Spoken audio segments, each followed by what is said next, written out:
day 4, the final day of the Democratic National Convention. I am here in Chicago. We are slowly ramping up. It will be a packed house tonight. This convention thus far has been kind of unlike anything I've ever seen in Democratic politics. The energy and enthusiasm that I've seen in this room over the last few days has been absolutely electric. The speeches, some of the most phenomenal moments in politics. Obviously, the Michelle Obama, Barack Obama speech combo was just unreal.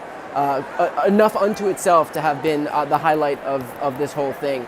But now we are heading into this final day where we will not only hear from Kamala Harris, the Democratic nominee for president, but we are also getting inklings here of possible surprise guest appearances. I don't know if you've been on Twitter.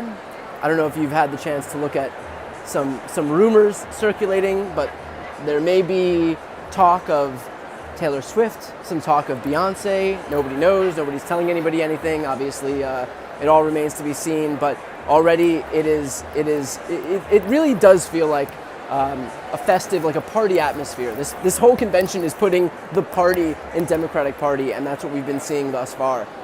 So this will be a long evening. Right now, it is 5 o'clock Central Time, so 6 o'clock Eastern, if I have that correct.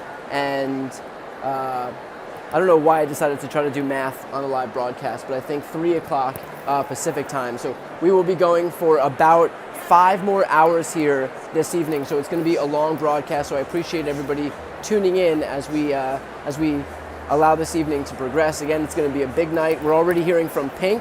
I was standing up in the rafters just a little while ago when Pink came out to do her sound check. Even just having the opportunity to hear Pink do her sound check was unto itself a great experience.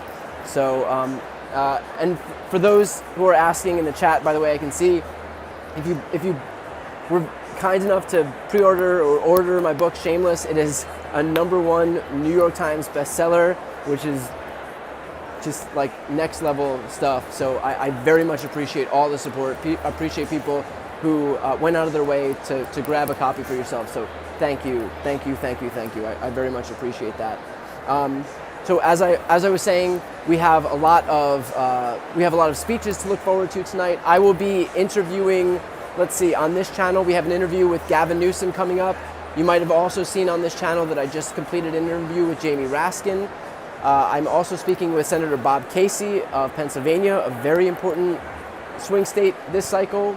If Democrats are able to win those blue wall states of Michigan, Wisconsin, and Pennsylvania, that's the ball game. So Pennsylvania is right there, very likely the tipping point state in this election. So I'll be speaking with Bob Casey.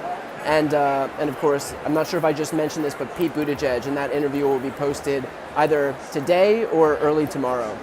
So try to get as much voices over to you as humanly possible here at this convention. So thank you for tuning in and following along with me here as we try to do that. But really, I guess it's probably more valuable for me to talk about what it's been like in this room. And it doesn't feel like a normal political event. I've gone to the speeches and the rallies, and they do, they're important and they have a certain feel, but this feels like the best concert, the best show you've been to, one after the next. Like to be able to see Stevie Wonder and then Oprah and then the Obamas, and we'll see Pink this evening, just one after the next, really is kind of an experience unlike anything I've seen before. And it really does solidify the extent to which Democrats have won the culture. They have won the future. They have won the arts. They have won music. They have won TV and film.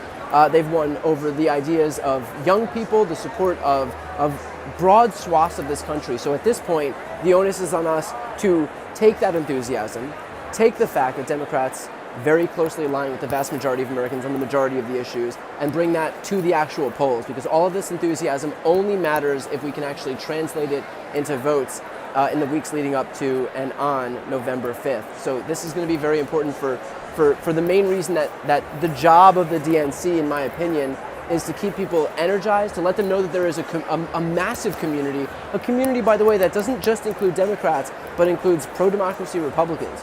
We had Lieutenant Governor of Georgia, Jeff Duncan, the former Lieutenant Governor of Georgia, who came up to speak yesterday and basically gave a message to other Republicans out there and said, if you cast a ballot for Democrats this election cycle, it doesn't make you a Democrat, it makes you a patriot. This election is not about what these elections are usually about. This isn't another election about tax cuts, tax structure, and states' rights. This is about the future of democracy. So even those Republicans out there, if for whatever issues are important to you, the foundation of that issue is going to be the preservation of democracy. So that's what this campaign represents. And I think that by virtue of bringing progressives onto that stage, we heard from Bernie Sanders yesterday. By bringing conservatives on that stage, again, we heard from Lieutenant Governor of Georgia, Jeff Duncan, and also the Republican mayor of I believe Mesa, Arizona, but I may be wrong. But there was a Republican governor as well. Mayor as well. I think that was Giles.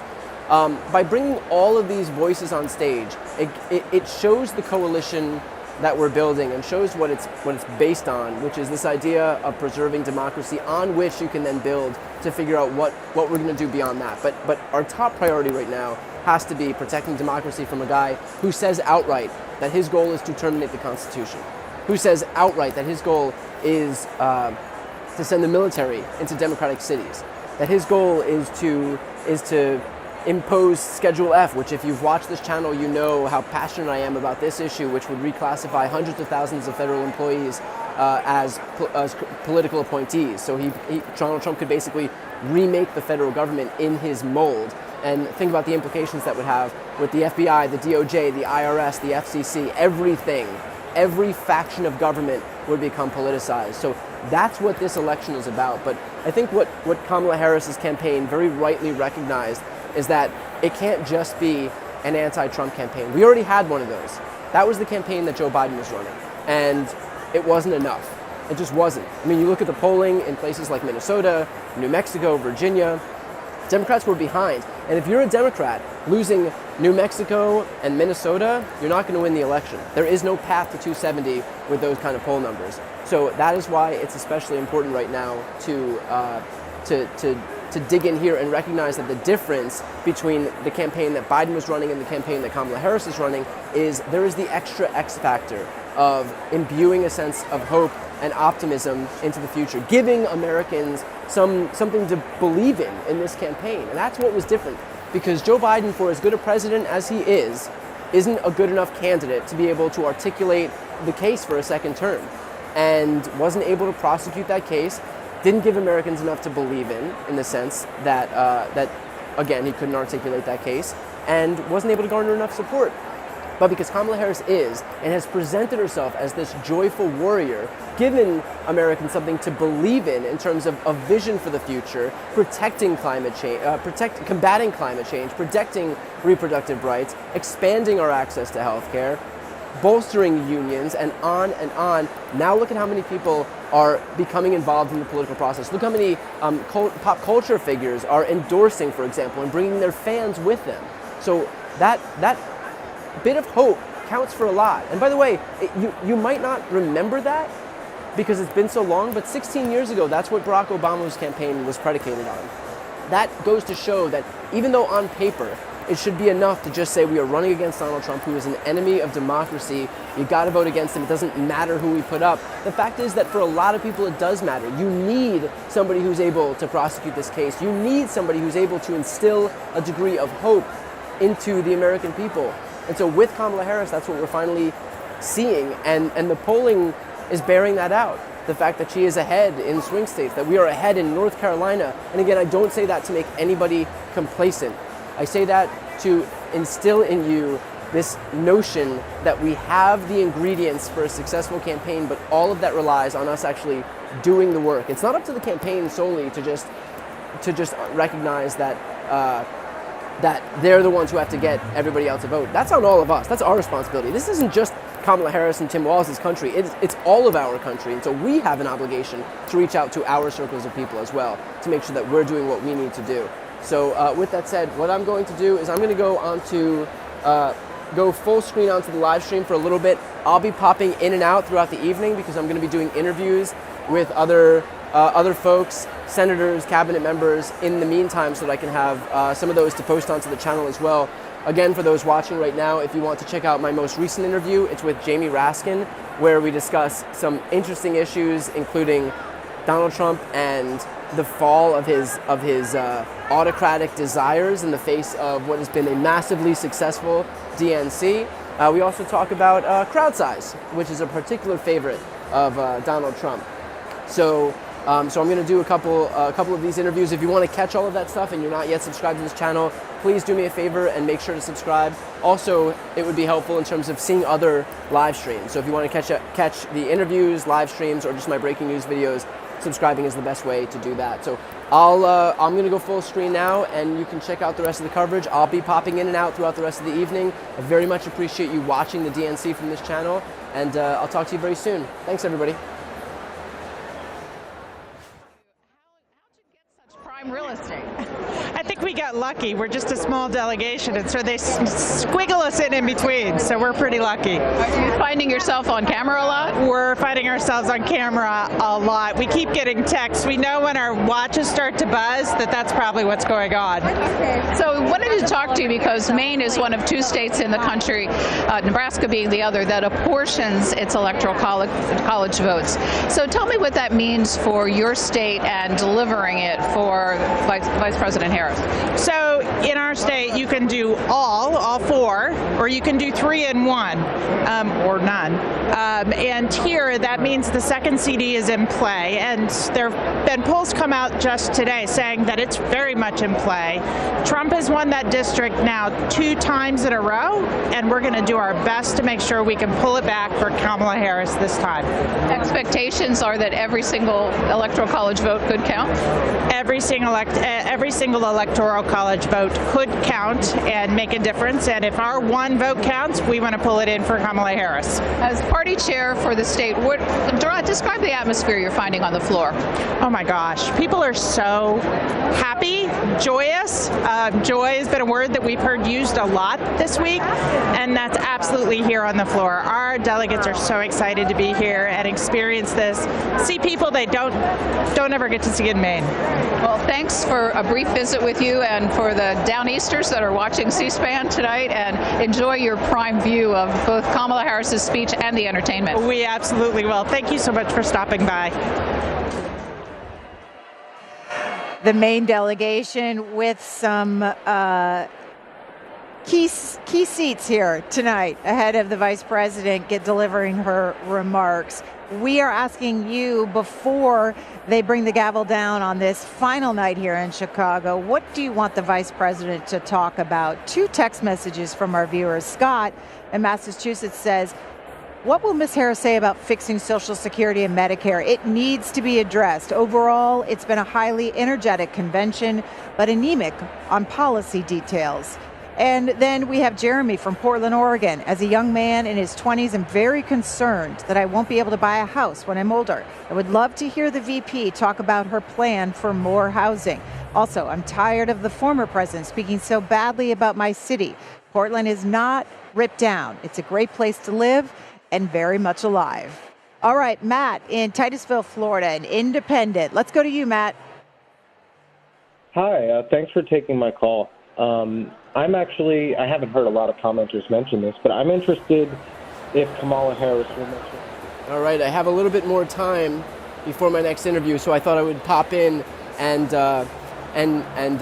continue my coverage here. So again, for those just joining, I think something that's been interesting floating around the arena, and all of this is unconfirmed, so take what I say with a grain of salt, but there is the possibility that we can see a surprise guest this evening, possibly multiple surprise guests, I'm not sure, but the names that are floating around the zeitgeist here are Taylor Swift and or Beyonce. So it remains to be seen the implications of a possible Beyonce endorsement or appearance at the DNC, of a possible Taylor Swift appearance or endorsement at the DNC would obviously be huge. I mean, we're talking about 2 of the biggest stars on the face of the earth, and the ability to wield an army of hundreds of thousands, if not millions of people in this country to become engaged in the political process. So obviously that is a big hope of mine as somebody who is a big fan of democracy and wants to see it prevail.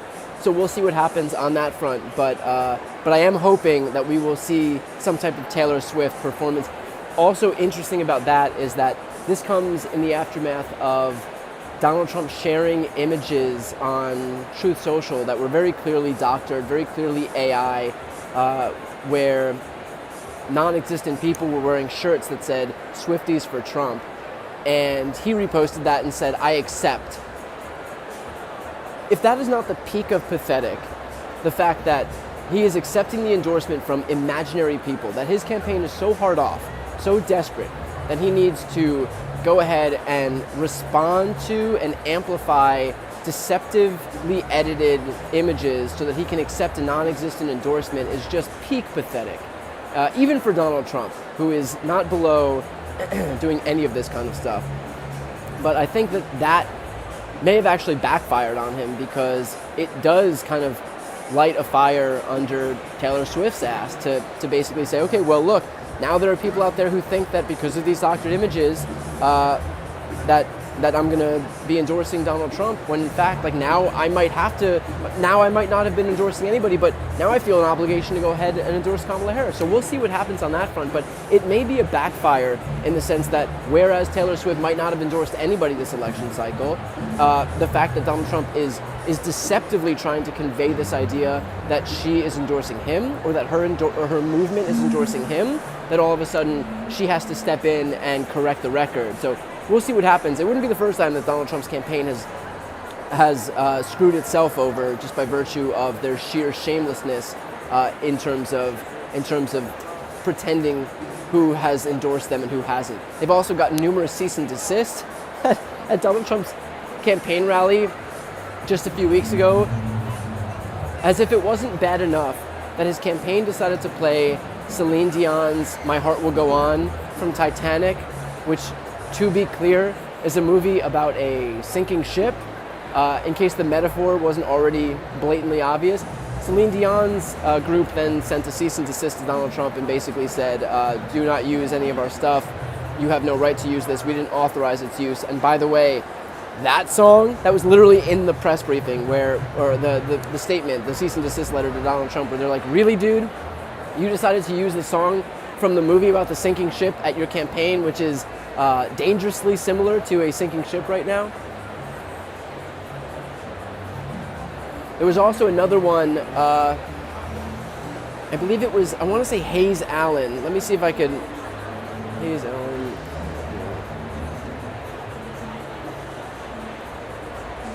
That might not be the right name.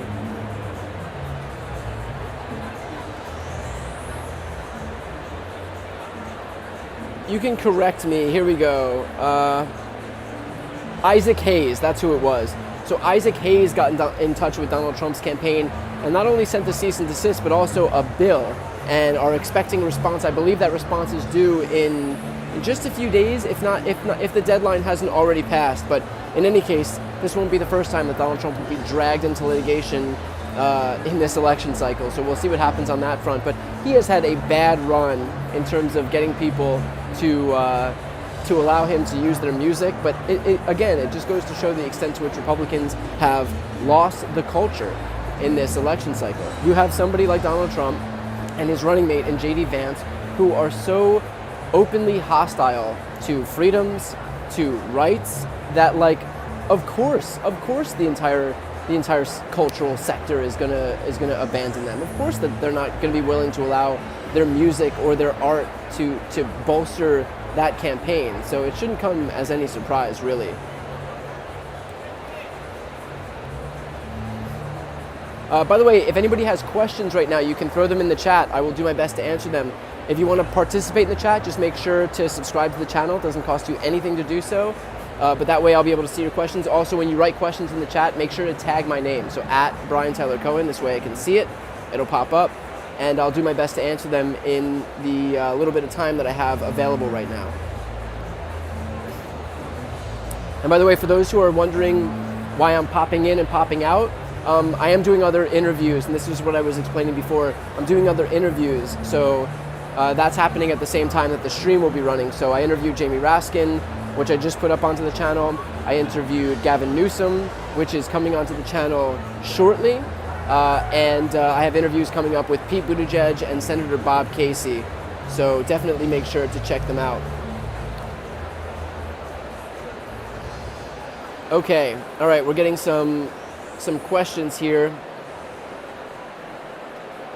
So it looks like I'm being told Neil Young endorsed Tim Walz. He let him use his song and sent a cease and desist letter to Donald Trump. So that's what I'm reading right now.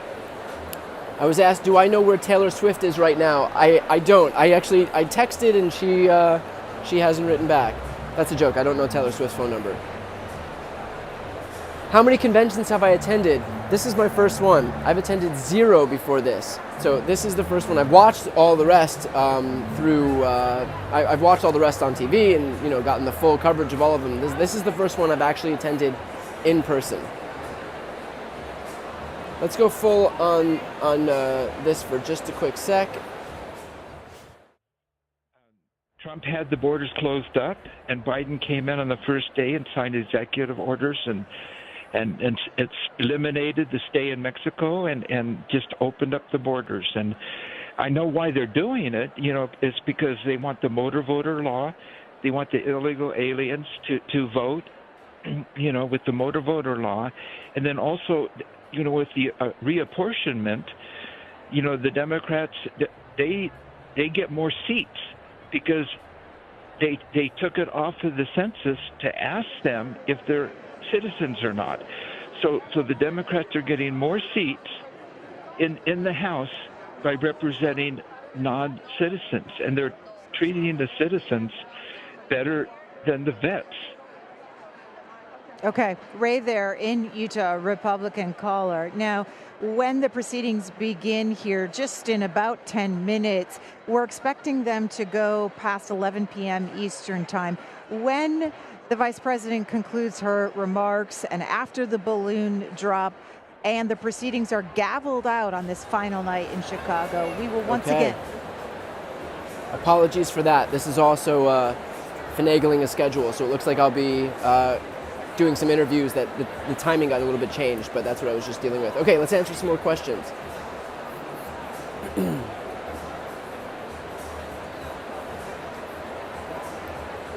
Who do I think would be the strongest person to endorse Kamala Harris tonight, Taylor Swift or Beyonce? Do I have to choose? I mean, honestly, we're talking about two of the biggest stars on the face of the earth. If they're able to mobilize their voters, already in the immediate week following Kamala Harris's entrance into this race, we saw over 100,000 people register to vote. 80% of them were between the ages of 18 and 35. So that is without any major celebrity endorsements like Taylor Swift and Beyonce. There was a few big endorsements: Megan Thee Stallion, Olivia Rodrigo, Ariana Grande, Katy Perry, but I think Charlie XCX. But I think that if you look at somebody like Taylor Swift, if you look at somebody like Beyonce, that is a level of stardom that I think is difficult for most of us to comprehend. And so I'd be happy with either one. I'd be happier with both.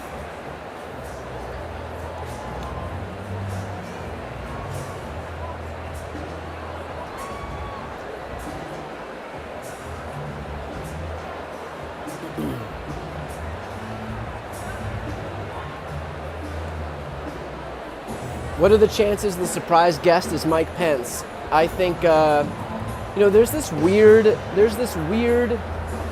thing within the Republican Party where even though these people are persona non gratas, like Mike Pence, like Nikki Haley, still, I guess they're just clinging on to some last shred of relevance to the point that even though they recognize the threat that Donald Trump poses to democracy, still they're going to hedge their bets and walk this tightrope where they pretend that they're still supporting the party led by Donald Trump, and yet kind of utter just some little ramblings of pro-democracy, whatever. If these people really cared about democracy, they would full-throatedly do what Jeff Duncan did yesterday at the DNC and just say, look, voting for a Democrat this election cycle does not make you a Democrat, it makes you a patriot, because this election is going to be a referendum on Donald Trump's attacks on democracy.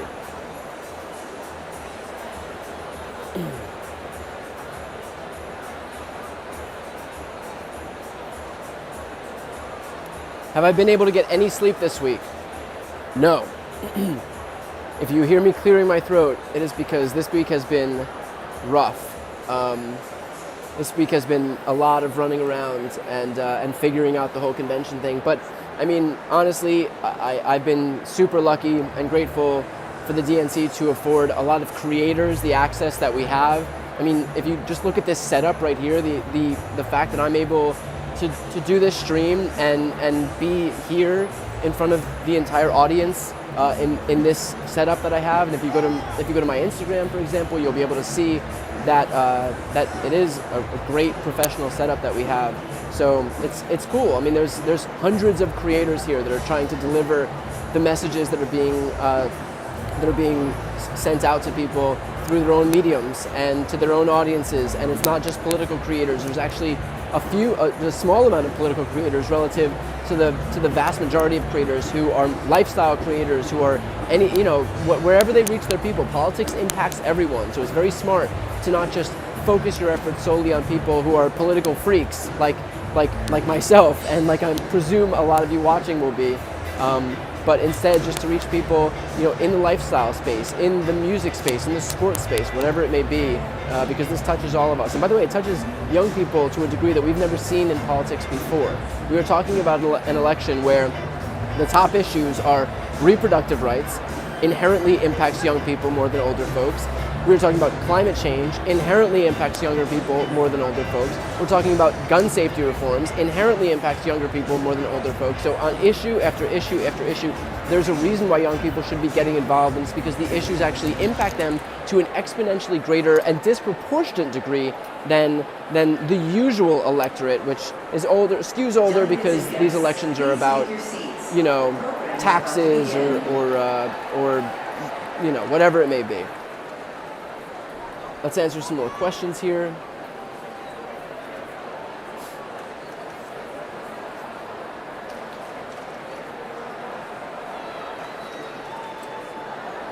Okay, what have been your least favorite moments of the DNC so far? I mean, it really does feel like like the best concert you've ever been to. I mean, just watching, and all of a sudden Stevie Wonder is here, and I just get to see him. And would I have ever in my entire life gotten to see him? Would I be able to see Oprah just walk on the stage? Would I have been able to see Barack Obama and Michelle Obama give not only two of the best speeches I've ever heard, but two of the best speeches in political history? Back to back. You sit there and you watch. And sometimes when I do my videos, I worry that they might sound overly earnest or corny. And I'm like, maybe I shouldn't do that. Maybe I shouldn't talk about democracy and why this stuff is important. Maybe I should just whatever. But then I hear Barack Obama and Michelle Obama do their speeches, and the way that and they're talking about the same themes, about the importance of democracy, and the way that it captivates an entire audience. And it goes to show that this is important stuff. It is compelling stuff. It is entertaining stuff. It is it is moving enough to kind of grab the attention of the entire audience. So that was a nice moment, just to see that kind of stuff really does work. And so, I said this earlier in the stream, but each individual moment of this convention would be enough to be a draw unto itself. So if Michelle Obama was speaking and all it was Michelle Obama's speech, would have been worth it. If Barack Obama was speaking and that's all it was, would have been worth it. But to see all of that stuff over and over, whether it's Michelle and Barack and Raphael Warnock and Bernie Sanders, just on person after person, Jamie Raskin, AOC, everybody is kind of blowing it out of the water here. And so to be able to see all of that all at once, just one after the next, and it just be such an amazing show has been great for me, especially as someone for whom this is their first convention. So least favorite moments, it's a hustle, and I'm used to sitting in my studio and not really doing much moving. And so all of a sudden going from what feels like 80 steps a day to 15,000 steps a day, is putting my body through something that I can only liken to high school wrestling practice. Like the last time I felt this beat up was probably during my high school wrestling practices, but that's all right, I'll deal.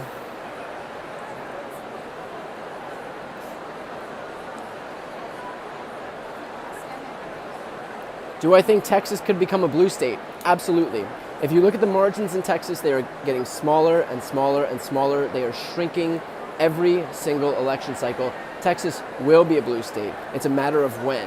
Beto O'Rourke says that Texas isn't a red state, that it's a non-voting state. He's actually still doing work out in Texas with his voter registration organization called Powered by People. And so the more people we can get registered to vote in Texas, that margin will continue to shrink more and more. Colin Allred is an amazing candidate. He's raising a ton of money, garnering a ton of enthusiasm.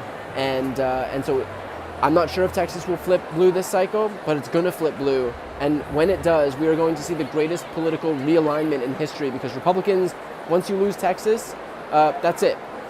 There's no path to victory. So we are just working our hardest to broaden our coalition so that we can expedite that process. And it's a coalition that has room for everybody. I mean, again, yesterday and the day before, we heard from Bernie Sanders and the AOC. We also heard from Jeff Duncan and the Republican mayor, I believe, of Mesa, Arizona. I'm not sure, I'll have to get that for you. But in any case, it's a broad coalition that includes room for everybody here.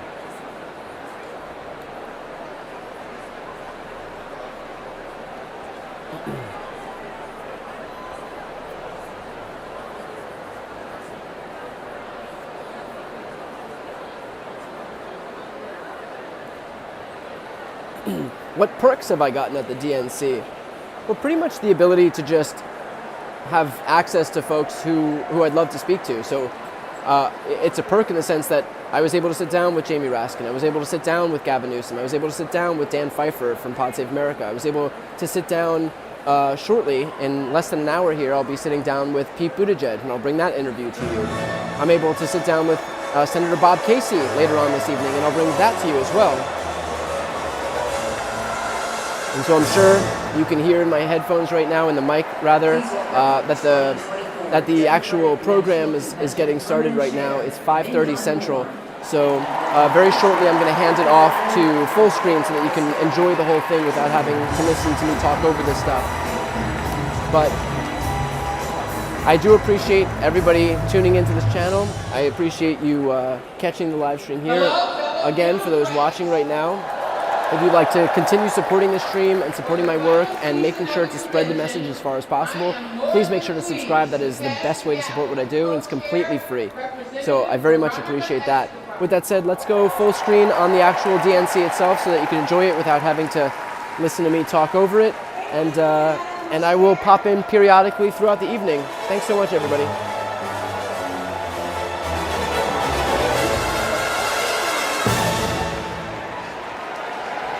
Please welcome 2024 Democratic National Convention Permanent Chair Mignon Moore and Convention Co-Chair Representative Veronica Escobar.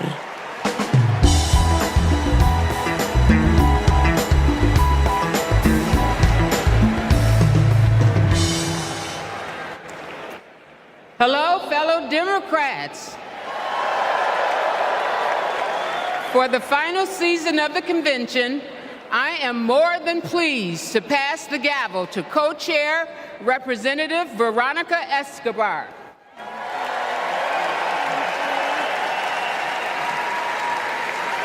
Thank you, Madam Chair.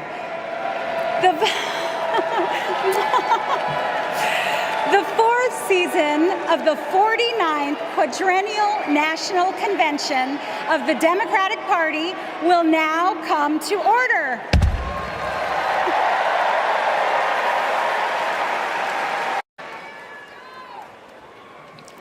Please stand if you are able for this evening's invocation, offered by American Federation of Government Employees National President, Dr. Everett Kelly, and Imam Muhammad Abdul Alim.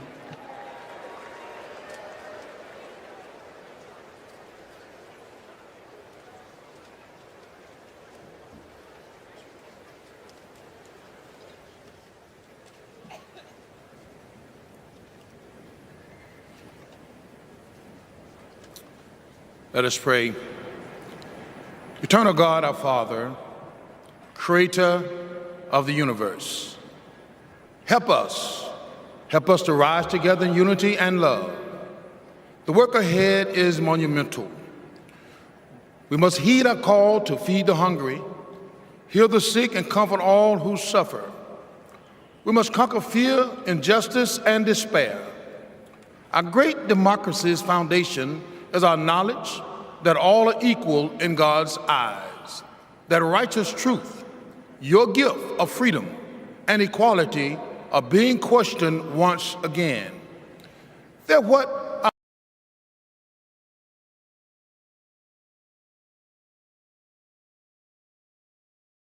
the picket lines. They died in chains for a better world. Beloved, all this tonight, our democracy is now on the line. In the months that remain, guide Vice President Harris and Governor Walz with your wisdom and your thoughts. Eternal One, hear our prayer.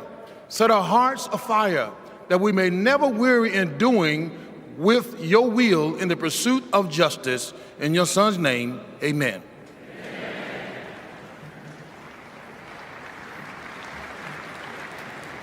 Our merciful benefactor, the Creator Redeemer, who opens the way to us to have a good conscience and life. Grant that we continue as a nation out of many one, a people of faith, taking pride in caring for our common humanity. Let us pray that this great nation inspire nations to advance social and economic progress. O God, make us among those who seek justice for all. O God, help us stand with humanity against hate. O God, bless us to approach each day with a feeling of gratitude and remembrance of you. Bless our homes and our schools. Bless us to never be without hope. Bless us in every decision, endeavor, and undertaking. Bless the efforts of the presidency to secure more opportunities for all in our great society. And finally, bless Americans to cherish our freedom and noble essence. Amen. Amen.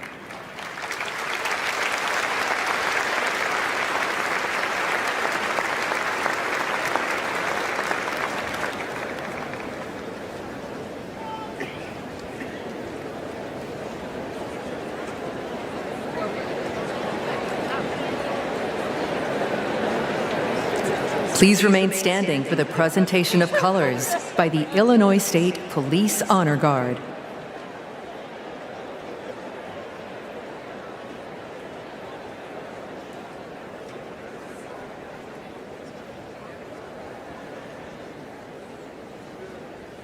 Detail, attention. Carry, colors. Forward, march. Left, left, left, left, left, left. Colors, color stern.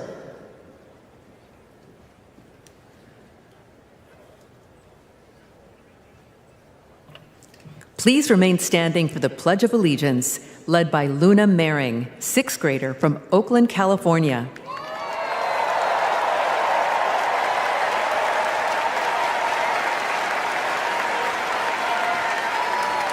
I pledge allegiance to the flag of the United States of America and to the republic for which it stands, one nation, under God, indivisible, with liberty and justice for all.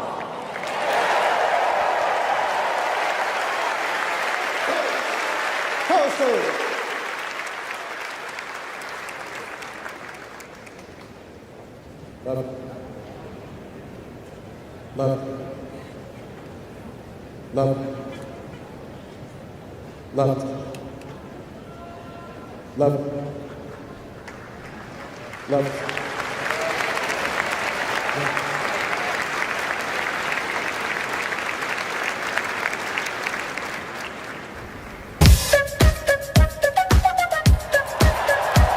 She's a fighter for the American people, committed to our values, our hopes, our dreams, bringing joy back across our nation.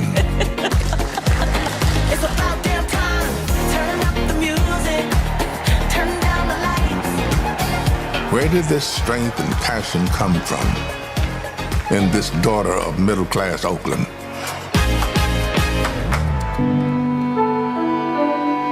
Well, it started with her parents. Her mother, a South Asian scientist, and her father, a black economist.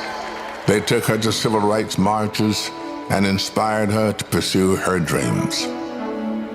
After her parents divorced, she and her sister were raised by her mother with the help of friends and neighbors, attending Sunday school at the 23rd Avenue Church. We grew up in this wonderful, loving, supportive environment.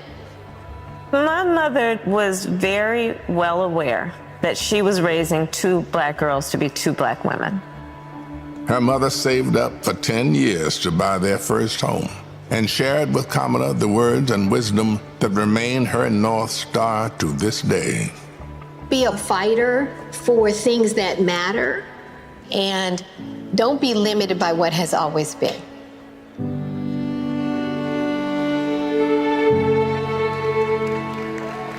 And then came a moment that changed Kamala Harris's destiny, that lit the fire within. When I was in high school, I had a best friend who I learned was being molested by her father. This particular day, she was like, hey, you really, really are not yourself. There's something going on. I said to her as soon as she told me, well, you have to come stay with us. As you get older, you really, really reflect on how pivotal that intervention was at that crucial point of my life. A big part of the reason I wanted to be a prosecutor was to protect people like her. And on her first day in court, she rose from her chair at the prosecutor's desk and said, Kamala Harris for the people. As a prosecutor, she put violent criminals and sexual predators in prison, leading to the highest conviction rate for serious and violent crime in 15 years, and created Back on Track, a program for first-time low-level drug offenders that became a national model. That, yeah, you did commit a crime, accept it, own up to it, and then let's talk about what we can do to change the circumstances going forward. Lowering recidivism rates for nonviolent offenders from 54% to 10%, giving people the training they needed to find a job after their sentence. I remember being so struck by having a district attorney who cared both about justice, about safety and accountability, but figuring out how to stop that crime from happening again. As California's Attorney General, she targeted transnational gangs and drug cartels, seized 10,000 kilos of cocaine and 12,000 pounds of methamphetamine, went after drug traffickers, and took 12,000 illegal guns off the streets. The new foreclosure crisis threatens to freeze up. She took on the nation's 5 largest mortgage banks that were stealing from homeowners. Prosecutors claim they've duped desperate homeowners into paying thousands of dollars to get them out of foreclosure. She played hardball and delivered a landmark $20 billion settlement. This represents one of the largest dollar amounts to come to California. And in 2016, the people of California sent her to represent them in Washington, D.C. In the Senate, she earned a reputation for taking on the tough fights on the Judiciary and Intelligence Committees. Kamala hit the ground running. She came in with confidence. She was always respectful, but she would not let a witness off easily. I wouldn't. Yes or no? And if an argument didn't hold water, she could spot that flaw and get at it. I do want you to be honest. I'm not able to be rushed this fast. It makes me nervous. And when Joe Biden went looking for his vice president, I wanted someone who was strong and who was ready to be president on day one.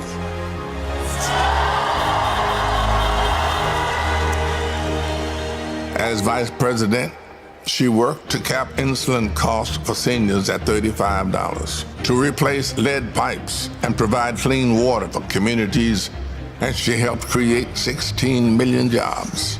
The Biden-Harris bipartisan infrastructure bill has already created thousands of jobs for our members. That is what the future looks like under a president, Kamala Harris. She fought to reduce the trauma of gun violence that has devastated our nation. How many of you guys, as college students, had to have a drill during high school or middle school or elementary school where you learned about how you need to hide in a closet or crouch in a corner in the event that there is a mass shooter roaming the hallways of your school? Look at that. Look at that. And she did more than talk the talk. She walked the walk, helping pass the first bipartisan legislation in 30 years to curb gun violence. So one thing I learned about working with Vice President Harris is she always stand on business.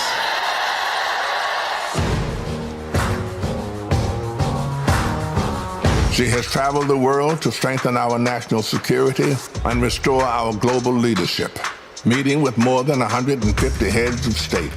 She stood shoulder to shoulder with our allies and stood up to dictators, helping to unite NATO behind Ukraine and impose punishing costs on Russia.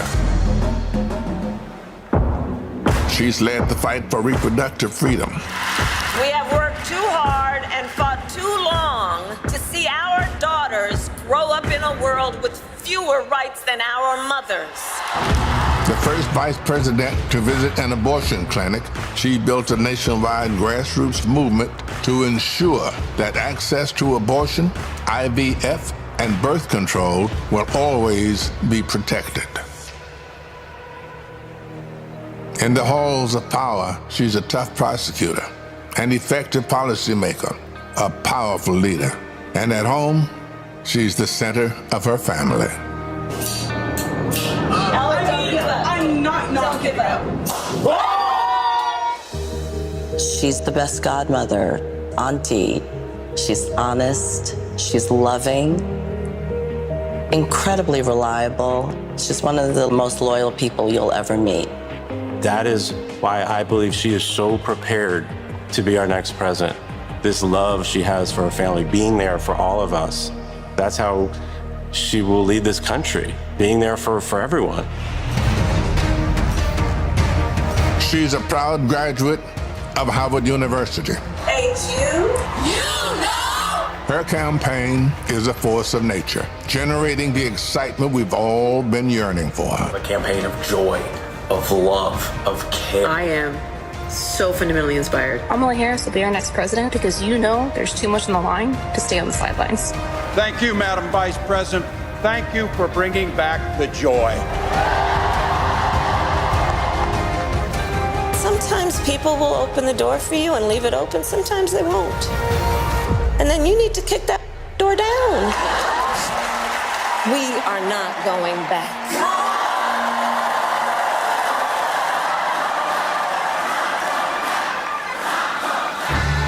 She's a protector, a strong voice for common sense, a leader for tomorrow, committed to healing our country, dedicated to doing the hard work to make us stronger.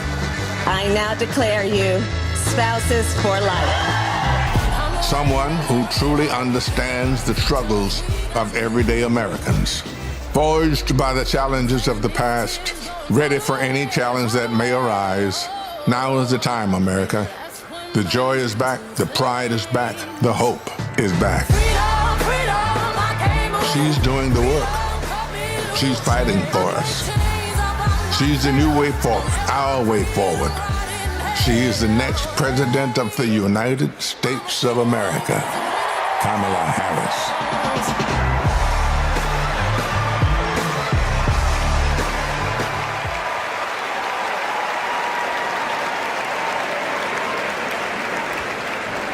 Wow.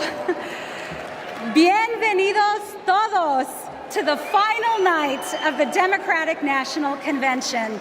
We have so much in store for all of you tonight, including a special rendition of our national anthem by our favorite country music rabble-rousers, the Chicks. And I just want to say, this week, our energy, hope, and joy have inspired the nation. Meanwhile, Donald Trump has been a small man, speaking in small venues, talking about small ideas. Our ideas, our vision for America brings us together. Our vision for America embraces every community and everyone. Kamala Harris and Tim Walz are working hard because they know our country is great. They know that we can build a future for all of us, and they're earning our votes by laying out a plan that puts the American dream not just within reach, but so we can fully grasp it. By making sure going to the grocery store doesn't break the bank, that we have control over our bodies, that our kids like my own kids, Christian and Eloisa, have opportunities to lead healthy and happy lives. We'll get to know Kamala a little more, and I promise you, you will not only be more inspired, but also ready to fight for a new way forward. And to keep us pumped for this journey, Chicago's very own DJ Metro. Over to you. Chicago, how's everybody feeling out there today? Welcome to night 4 of the Democratic National Convention. I know you all are having so much fun out there, is that correct? Well, there's only one thing left to do, and that's to make sure that the fun continues right here, right now, the only way that I know how. The Chicago way, baby. Y'all ready?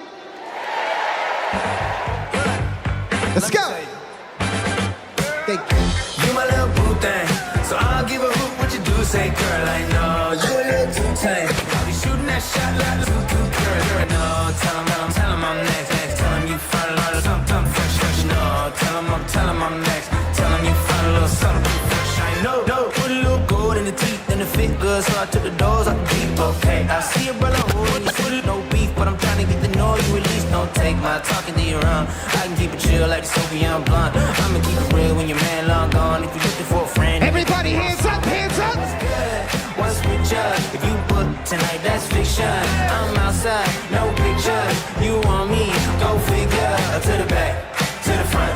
You a 10, baby girl, but I know I hate. To the back, one time, to the front. everybody, you a 10, hands up in the air, let's go. You my little boo thing, so I'll give a hoot what you do. Say, girl, I know you a little too tame. I'll be shooting that shot like 2K, girl, I know. Tell 'em I'm next. Tell 'em you find a little something fresh, I know. Tell 'em I'm next. Tell 'em you find a little. Thank you very much, ladies and gentlemen.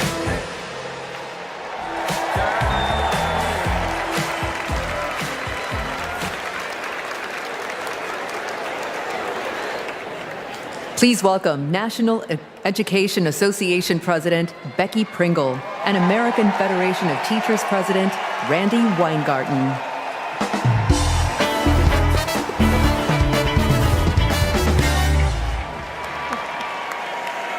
I am Becky Pringle,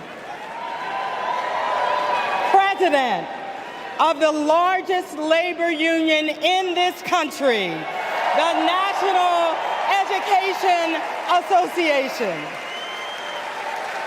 As an 8th grade science teacher for over 30 years, I can tell you that Kamala Harris and teacher Tim Walz understand when our public schools are strong, our nation is strong.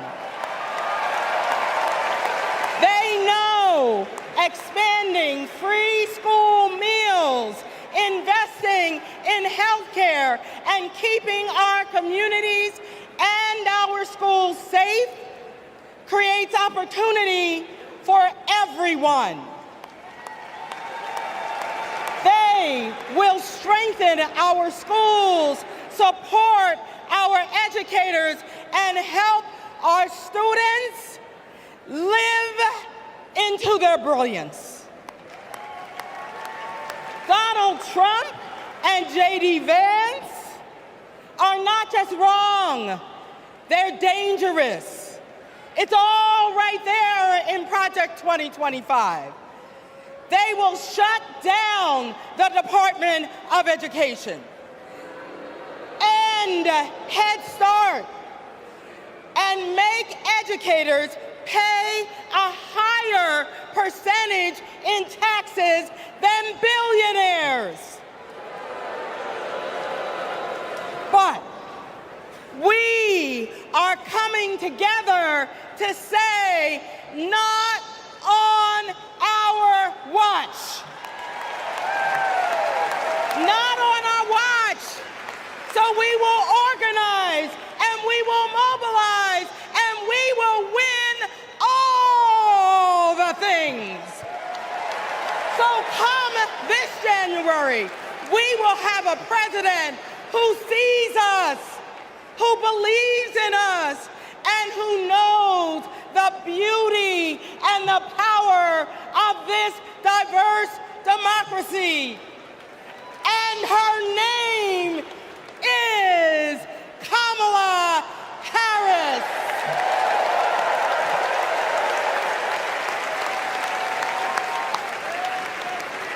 I'm Randy Weingarten, the president of the AFT and a public school teacher. One of my first lessons I taught my students was about the social contract, how both individual freedoms and mutual responsibility are essential in our democracy. This covenant underlies our commitment to public schools, where educators prepare students to spark innovations, steward the environment, create our arts, and shape our democracy. Now, one of the first lessons my students taught me was, you gotta walk the walk. That means Donald Trump and J.D. Vance can't claim they're pro-child while gutting funding for public schools. That means that being pro-family means we support access to good union jobs, affordable housing, healthcare, and higher education. That's what Kamala Harris and Tim Walz are fighting for, and we are all in. They have spent their lives making the promise of America real in the classroom and the courtroom. America, with Kamala Harris as our president, our best days are ahead.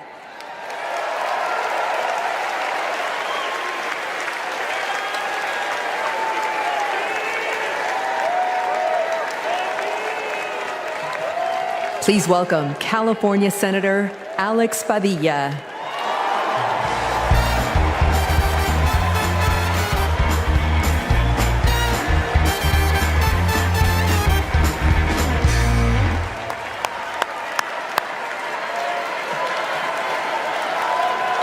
Good evening, Democrats. Buenas noches, demócratas. My name is Alex Padilla, and I am so proud to represent the great state of California in the United States Senate.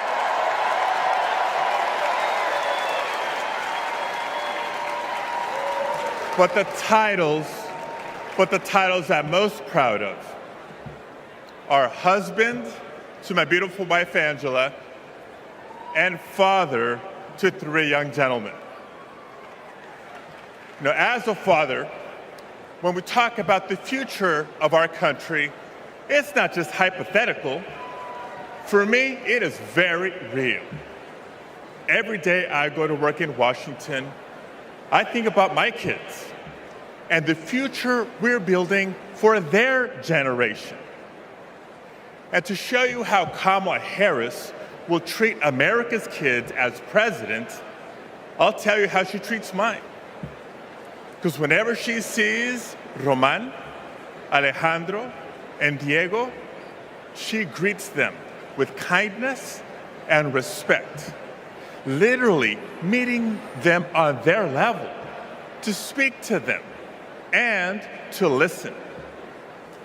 And every fight that Kamala and I have taken on together has been about making life better for this generation and the next. As a state senator, I stood with then Attorney General Harris as she took on the big banks to keep kids and their families in their homes. As California's Secretary of State, I knew her as a fearless United States Senator and my partner in defending our sacred right to vote. That's right. And when Kamala became vice president, I was honored to fill her seat. But I knew that I had some big Chuck Taylors to fill. But I was proud to carry on legislation that she championed to protect workers, to safeguard public lands, to provide kids with more access to quality education. You see, Kamala and I believe that all of our kids deserve a shot at the American dream. It's the American dream, after all, that brought my parents to the United States decades ago. Es cierto, mis padres, Santos y Guadalupe Padilla, vinieron a los Estados Unidos en busca del sueño americano. But today, we know that the dream is out of reach for far too many families. So my question for all of you tonight is this. This November, who's ready to defend the dream? ¿Quién está listo a defender el sueño americano? Tim Walz is ready to defend the dream. Kamala Harris will defend the dream. And between now and Election Day, each of us must defend the dream too, by working to elect them as Vice President and President of the United States of America.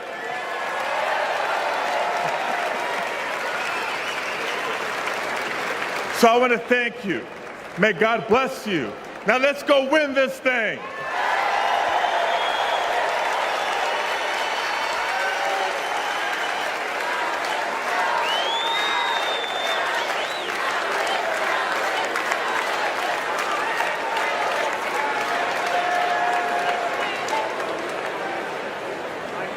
For families across our nation, the American dream starts at the same place, the place we call home. A home is more than 4 walls and a roof. It's the foundation of everything we hope for, the bedrock from which we build our own American dreams and write our own American stories. To share Kamala's vision to give more Americans a place to call home, please welcome former Secretary of Housing and Urban Development, Marcia Fudge.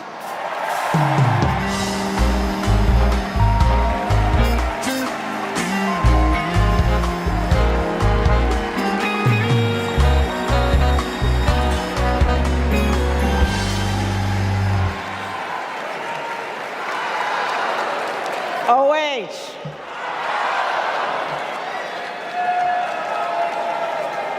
Kamala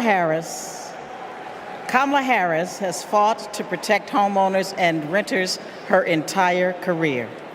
As Attorney General, she held big banks accountable for their role in the foreclosure crisis and won billions of dollars for California homeowners. As Vice President, she and President Biden helped over 400,000 homeowners at the risk of foreclosure during the pandemic. And as President, she will build 3 million new homes and rentals, limit unfair rent increases, and offer down payment support for first-time home buyers. It's personal. Kamala remembers her mother's pride at buying their first home after saving for 10 years. She knows housing is a human right and a pathway to the middle class. Where you live determines what schools your children go to, what health care you receive, and whether you can get a good job without spending hours commuting. Where you live too often determines how you live. Donald Trump has no idea how housing works for everyday Americans. He doesn't care. He started his career being sued for denying housing to Black families. As president, he sat by while the cost of housing skyrocketed. Now, we can hand the keys to our housing policy back to a negligent landlord, or we can elect a president who believes in safe, affordable housing for all.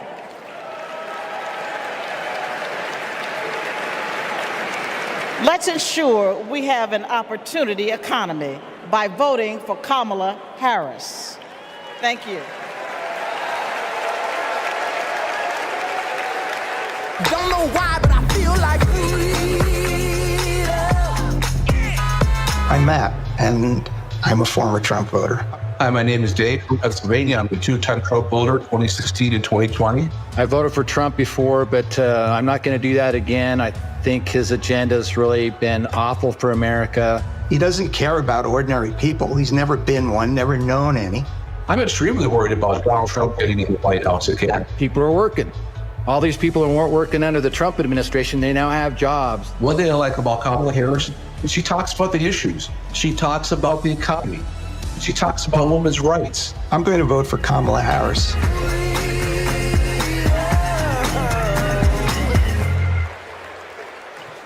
Please welcome California Representative Ted Lieu.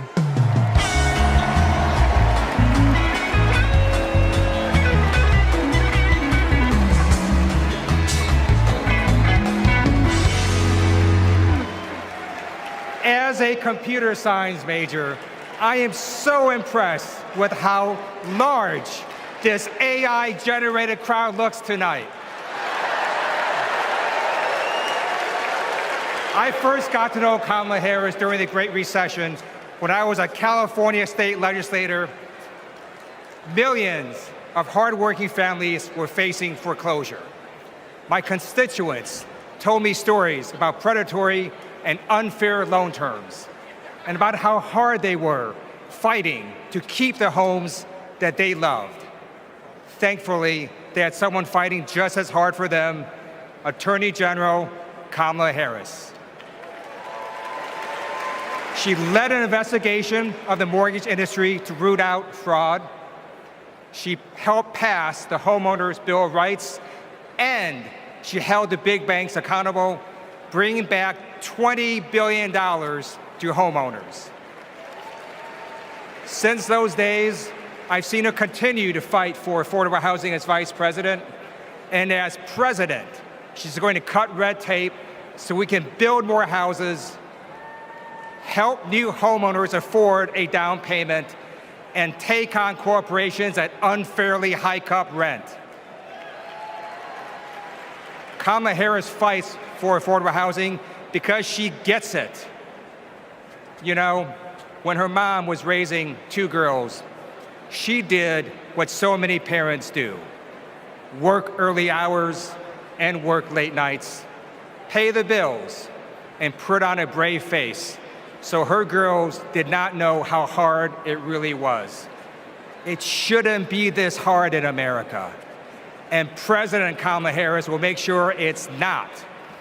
She'll fight to lower housing costs so that everyone, everywhere, can find a place to call home.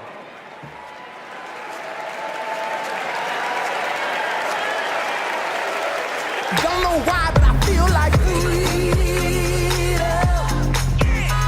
I depend on Medicare and Social Security for survival. I'm a recipient of Social Security benefits. I worry about Social Security and Medicare. If we don't protect it through Kamala Harris, that Trump is going to take that money. Project 2025 is going to be disastrous for many of us. What are we supposed to do? Who's going to take care of us? Where are we going to live? I don't know, but I know I'm voting Democrat. I'm supporting Vice President Harris because she will protect my Social Security and that of all others.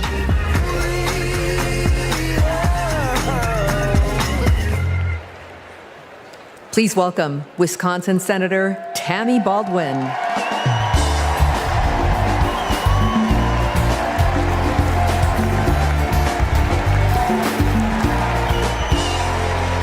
Hello, Democrats. And hey, Wisconsin. Tonight, I want to talk about family. We know that all families don't look alike. My mother was a teenager when I was born, and she struggled with addiction. I never met my father, but I had two incredible grandparents who stepped in and raised me, David and Doris Green. Everything I know, I learned from them. In every way a child needs, my grandparents were there for me. And as they grew older, it was my privilege to be there for them. So when I work to protect Medicare and Social Security, I do it with a personal knowledge of what those big programs meant in small but deeply meaningful ways to my grandparents. And I know what they mean for your parents and grandparents. But let's be clear, that is all at risk today. Donald Trump was asked what he would do about Social Security and Medicare, and he said, and I quote, "There's a lot you can do in terms of cutting." Cutting? He's talking about cutting Social Security and Medicare while giving a huge new tax break to billionaires and corporations? Well, Kamala Harris is not going to let that happen. And Tim Walz is not going to let that happen. We are not going to let that happen. You know, they've got it backwards. We Democrats, we honor our elders and ask the wealthiest to pay their fair share. Wisconsin's state motto is forward. And my friends, that's where we're headed.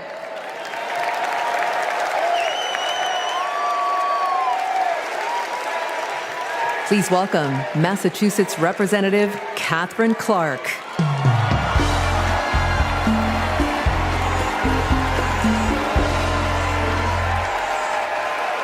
I am a proud mom of 3. And when my kids were young, I sat down with my husband to go over our bills. We realized that my entire income went to paying for childcare. We asked ourselves, how on earth will we make this work? So many parents will tell you a similar story. They'll tell you that preschool can cost as much as rent, or that they drive over an hour just to find childcare. They'll tell you that the workers who watch their children have it even worse. When parents have to choose between their kids and their jobs, businesses are hurt too. We shut out talent. We lose the prosperity parents could create. Childcare makes our economy run. And yet, Donald Trump's Project 2025 will eliminate Head Start, close classrooms, raise the cost of care. And J.D. Vance says affordable childcare is class war against normal people. You know what normal people want? A president who understands this shouldn't be so damn hard. That's Kamala Harris. She's seen this firsthand. You've all heard Kamala talk about her mother. She was both a brilliant scientist and a devoted mom.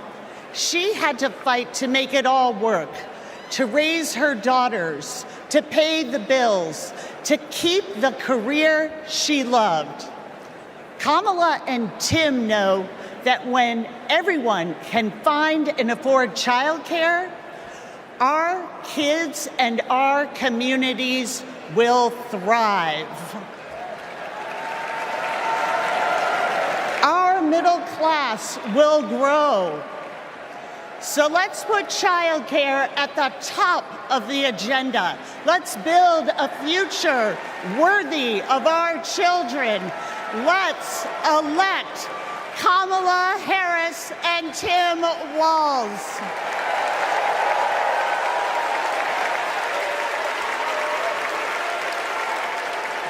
Please welcome Colorado Representative Joe Neguse.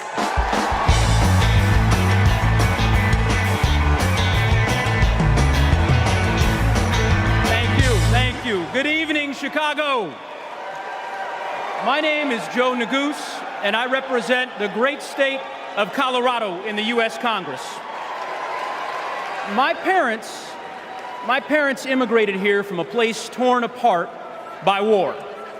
They worked hard every day, made tremendous sacrifices, and taught me to never take for granted the educational opportunities that we have in this incredible country. It's because of them and because of those opportunities that tonight their son stands before you as Assistant Democratic Leader of the U.S. House of Representatives. My fellow Americans, let me say this clearly. Don't let anyone tell you that the American dream is dead. It is alive and well, and it will grow even stronger with Kamala Harris as the next president of the United States.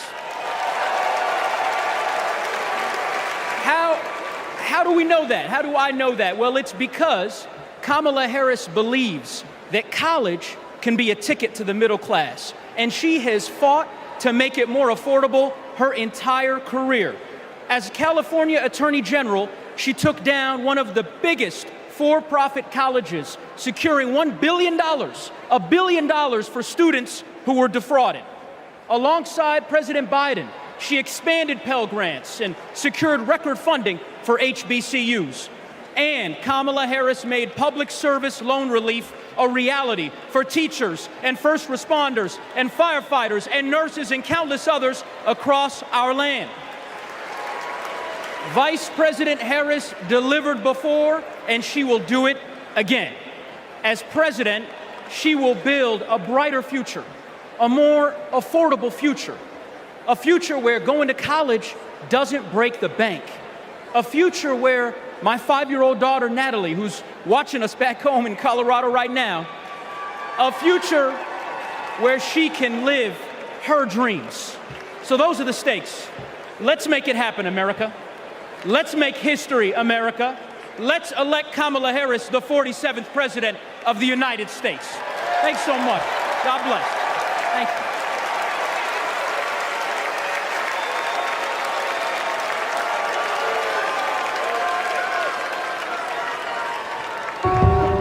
I basically worked in public service my entire adulthood, over 27 years. Seeing my mom work in the public service sector, it was actually inspiring me, and I'm like, she gives more to the community than she is for her own self. As a single mother, I knew I wanted my daughters to have a better life than I did. So I said, you know, going to school will help me. I would see her move like the bills to the side, but I know she was mounting. I know she was drowning in student loan debt. Then eventually my loans got to $800 a month. I paid it. I did what I was supposed to do. But I was like, oh my God, I'm gonna be in debt until the day I die. When the Biden-Harris administration first announced the public service loan forgiveness, and I'm rushing to my mom, like, apply for this, apply for this. I'm sitting at my desk, opening up my mail. It says, thank you, Kelly, for public service. Your loans now have been forgiven.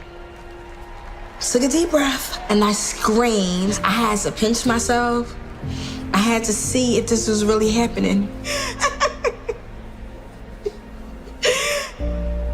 Seeing my mom finish her higher education was life-changing. I don't think anything can ever stop me from my goals because I saw her do it as a single parent with twin girls, with life pushing her down so many ways, but she continued to rise up. She has been the force, the motivation for me to want to continue to work in the public service agency. With this loan forgiveness, I can plan for my future. I was able to purchase my very first home. It creates great opportunity for my daughters. It creates stability. Thank you, Vice President Harris and the entire administration. I just want to thank you again and again and again. Thank you so much.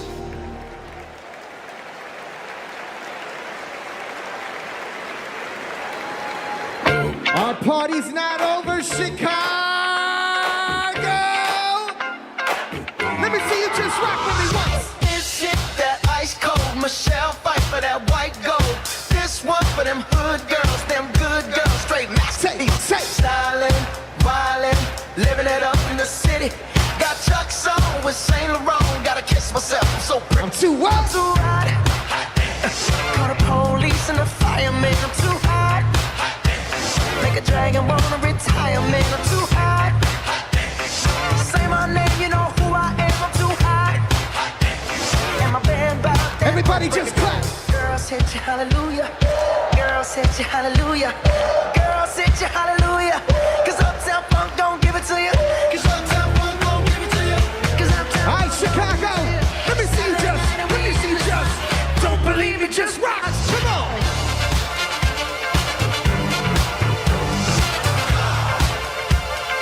Don't believe me, just watch.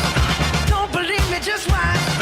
Don't believe me, just watch. Don't believe me, just watch. Hey, hey,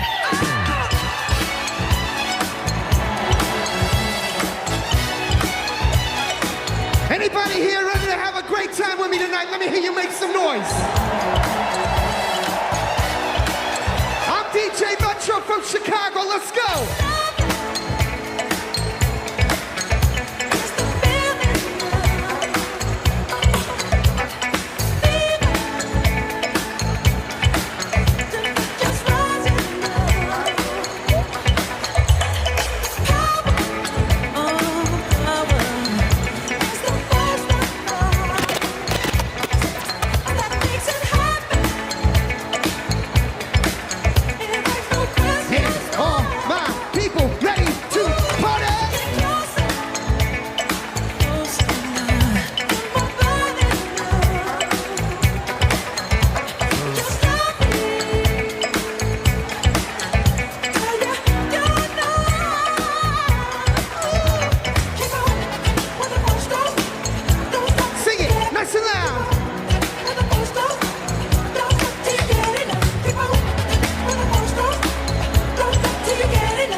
DJ Metro, I'll be back for more later.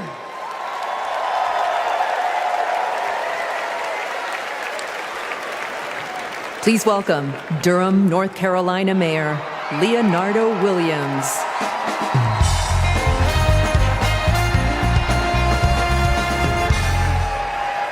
Hailing from the Tar Heel State, home of Duke University and North Carolina Central University, I am Mayor Leonardo Williams from Durham, North Carolina. You know, several years ago, my wife Zweli and I started cooking for our community. We drove to schools, doctors' offices, just to give out a few samples. And eventually our friends asked, "Where's the restaurant, y'all?" But you know, it takes capital. It takes capital to chase a dream. And during the Trump administration, they did not make it easy. Not for folks like us. So what I thought was, I guess not everybody can have a multi-million-dollar loan from their father. So I'll tell you what we did. We emptied our savings, and in 2008, we launched Zweli's Kitchen, America's first Zimbabwean restaurant. And the Biden-Harris administration helped make that a reality. They helped make that dream come true for entrepreneurs like us. Now, thanks to small business grants and all of the help that we received from them, we now have 3 locations. And we employ nearly 30 employees with a living wage. But we are not alone. Under Joe Biden and Kamala Harris, more than 500,000 business applications have been filed in North Carolina. Kamala Harris is fighting to create an opportunity economy that can break down barriers for entrepreneurs like us. And as president, she will support risk takers and problem solvers who want to just do their part and claim their piece of the American dream. And also, I want to thank Maya from Nevada, who has served her famous dumplings for the past 3 years and opened new locations thanks to the historic support for small businesses. And Robert, I want to thank you from Minnesota. Robert owns a solar business, heated up once by Joe Biden and Kamala Harris. They passed the Inflation Reduction Act. And Paul from Arizona. Paul, who's a commercial cleaning company, landed huge contracts thanks to the Biden-Harris manufacturing boom. So Kamala Harris knows. She knows entrepreneurs like these. She knows that we are the backbone of our community. And when they succeed, we all succeed. Let's win this. Thank you.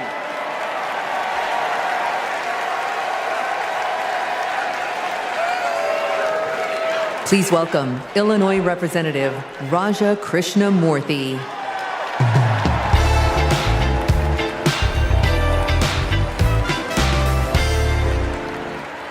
America Against America. It's the title of a book by one of China's highest-ranking leaders, and it's how they think they'll win. They know the only way they'll beat America is if we beat ourselves. In Congress, my job is to study China's economy. And mark my words, they want to see Donald Trump across the bargaining table, because he'll start endless trade wars that raise prices for Americans, because he'll cut programs that train workers in America. But most of all, Trump will pit American against American. And that's what China wants, for us to fight amongst ourselves, because that's how we lose. But we're not going back. What does Kamala Harris tell us?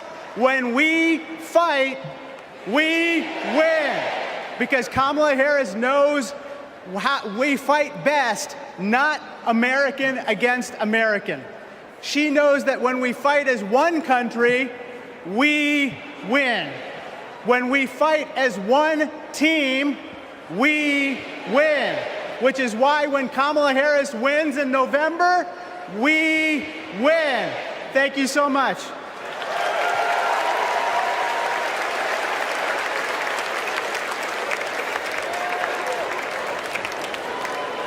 We believe in a future where every person has the opportunity to build a business, to own a home, to build intergenerational wealth, a future with affordable health care, affordable child care, paid leave, and all of this is to say, building up the middle class will be a defining goal of my presidency.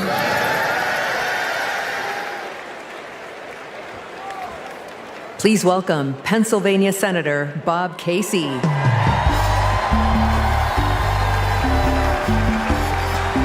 Pennsylvania.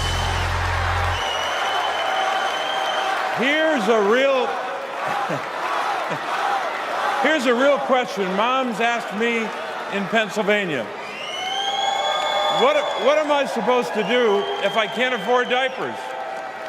In just 6 months, a box of diapers went up $15. The corporations say your prices are up only because their costs are up. They're selling you a lie. It's in the bag with the diapers. Prices are up because these corporations are scheming to drive them up. Most companies are good companies. It's the food conglomerates that sit behind the supermarkets, the faceless wholesalers. They're the ones who are extorting families at the checkout counter. This is greedflation. I've been fighting it a long time. So has Kamala Harris. And finally, we're starting to win. When Big Pharma jacked up the cost of insulin, we passed a bill to stop them. Now, for millions of Americans, it's capped at $35 a month. So that's one. I've been fighting to ban price gouging on food.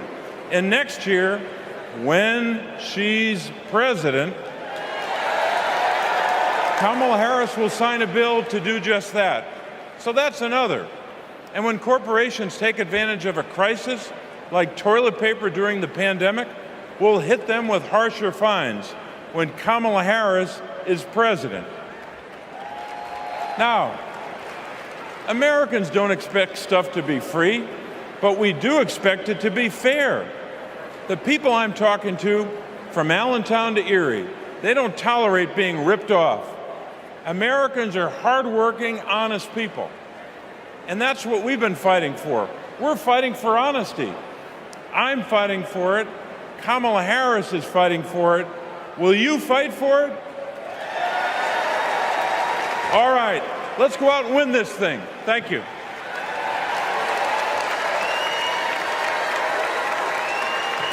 Please welcome Massachusetts Senator Elizabeth Warren.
about Kamala Harris. Kamala Harris can't be bought, and she can't be bossed around. Now, I first met Kamala in the aftermath of the 2008 financial crash. The banks had flat out broken laws, cheated people, and stolen homes. Millions of Americans had lost their jobs, their savings, their homes. Now, I was setting up the Consumer Financial Protection Bureau. Go CFPB!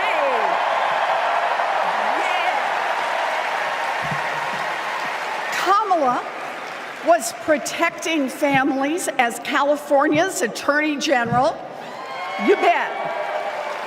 And Donald was scamming students at Trump University and trying to make money off people losing their homes.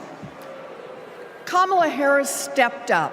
She enforced the law, she fought the giant banks, and she delivered billions of dollars of help for families.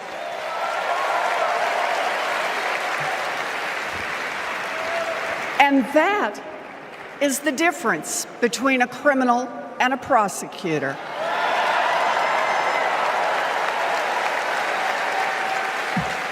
You know what else I love about Kamala? She gets it. We need to make life more affordable for working people. Yeah.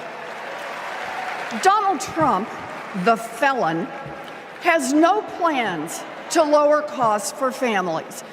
He doesn't know how, and basically, he doesn't really care. When did he ever fill up a gas tank or worry about a grocery bill? The only bills he worries about are from his criminal defense lawyers.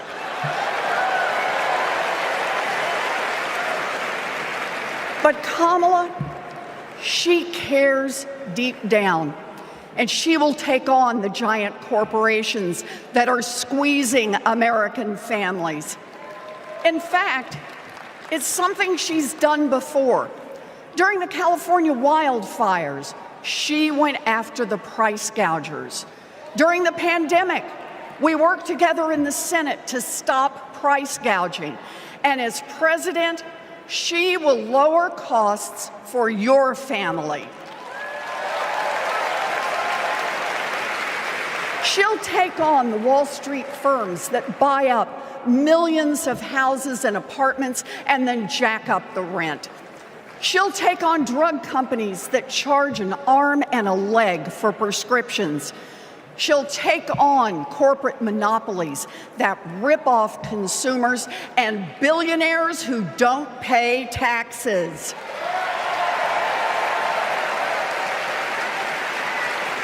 And she'll take on right-wing extremists who think they should decide who has access to abortion or IVF. Kamala will protect abortion rights nationwide. Yeah. And there it is. Groceries, gas, housing, healthcare, taxes, abortion. Trust Donald Trump and J.D. Vance to look out for your family? Shoot, I wouldn't let those guys, I wouldn't trust them to move my couch.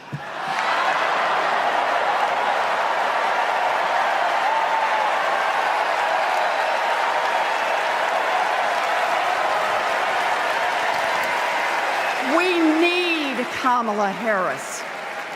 This election is about your family and your future. I've seen Kamala Harris fight. I've seen her win. And when it comes to our families and our futures, Kamala Harris is someone we can trust. So here it is, with joy in our hearts. Let's elect Kamala Harris the next president of the United States.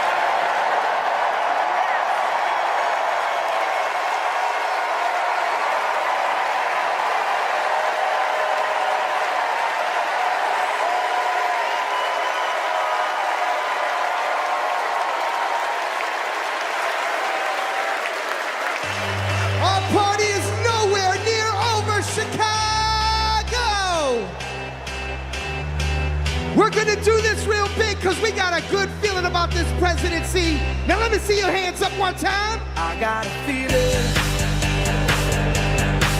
that tonight's gonna be a good night. That tonight's gonna be a good night.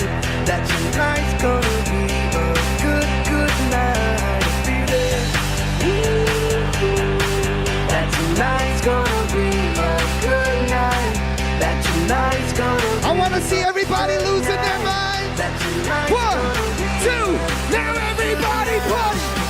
Tonight's the night. Let's live it up. I got my money.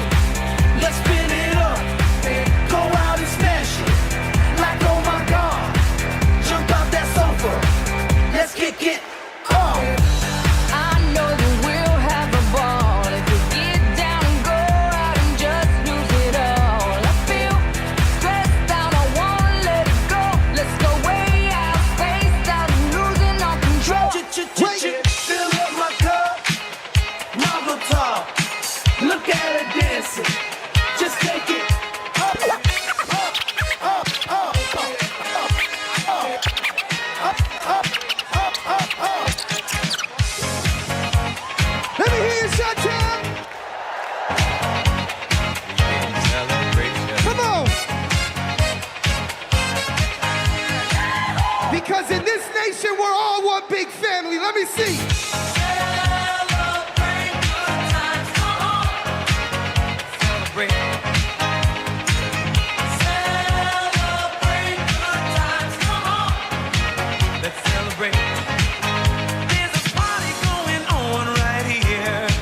A celebration to last throughout the years. So bring your good times and your laughter too. We gon' celebrate your party with you. Come on now. Celebration. Let's all celebrate and have a good time. Celebration. We gon' celebrate and have a good time. It's time to come together. It's up to you. What's your pleasure? Everyone around the world, come on. Ladies and gentlemen, I'll see you guys in just a little while. Thank you.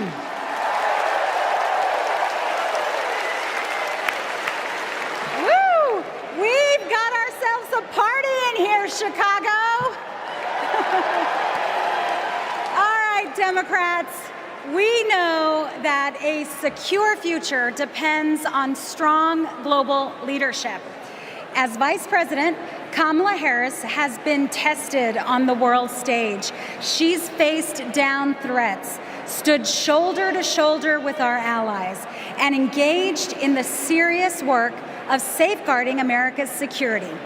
Please welcome to the stage an Army Ranger, my colleague, Congressman Jason Crow.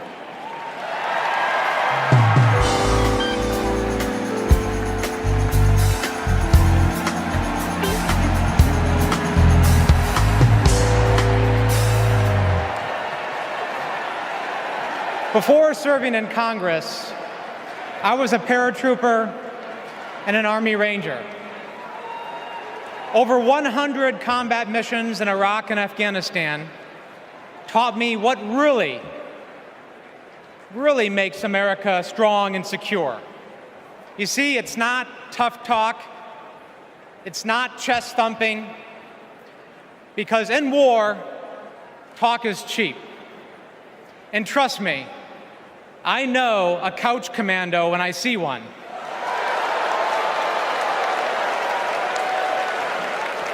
Real strength and security come from our people, from our allies. Donald Trump's Project 2025 would abandon our troops, abandon our veterans, our allies, and our principles. In Chapter 4, Trump plans to do Putin's bidding by abandoning Ukraine and walking away from our NATO allies. In Chapters 2 and 3, he plans to fire our national security and military professionals and then replace them with MAGA loyalists. But I refuse to let Trump's golf buddies decide when and how our friends are sent to war. When we join the military, we raise our right hand and we take the oath. We know that it comes with sacrifice, but we also know that it comes with a promise that America will have our back. Trump will break that promise. In fact, in Chapter 20 of Project 2025, he plans to slash veterans' benefits and then privatize VA health care. As a paratrooper, we learned that the leader of the unit jumps first, and then the others follow. Leaders always go first. But Trump,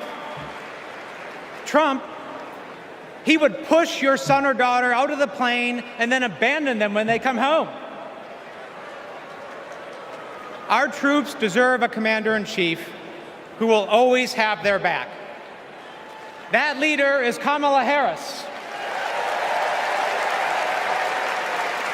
And together, we will make Kamala Harris our next commander-in-chief.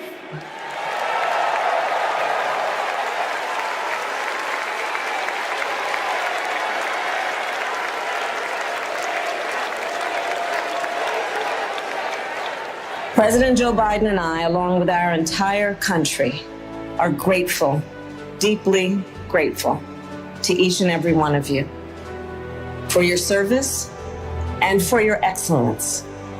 The United States military, without any question, is the strongest and best fighting force the world has ever seen.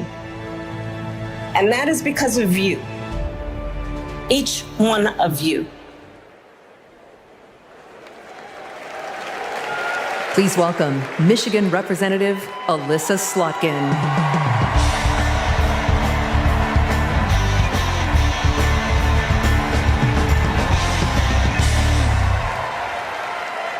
Good evening. I'm Alyssa Slotkin. I am honored to be your U.S. Senate nominee from the great state of Michigan. Go blue, go green, my peeps from Michigan.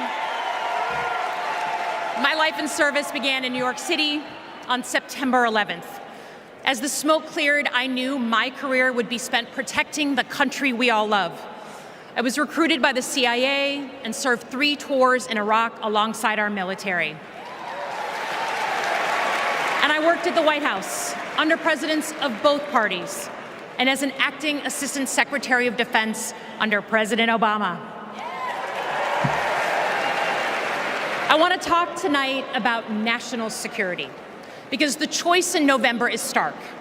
America retreating from the world or leading the world. Trump wants to take us backwards. He admires dictators a lot. He treats our friends as adversaries and our adversaries as friends. But our vision is based on our values. The values that took us to the shores of Normandy and helped us win the Cold War. We believe America should inspire and lead at home and abroad. We recognize that it's not just about having a strong military, but about tackling global challenges like AI and climate change together. And guess what? That takes friends. You gotta have friends to do that. Vice President Harris understands our strength abroad is inextricably linked to our strength here at home. Our schools, a strong middle class, and the health of our democracy. So, for everyone here and everyone watching, I want you to proudly claim your patriotism. You are here because you love your country. Do not give an inch to pretenders who wrap themselves in the flag, but spit in the face of freedoms it represents.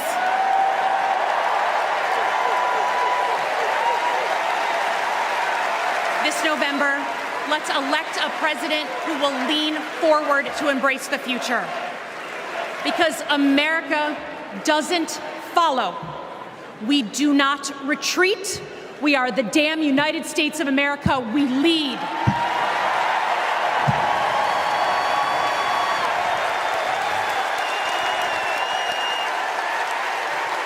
Please welcome New York Representative Pat Ryan.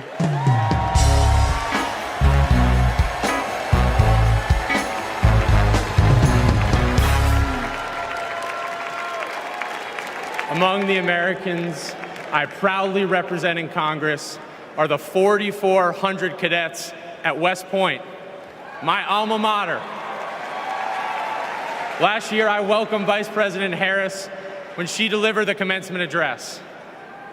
I watched as she shook the hand of every single cadet.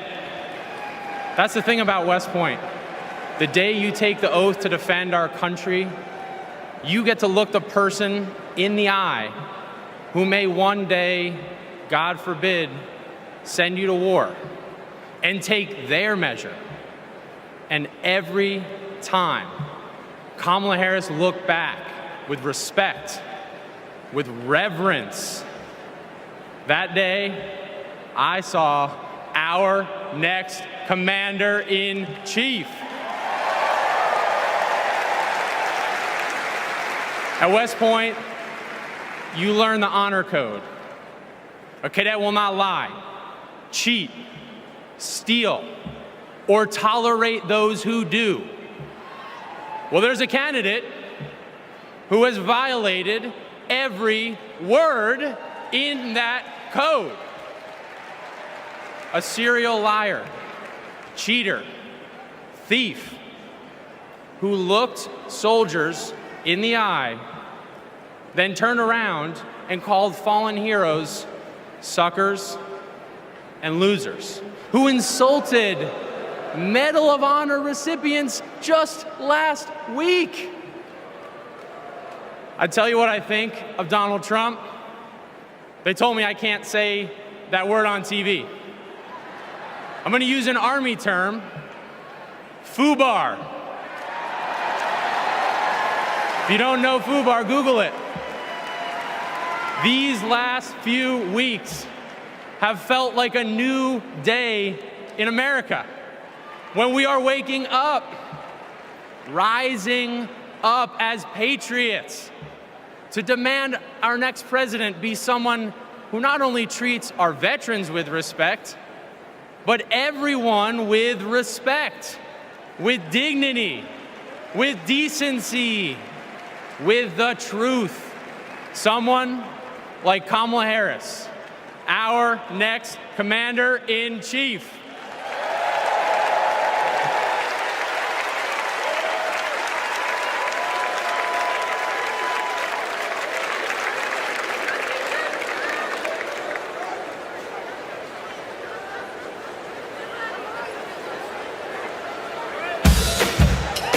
We are not done.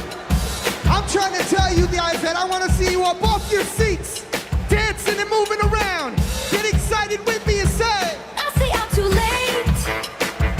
Got nothing in my brain. That's what people say. That's what people say. I go on too many dates, but I can't make them stay. At least that's what people say. That's what people say. But I keep cruising. Can't stop, won't stop moving. It's like I got this music in my mind saying it's gonna be alright. 'Cause the players gonna play, play, play, play, play. And the haters gonna hate, hate, hate, hate, hate, baby. I'm just gonna shake, shake, shake, shake, shake. Shake it off, shake it off. Heartbreakers gonna break, break, break, break, break. And the fakers gonna fake, fake, fake, fake, fake, baby. I'm just gonna shake, shake, shake, shake, shake. Shake it off, shake it off. Hold on. Come and move that in my direction. So thankful for that. Representando para mi latino aquí conmigo esta noche. Oh, you are my sunrise on the darkest day.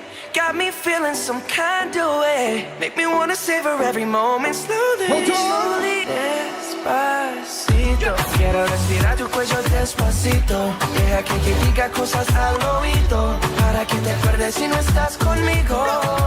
Despacito, quiero desnudarte a besos despacito. Firmo en las paredes de tu laberinto y hacer de tu cuerpo todo un manuscrito. Sube, sube. Quiero ver bailar tu pelo, quiero ser tu ritmo. Que le enseñes a mi boca tus lugares favoritos. Favorito, baby. Ladies and gentlemen, one more time, I'm DJ Metro, and I'll be back.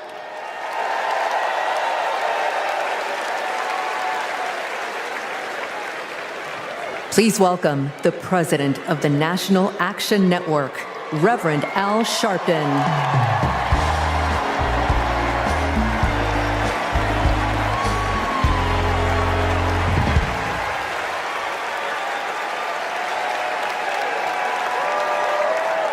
Thank you. Thank you. Thank you. Good evening. I stand before you as the president of National Action Network. We do not endorse candidates, but we report where candidates stand on criminal justice, economic empowerment, health equity, and other issues. On one side of this race is Donald Trump, a fellow New Yorker I've known for 40 years. Only once in that time, did he take a position on racial issues. He spent a small fortune on full-page ads calling for the execution of 5 innocent young teenagers. Well, I'm gonna bring them out in a minute, and you'll hear from them tonight. Because they were not executed, they're here to continue to fight.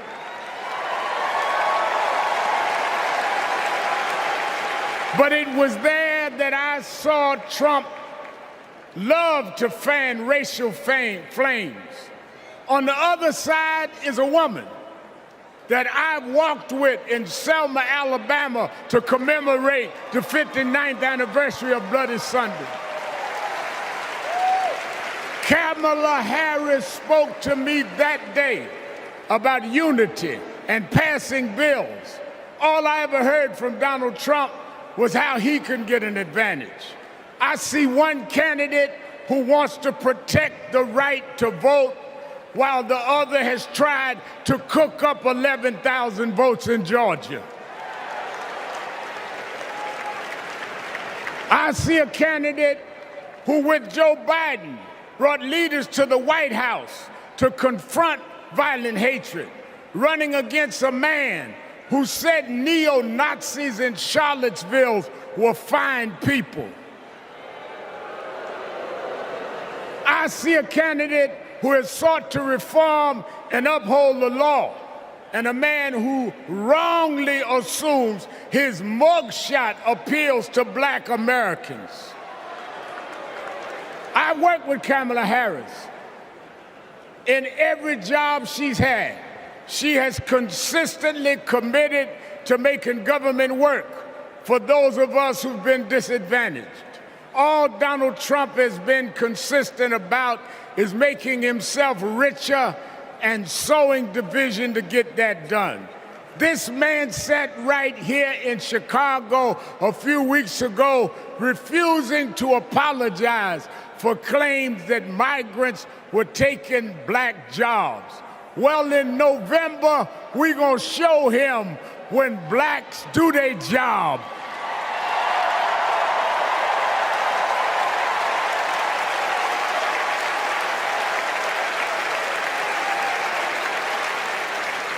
And we are going to join with whites and browns and Asians, and we're going to do a job on those that have done a job on us.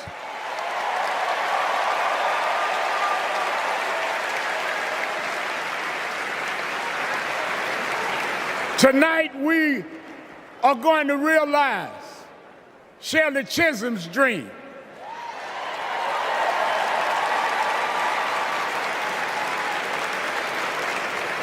52 years ago, I was one of the youth directors in her campaign for president.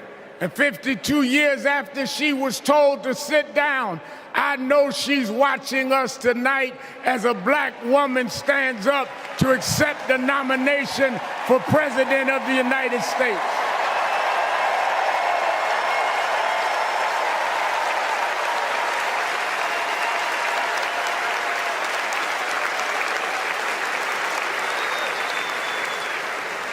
We have fought too hard for women to be told to get out of the kitchen.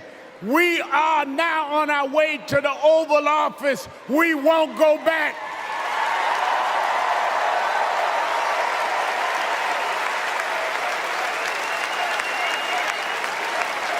We fought hard.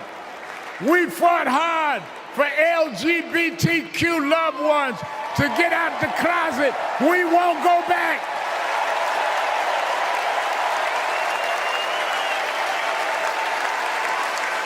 We fought hard for the right to choose, the right to education.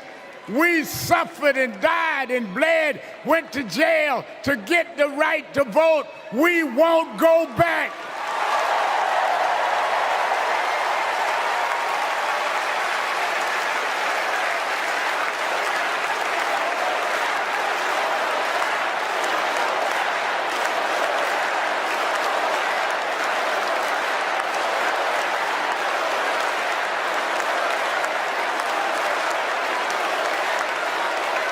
So we must be committed, no matter how the Supreme Court tries to roll back on civil rights, no matter what the amount of money they have.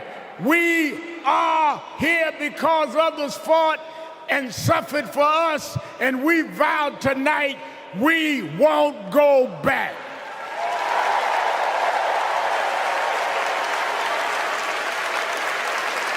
This November, we will go forward to fulfill the promise of a just and fair nation. And let me say, as we transition, I'm a preacher. And in Psalms it says, weeping may endure for a night, but joy comes in the morning. We've endured January 6th. We've endured conspiracy theories. We've endured lies and areas of darkness, but if we stay together, black, white, Latina, Asian, Indian American, if we stay together, joy, joy, joy, joy coming in the morning.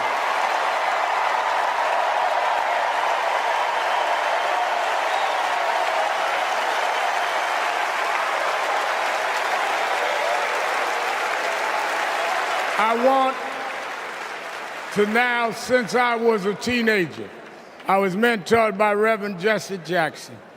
And Reverend Jackson taught us to fight for what's right. And now I want to bring out some young men that I fought for. I referred to them then, they were known as the Central Park Five. Now they are the Exonerated Five. Raymond Santana, Kevin Richardson, Yusef Salam, Corey Weiss, the Exonerated Five.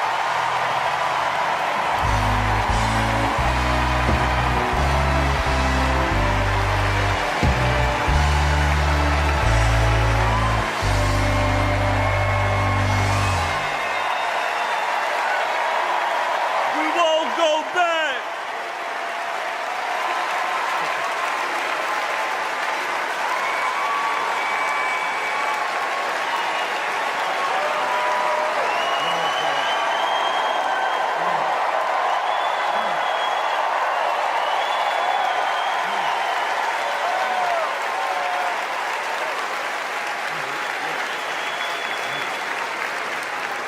Good evening, people.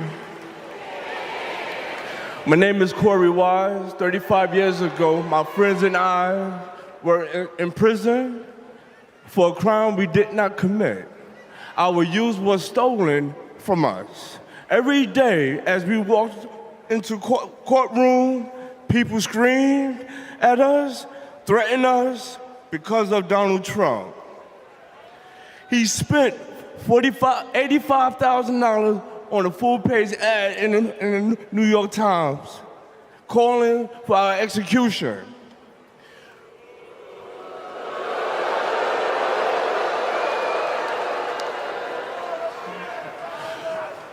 We were innocent kids, but we served a total of 41 years in prison. Reverend Al Sharpton stood with us. Now, I'm proud to stand with him today.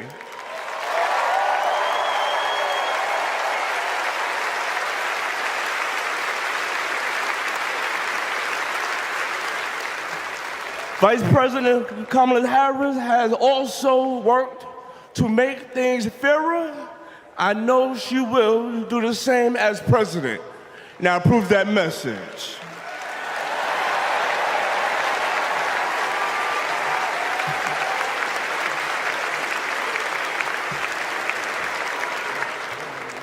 I love these guys.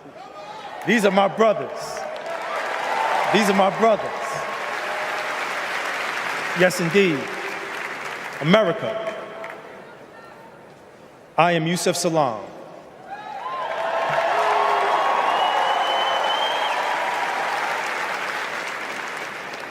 A New York City councilman representing my hometown of Harlem.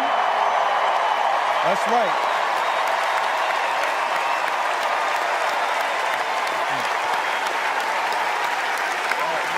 Man. Representing my hometown of Harlem, USA. And listen, as my friend Corey Wise just said, 45 wanted us unalived. He wanted us dead. Today we are exonerated because the actual perpetrator confessed and DNA proved it. That guy says he still stands by the original guilty verdict. He dismisses the scientific evidence rather than admit he was wrong. He has never changed, and he never will.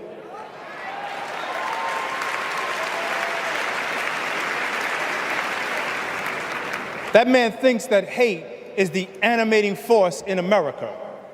It is not. We have the constitutional right to vote. In fact, it is a human right. So let us use it. I want you to walk with us. I want you to march with us. I want you to vote with us.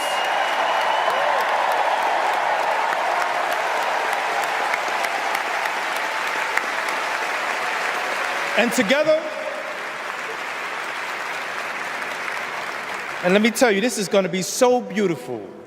And together, on November 5th, we will usher in Kamala Harris and Tim Walz into the White House.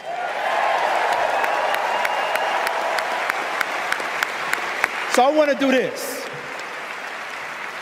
When I say when they, I want you to say, see us. When they, see us. When they, see us. When they see us, America will finally say goodbye to that hateful man.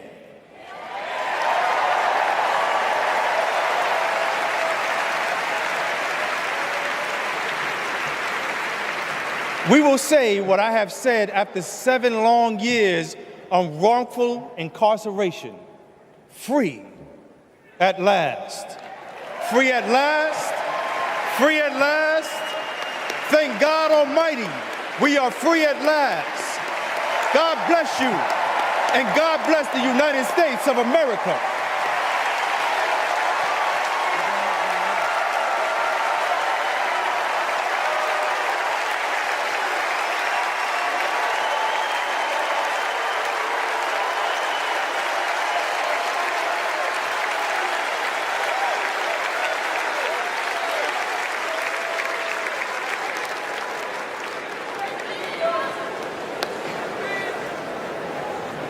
Wow.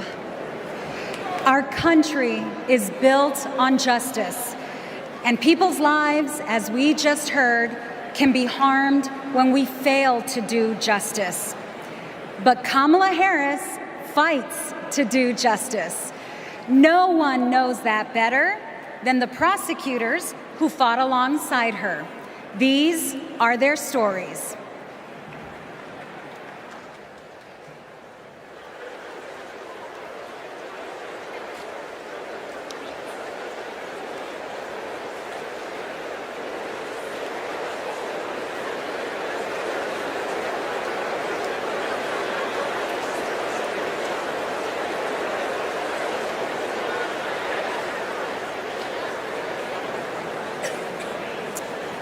I'm Amy Resner. I was a colleague in the courtroom when my friend Kamala tried one of her first cases and made the prosecutor's promise for the people. For Kamala, practicing law was always about protecting the vulnerable and giving the victims a voice. Women who were sexually assaulted, children who were mistreated and sexually abused. She helped them navigate their nightmares and demand justice for their injuries. And she did it all with grit and grace, intelligence and heart. She was a remarkable prosecutor, and she will be a remarkable president. Survivors of sexual assault struggle to be heard over the cacophony of voices demeaning, discrediting, and vilifying them. When powerful offenders are allowed to manipulate public opinion by attacking their victims' credibility, all victims suffer. Those words are from the 2021 amicus brief filed by RAINN, the nation's largest anti-sexual violence organization, in the case of E. Jean Carroll versus Donald J. Trump. As a legislator and lifelong advocate against sexual violence, I urge all of us to stand together to support survivors, believe them, and hold perpetrators accountable.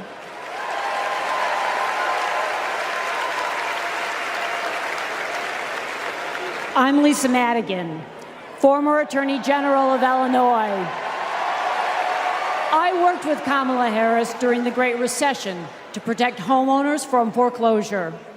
As Attorney General of California, Kamala met thousands of people on the verge of losing their homes and their faith in the American dream. She demanded big banks provide mortgage relief to allow families to stay in their homes. She stood her ground, and together, we prevailed. For as long as I have known her, Kamala Harris has always taken principled positions and never wavered. Thanks to Kamala's determination, countless Americans have a home they can call their own.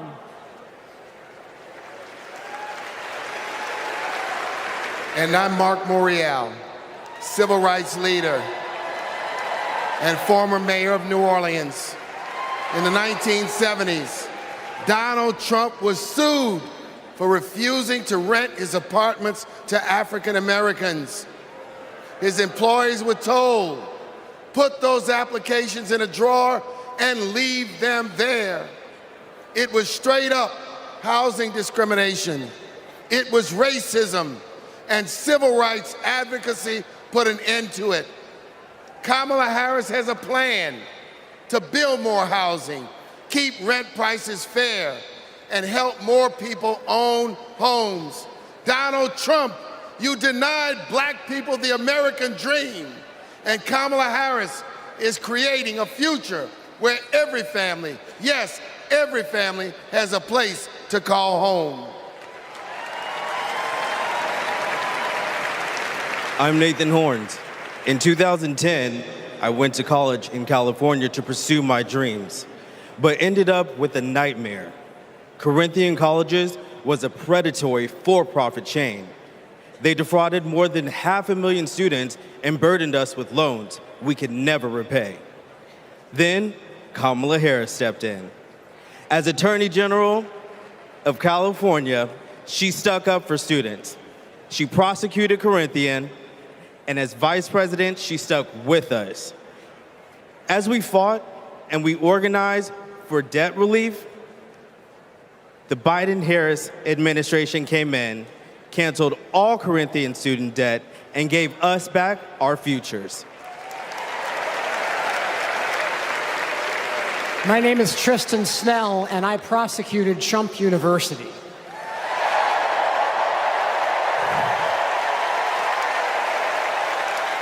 I interviewed over 100 victims of Trump's fraud, a retired police sergeant, an Iraq veteran with PTSD, a mother caring for her son with special needs. They trusted Trump. They believed that he would teach them his secrets and make their American dreams come true. But all they got was credit card debt and a fake diploma. Some lost their life savings, some lost their homes.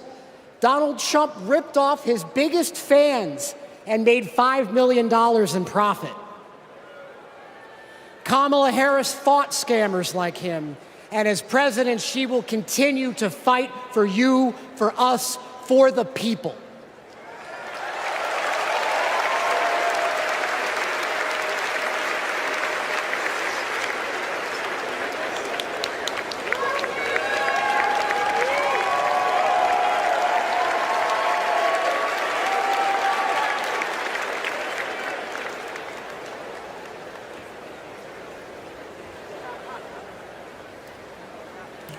Please welcome Massachusetts Governor Maura Healey.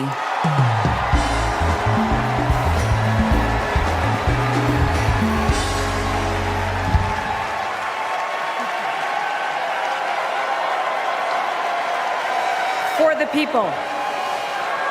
Those three words define the role of a prosecutor. To serve not only our clients in the courtroom, but our community and our country. To give people a sense of security and safeguard the principles that hold our nation together.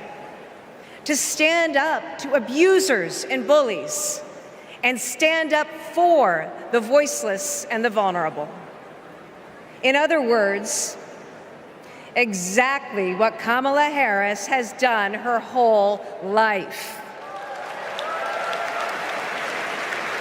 When she was DA, mothers of children who'd been murdered, whose cases had gone cold, would come to her office saying, "I'll only speak to Kamala," because they knew she would listen, because they knew she would help them find justice. And she did. That's the Kamala Harris I know. A few weeks ago in Massachusetts, I watched a little girl meet the vice president. Her eyes were so wide, as open as the future. Kamala asked her about the summer, her basketball camp, and what position she likes to play. The little girl said to her, "Anything but defense." Kamala put her hand on her shoulder and replied, "Me too. I love offense." That's what it means to be for the people. Kamala Harris fights for all Americans. She stays on offense and she wins. And I know that she'll fight with the same passion, the same determination as President of the United States. I can't wait to see her prosecute the case against Donald Trump on the debate stage in September. We face a stark choice in this election: a felon and con man, or a dedicated prosecutor. The contrast between Donald Trump and Kamala Harris is clear. He obstructs justice. She upholds it. He swindles people. She serves them. He thinks he's above the law. She actually understands the law.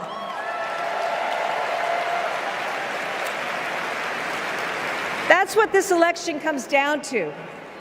One candidate who's out for himself, or Kamala Harris for the people. It's a battle for the future of our nation. And tonight, we will prove beyond a reasonable doubt that Kamala Harris should be, she must be, the next President of the United States. Thank you.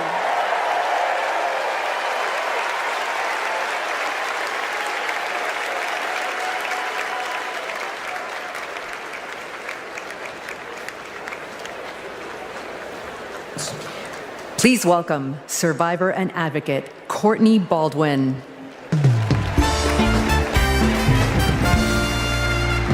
Good evening, Chicago. I'm Courtney Baldwin. In 2013, I was sold for sex in cities across California by a trafficker who controlled every aspect of my life. During those dark moments, I held on to hope that one day I'd be seen as more than a victim, that I could pursue my dreams, and that my trafficker will be held justice. I didn't know it yet, but waiting for me on the other side were people who were fighting for survivors. One of them was Kamala Harris. As California's Attorney General, she fought Backpage.com, the website that let me and thousands of others be bought and sold. She filed criminal charges against its owner that shut down the website for good. No one has ever done that.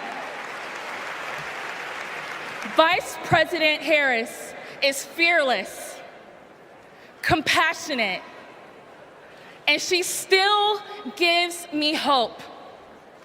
She's protected people like me her whole life, and I know she'll fight for us all as president.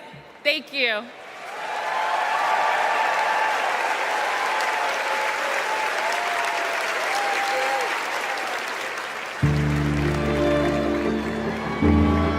We have to wake up at 2 a.m. in the morning. It's the only way to beat the Phoenix heat. It's just like opening an oven. I work on the light rail. It's a good way to tackle the climate crisis, but the clock is ticking. Climate change is one of the greatest con jobs ever. All of this with the global warming and that, a lot of it's a hoax. It's a hoax. Hurricane Beryl is the earliest Category 5 on record. Climate change isn't a hoax, and it's not happening in the future. It's happening right here, right now. Here in Phoenix, the most consecutive 110-plus degree days in a row. Trump is pouring gasoline on the fire. He proceeded to solicit $1 billion from the fossil fuel companies because if elected, he would roll back environmental rules and repeal regulations. Trump's Project 2025 agenda gives tax breaks to big oil and completely tramples the middle class. Trump would gut clean energy jobs like mine. This work gives us security and economic freedom. Trump would rip that away. Kamala Harris sees the future differently. She's a clean energy champion. She took on big oil that gouged Americans. Harris was the deciding vote that passed Democrats' epic clean energy investments. Kamala will fight for climate and clean energy policies that protect our health and hold big polluters accountable. The clock is not just ticking, it is banging. And that is why President Biden and I made the largest climate investment in America's history. We are not going back. I was raised to care for my community. That means jobs for my guys and a clean energy future.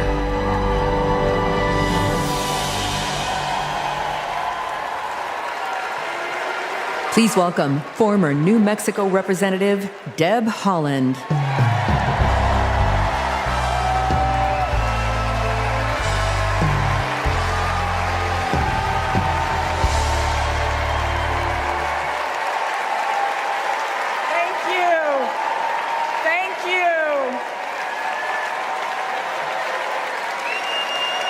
Thank you.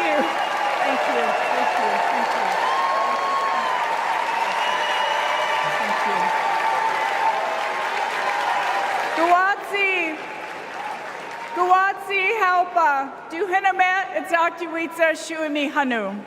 In my Karis language, greetings, friends and family. My name is Kresh Turquoise, and I'm from the Turquoise clan. 35 generations ago, my ancestors built lives in the high desert of New Mexico. I am on this stage tonight because of them. While fishing with my dad and running through the desert with my cousins, I learned that we have a responsibility to take care of our planet. Donald Trump never learned that lesson. He called the climate crisis a hoax. He made it easier for big companies to poison our air and water. An American president must lead the world in tackling climate change. We need a president who understands that assignment. That's Kamala Harris.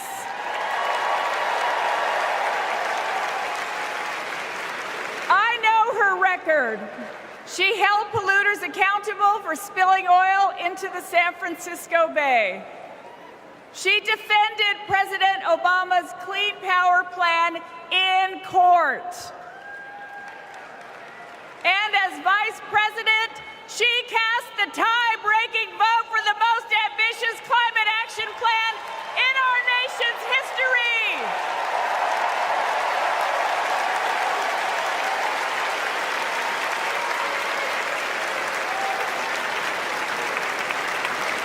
Kamala Harris and Tim Walz will fight for a future where we all have clean air, clean water, and healthy communities. Let me go back to the lesson I learned in the desert Southwest.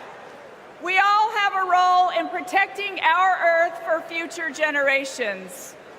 So let's all be fierce and let's make Kamala Harris the next President of the United States. Thank you all so much. Thank you. Thank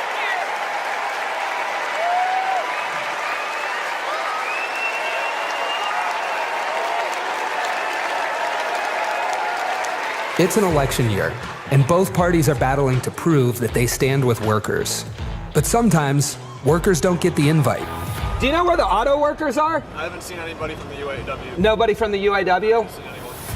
After we struggled to find any auto workers at Trump's rally for auto workers, we hit the road to find out what Democrats have been up to. The Inflation Reduction Act is helping to fuel a boom in clean energy, creating 9 million new clean energy jobs over the next 10 years, once in a generation investment. I thought that American manufacturing was supposed to be dead. Here I am looking at one of the biggest auto mega plants being built. We talked to workers in rural Tennessee who joined a union for the first time to build one of the largest battery plants in the country. We have 20-year-old people thinking about their future. We never did that. I got things now that I never thought I could have. Generational wealth, I'm working on that. Medical, dental, vision, pension, something to fall back on when it's all over with. We went to Vegas, where union workers are building America's first high-speed rail. To Lordstown, Ohio, where auto workers who lost their jobs under Trump returned to work at a new battery plant. This could be the future. This could bring industry back to Lordstown. We saw it in its heyday, and here we are. We have the opportunity to make the battery. And Milwaukee, where workers are replacing every lead pipe in the city. It helps with the struggle. You don't have to struggle with 2, 3 jobs. You know, you can maintain with one job. This is my own neighborhood. This is your old neighborhood? Yes. Makes me feel good because I'm giving back something. It's easy for stories like these to get drowned out by fake worker rallies at non-union plants. Does anybody know that there's a Donald Trump event just an hour away from here? Yes? No? No. Was anybody invited to it? But over the last 4 years, only one party has invested trillions in clean energy, bringing back manufacturing and rebuilding infrastructure, putting workers at the center of it all. And this is just the start. Please welcome John Russell.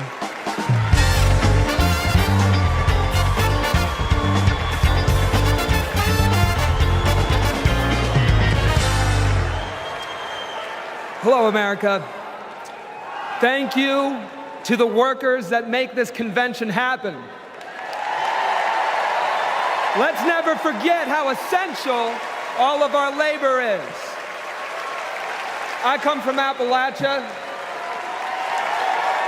We kept the lights on in this country for generations. But the wealth made by our broken backs and our black lungs never did trickle down. And Washington listened to rich men demanding that we stick with dirty energy at any cost. Across the country, working class people are looking for a political home after years of both parties putting profit above people. Now, Trump, a billionaire, says that he'll take on the elites, but then he promises handouts to big oil, and he punches down at anyone with the guts to be different. But populism that insists we are too different to get along, is just divide and conquer by a different name. There's another sort of populism with roots in this party that we in West Virginia know well.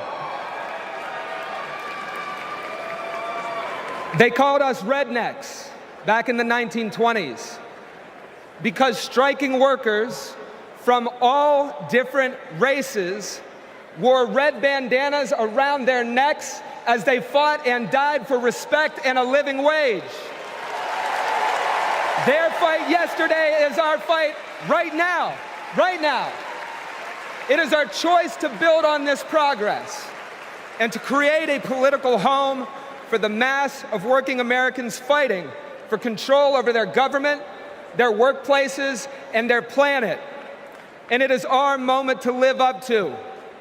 Let's get after it. Thank you very much.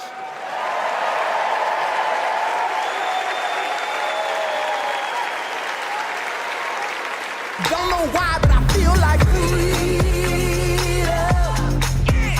When our team of students passed one of the first climate justice policies in our nation, Vice President Kamala Harris showed up. She came to highlight our initiative because she believes in us. Last year, my dad retired after spending more than 30 years working at one of our country's most polluting power plants. Donald Trump doesn't care about people like my dad. I know Vice President Harris will put working families ahead of big oil billionaires. Kamala Harris approaches climate policy through the eyes of future generations, like mine. As new voters and as new leaders, I'm excited to join Harris in the fight for our future.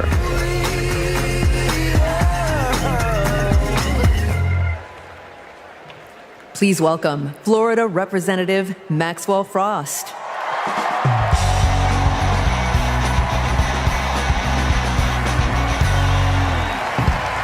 I'm Maxwell Alejandro Frost, and I'm proud to be the first member of my generation in Congress. I'm also proud to represent Central Florida. You might expect me to talk about how climate change will impact our future. But as a Floridian, as a Florida man, I'm here to tell you that the climate crisis isn't some far-off threat. It is here. Donald Trump and J.D. Vance think they can divide us by saying this crisis is some type of hoax. But I've walked the streets of communities that have been forced to rebuild after hurricane flooding destroyed their homes. I've heard the stories of immigrant farm workers made to work in horrid conditions exacerbated by this crisis. And I felt the scorching record heat and know that climate change can sometimes feel like an unstoppable force. But with our movement and with organizing and an administration that cares, we are making progress. Kamala Harris and Joe Biden have proven that tackling this crisis creates jobs, that investing in clean energy protects our health, and that investing in mass public transit builds strong communities. And we must always remember that peace is essential to our climate and war destroys our environment. This election is about every drop of water that we consume and every breath we breathe. Fighting the climate crisis is patriotic. And unlike Donald Trump, our patriotism is more than some damn slogan on a hat. It's about actually giving a damn about the people who live in this country. Because when you love somebody, you want them to have clean air. When you love somebody, you want them to have safe drinking water. And when you love somebody, you want them to have a dignified job. And so, America, it's simple. Let's get to work and elect Kamala Harris and Tim Walz for our planet, for our future, for our present, and for our people. God bless.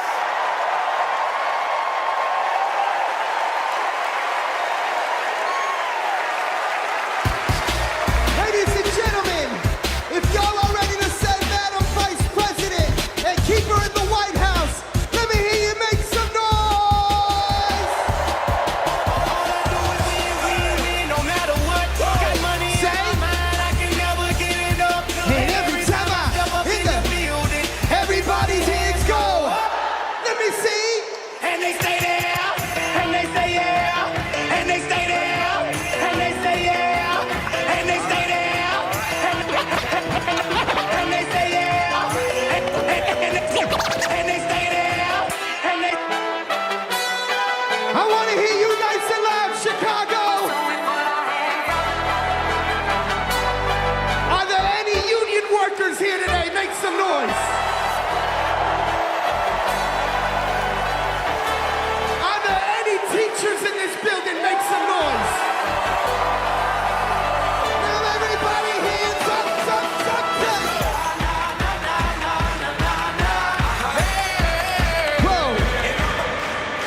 Thank you, ladies and gentlemen. I'm DJ Metro. We'll be back for more.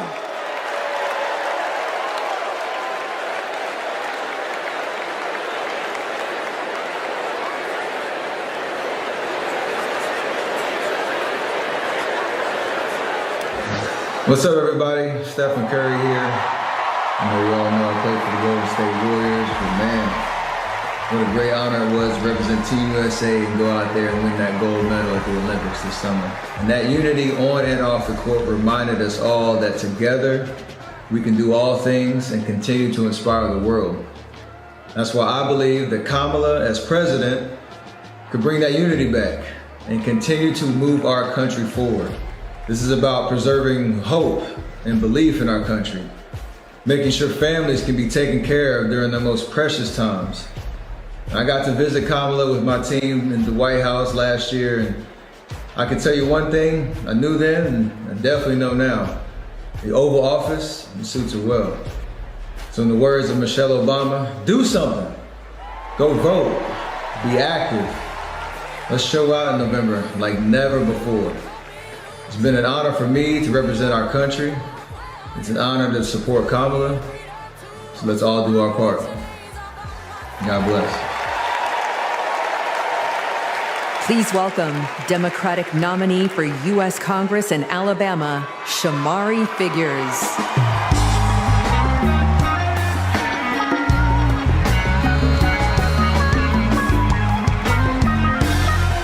Good evening, America. And hello, sweet home, Alabama. I am running for Alabama's 2nd Congressional District. This is the district that gave America the Tuskegee Airmen, Rosa Parks, Fred Gray, and it is the birthplace of the civil rights movement in Montgomery, Alabama. And of course, this district is home to Mr. Good Trouble himself, Congressman John Lewis. Look, my pathway to this stage was paved by a legacy of fighters. Fighters that include my mother, Alabama State Senator Vivian Davis Figures, who is here at her 11th DNC.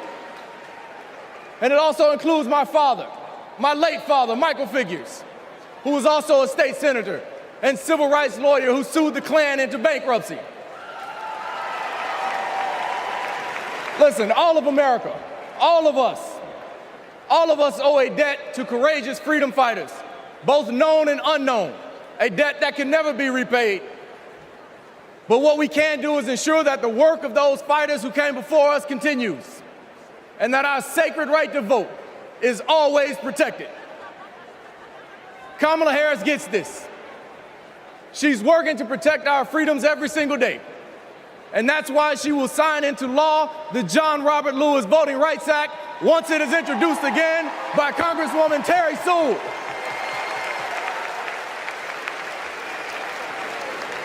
Listen, America, a California poet named Kendrick Lamar recently reminded us that sometimes we gotta pop out and show up.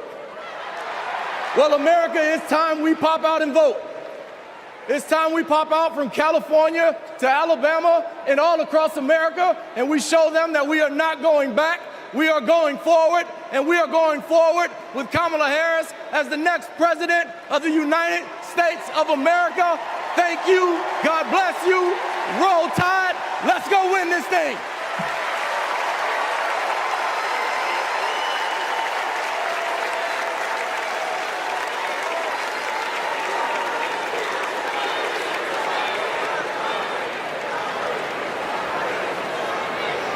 As I close out my segment tonight, I got to send a quick message. Madrecita querida, I love you.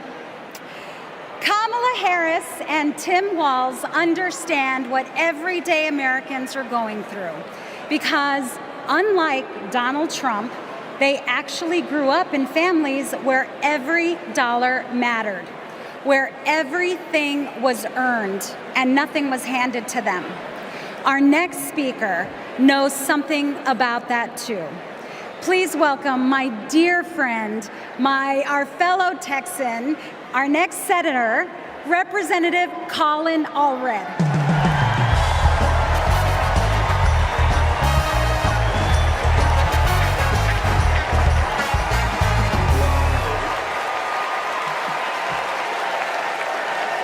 All right.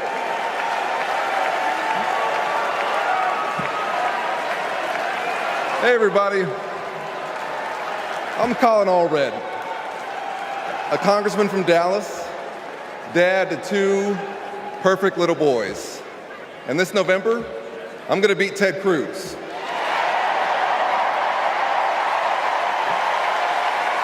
And I'm so proud to be here to support our next president, Kamala Harris. You know, like Kamala, I was raised by a single mom. Mom was a public school teacher who often worked two jobs to make ends meet. So when we talk about lowering costs, I think about the times when we went to the grocery store when I was growing up and swiped the debit card and said a little prayer. But my mom and my community in Texas gave me a chance to chase my version of the American dream. I played football at Baylor and in the NFL before becoming a civil rights lawyer and representing my hometown in Congress. Now I'm the guy who's going to turn Texas's Senate seat blue.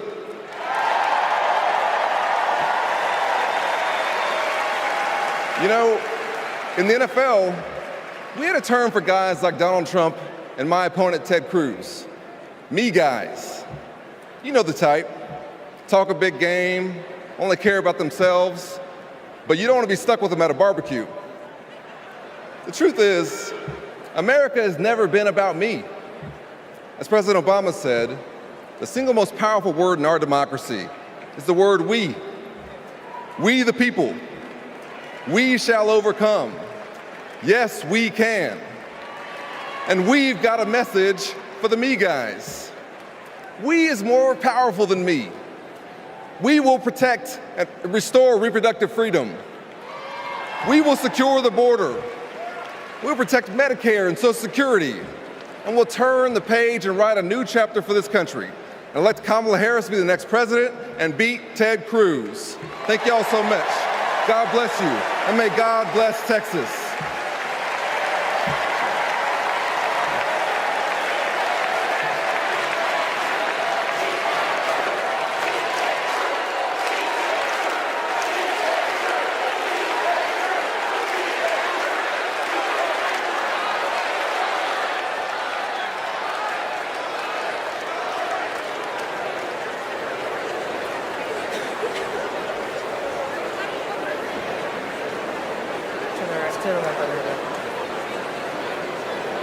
I'm Anya Cook. This is my husband, Derek, and our daughter, Anea. 2 years ago, a miscarriage nearly killed me. At 16 weeks, my doctors told me to prepare for a stillbirth. I needed care. But my state's abortion restrictions kept it from me. I miscarried in a bathroom. I'll never forget my husband's face as he tried to stop the bleeding, trying to do what doctors should have been doing. When I reached the hospital, I'd lost nearly half the blood in my body. I can't change the past, but we can choose a different future.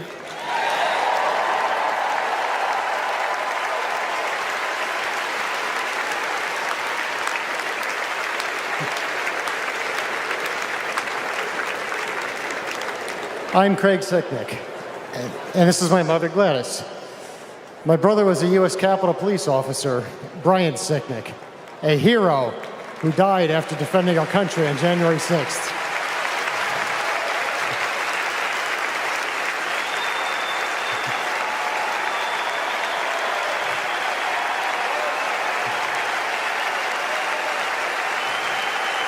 My family knows how dangerous Trump is. He incited the crowd while my brother and his fellow officers were putting their lives at risk. We need a real leader, not an autocrat who is stuck in the past. Brian, we miss you every day.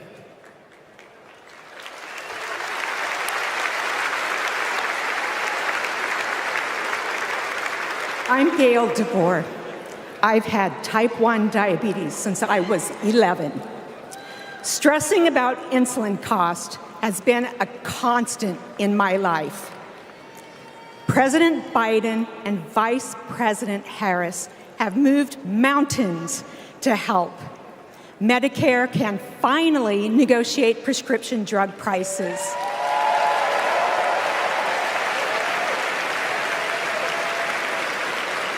Insulin is capped at $35 for Medicare recipients.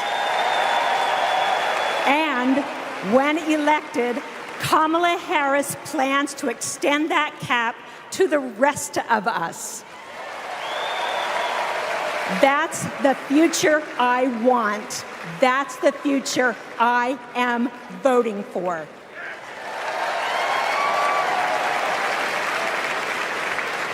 I'm Wani Romero, owner and CEO of Mothership Coffee in Las Vegas. I put in work to build my business. When COVID hit, this administration's support kept us moving. I hired staff and we grew. We've more than doubled in size since the pandemic, and it's just not us. Over the last 4 years, 19 million new business applications have been filed. Like Trump, I grew up in Queens, but unlike him, I built my business with grit. That's my story. That's the American story. Let's turn the page on Trump.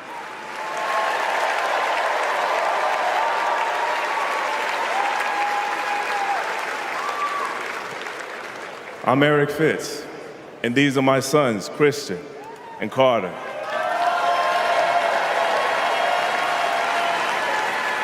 I always try to set an example for my boys, to teach them compassion, accountability, and resilience. I want those values to be reflected in our leaders. I don't want to have to turn off the TV because our president is lobbing insults or telling lies. I'm tired of all of the hate. It's time to move forward together and build a country our kids can be proud of.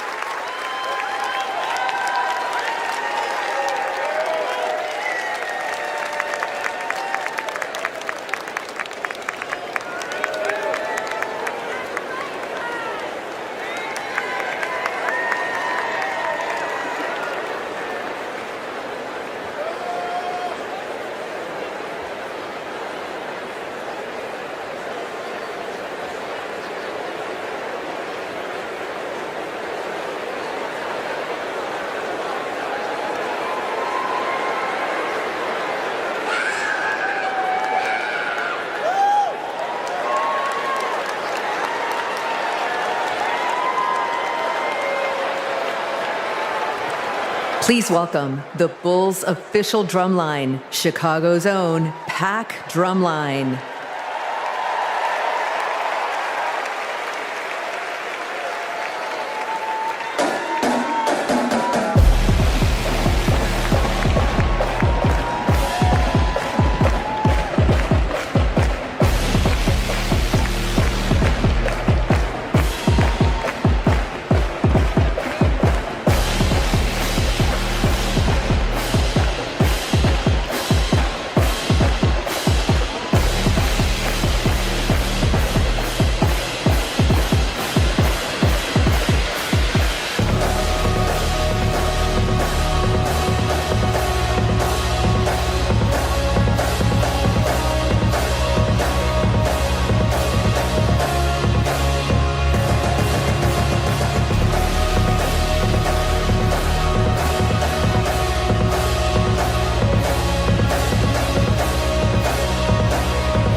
Party's not over, Chicago!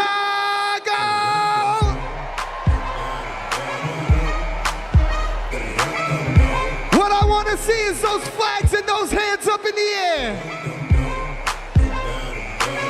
Help me sing it out nice and loud. Y'all ready to get down and party with me one time? DNC say. 369, damn, just say it to me one more time and go. Get low, get low, get low, get low, get low, get low.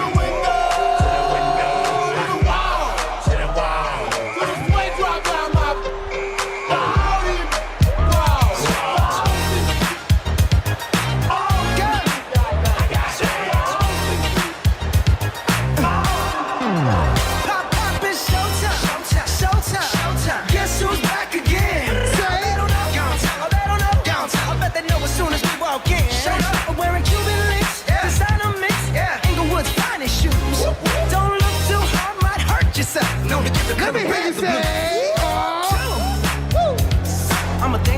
bag with some money in my pocket. Keep up. So many pretty girls around me and they're waking up the rocket. Keep up. Why you mad? Fix your face. Ain't my fault they all be jacking. Keep up. Players only. Come on, Joe. Raise up to the moon. Girls, what y'all trying to do? 24 karat magic in the air. Head to toe so bad. Look out. Look out. Look out. This ain't Texas. No hold 'em. So lay your cards down, down, down, down. Say. Pocket Lexus. Throw your keys up.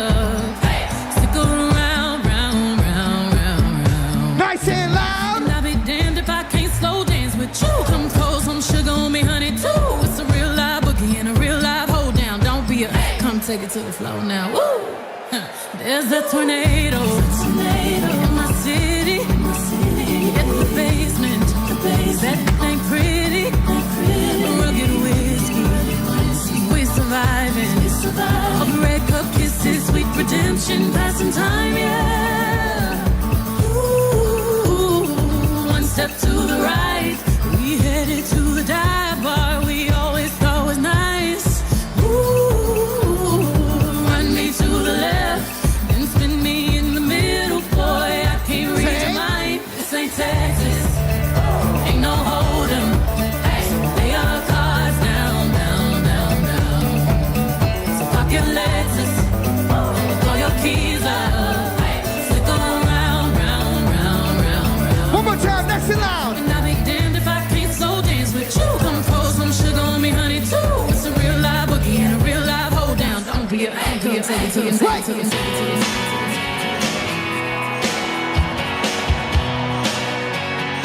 If you've been with me all 4 days, let me see you make some noise right now. And if this is your first convention, let me hear you make some noise. I was born in a small town and I live in a small town. Rapid down a small town, oh, small communities. All my friends are small town. My parents live in the same small town. My job is a small town. Provides little opportunity. Hey!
up with me.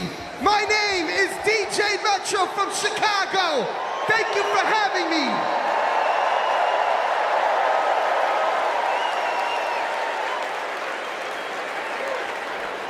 Here we go.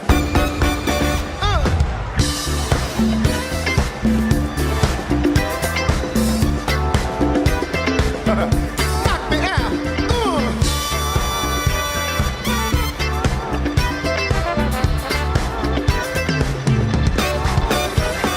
Superhighway. Hey everybody, thank you for joining. We are heading into the 8 o'clock hour of the DNC Day 4 coverage.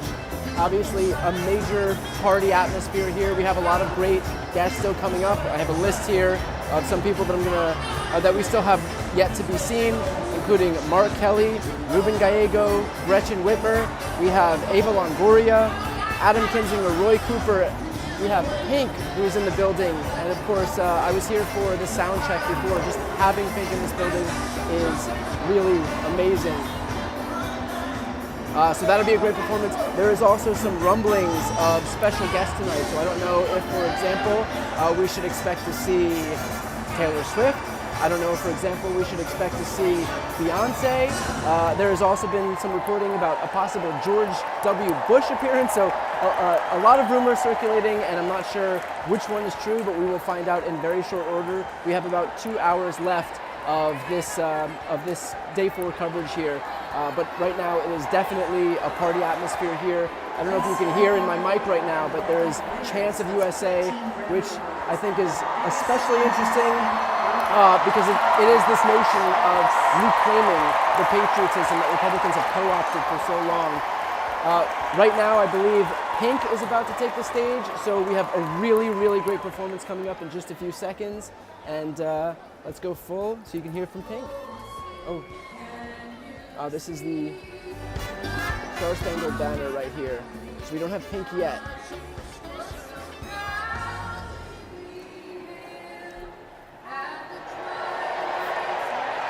But out of respect, let's listen in here.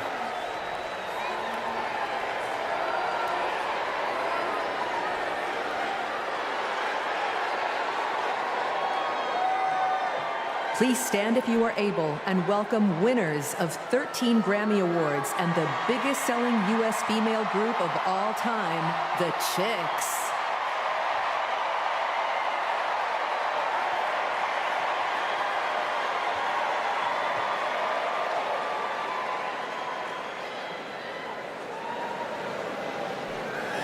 Oh, say, can you see by the dawn's early light what so proudly we hailed at the twilight's last gleam, whose broad stripes and bright stars through the perilous fight o'er the ramparts we watched were so gallantly streaming, and the rocket's red glare, the bombs bursting in air, gave proof through the night that our flag was still there.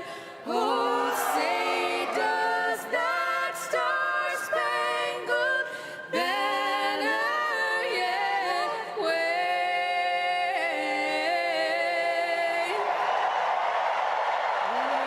Land of the free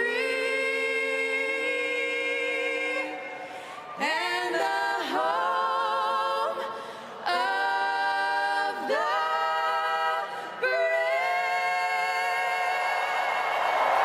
All right. So we're going to return to full screen coverage here. I believe Terry Washington is coming up next. So thank you guys all for listening. We go full screen and we get into this 7 o'clock hour of coverage, or I'm sorry, 8 o'clock hour of coverage here on Day 4 at the DNC.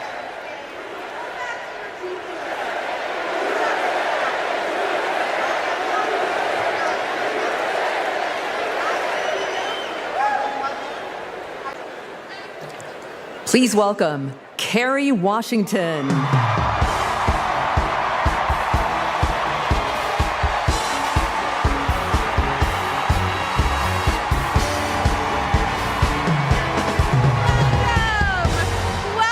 to the final night of the Democratic National Convention. The last 3 nights have been extraordinary, and tonight we hear from our next president, Kamala Harris.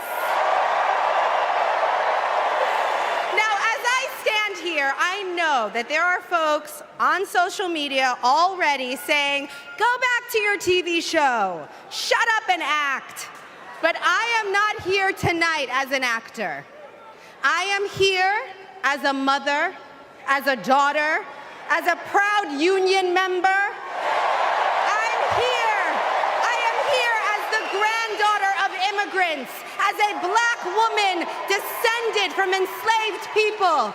I am here tonight because I am an American and because I am a voter and because we, the people, are stronger when all our voices are heard.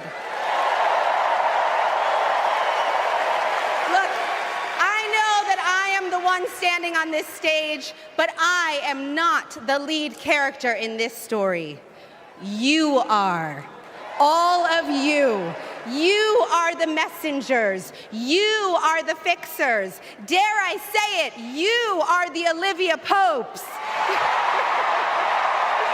You are the superheroes saving this democracy. It is you, not me, who have the greatest power to convince your loved ones to vote.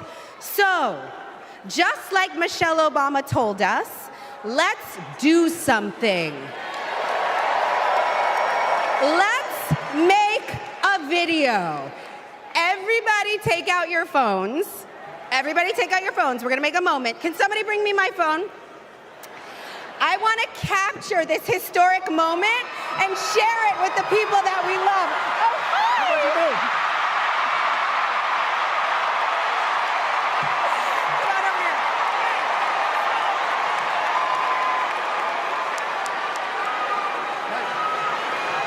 Okay, here's what we're gonna do. We're gonna take this video, guys. We're all gonna take it together. We're gonna post it to social media, text your friends, send this message out into the world. When I say when we fight, you're gonna say? Yeah. Are you ready? Okay, let's record. We're recording. You ready, Tony? Yep, I'm ready. Okay, ready? When we fight! When we fight! When we fight! Are you ready for Kamala Harris to win? Good, because when Kamala wins, America wins. We did it! We did it, Joe. Thank you, Tony. I don't get to stay? No, you gotta go. Bye, everybody. Tony Goldwyn, ladies and gentlemen. Okay, so listen. It's come to my attention that there are some folks who struggle or pretend to struggle with the proper pronunciation of our future president's name. So, hear me out. Confusion is understandable. Disrespect is not. So tonight, we are going to help everyone get it right. Here to help me are some very special guests.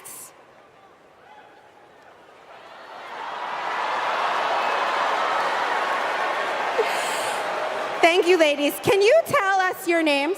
Hello, everybody. My name's Amara. And my name is Leela, her little sister. And what are you here to do? To teach you how to say your auntie's name.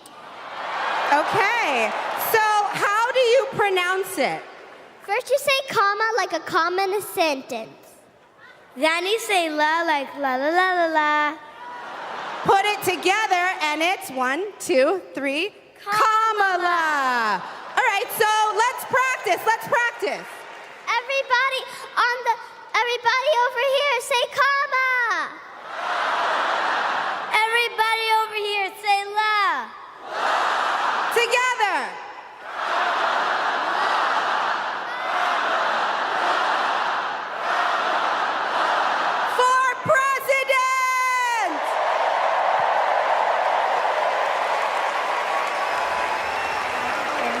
I gotta say, it really is telling that they had to bring kids in to teach Republicans how to say Kamala Harris's name because they have been pretending for so long not to know how to pronounce it.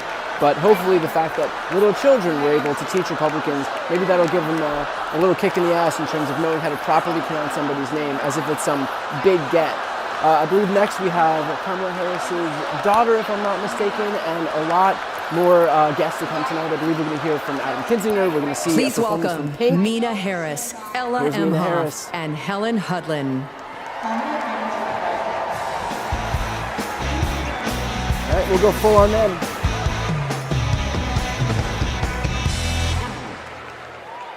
Hi, I'm Mina. I'm Ella. And I'm Helena. I grew up in Oakland, California, in a house full of extraordinary women. My mom, my grandma, and my auntie, who showed me the meaning of service, helping her sister, a 17-year-old single mom, fighting for justice for the American people, and still cooking Sunday family dinner. She guided me, now she's guiding my own children, and I know she'll guide our country forward. Kamala came into my life when I was 14. Famously a very easy time for a teenager. Like a lot of young people, I didn't always understand what I was feeling. But no matter what, Kamala was there for me. She was patient, caring, and always took me seriously. She's never stopped listening to me, and she's not going to stop listening to all of us.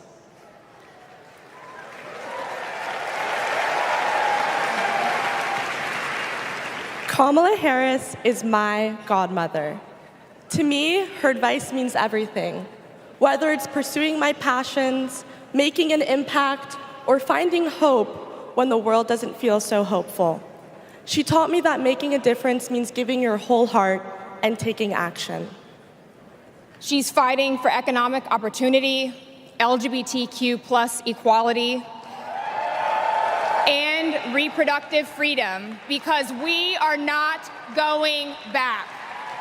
She's fighting for social justice, health justice, environmental justice, and she isn't alone. We're all in this fight together.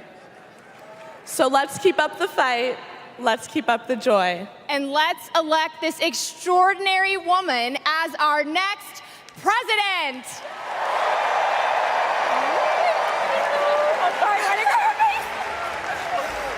Okay.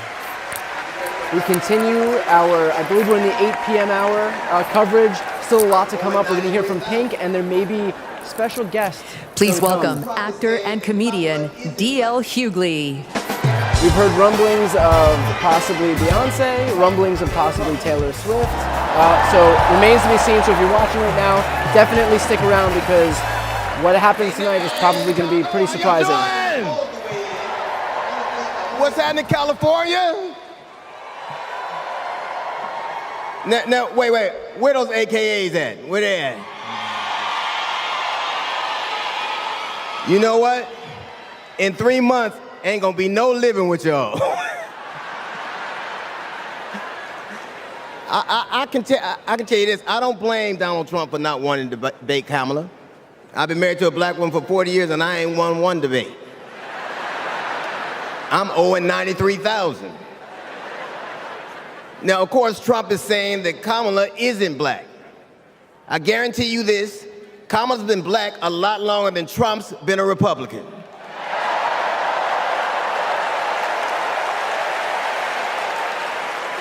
And if he keeps sliding in the polls the way he is, the only way he can keep Kamala out of the White House is if he buys it and refuses to rent it to her.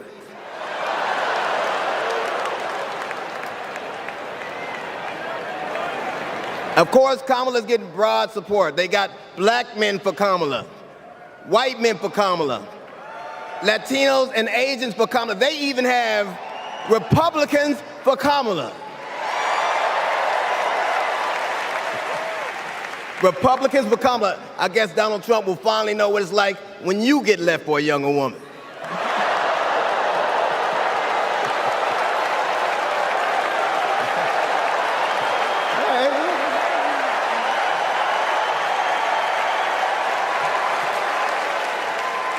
But seriously, Kamala knows the truth about the American dream, that hard work is not enough. Hard work alone is not enough to succeed, that you need access and information and opportunity. And she knows that some folks are often denied those very things. As president, she will give each and every one of us a fair shot in life. But I have to admit, I didn't always believe that. I mean, if you told me the 15-year-old me would be on stage supporting a prosecutor and a teacher,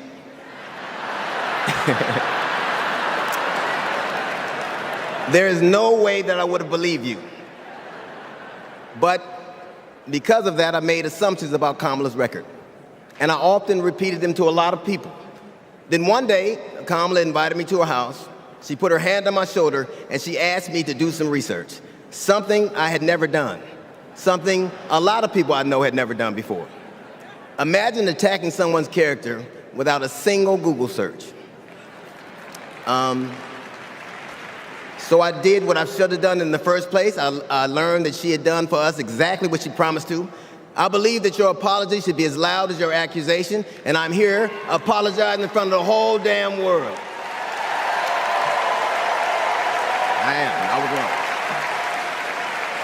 I was wrong, and I'm so very glad I was wrong because, Kamala, you give me hope for the future, a future where my grandchildren, Nola and Stevie, had the freedom to control their own bodies, where they have the opportunity to go as far as their wits and their talents would take them.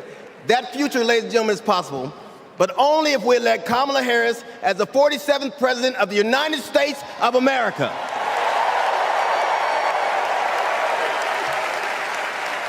I will say this to you. The best piece of advice I've ever gotten in my entire life is you don't have to know what you will do, just know what you won't. And we won't go back.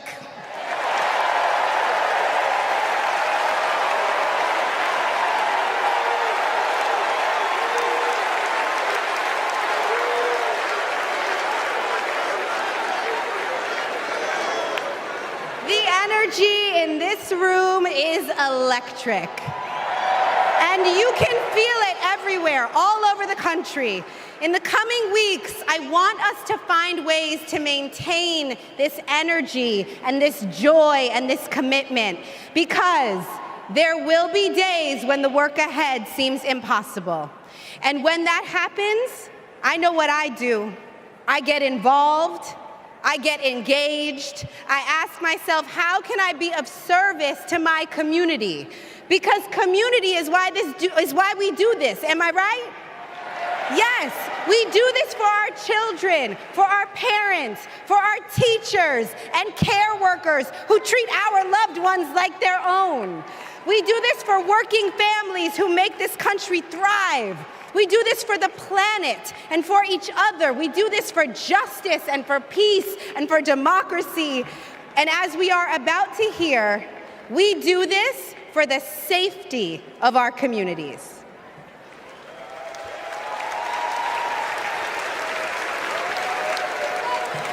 Please welcome Genesee County, Michigan Sheriff Chris Swanson.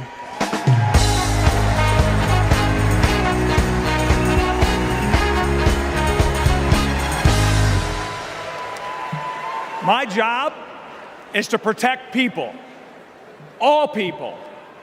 In 2020, righteous anger spilled over into the streets of Flint, Michigan. One bad decision from either side, and there would have been bloodshed. But that didn't happen. We laid down our riot gear, and we embraced the community, and instead of hate, we chose hope.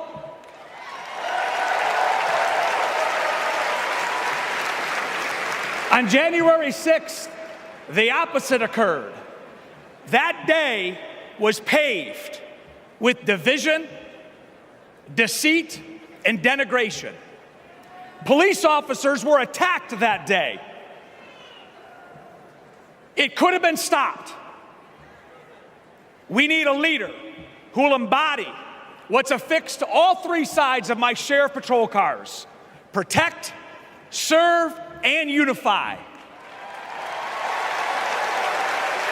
Kamala Harris is that leader.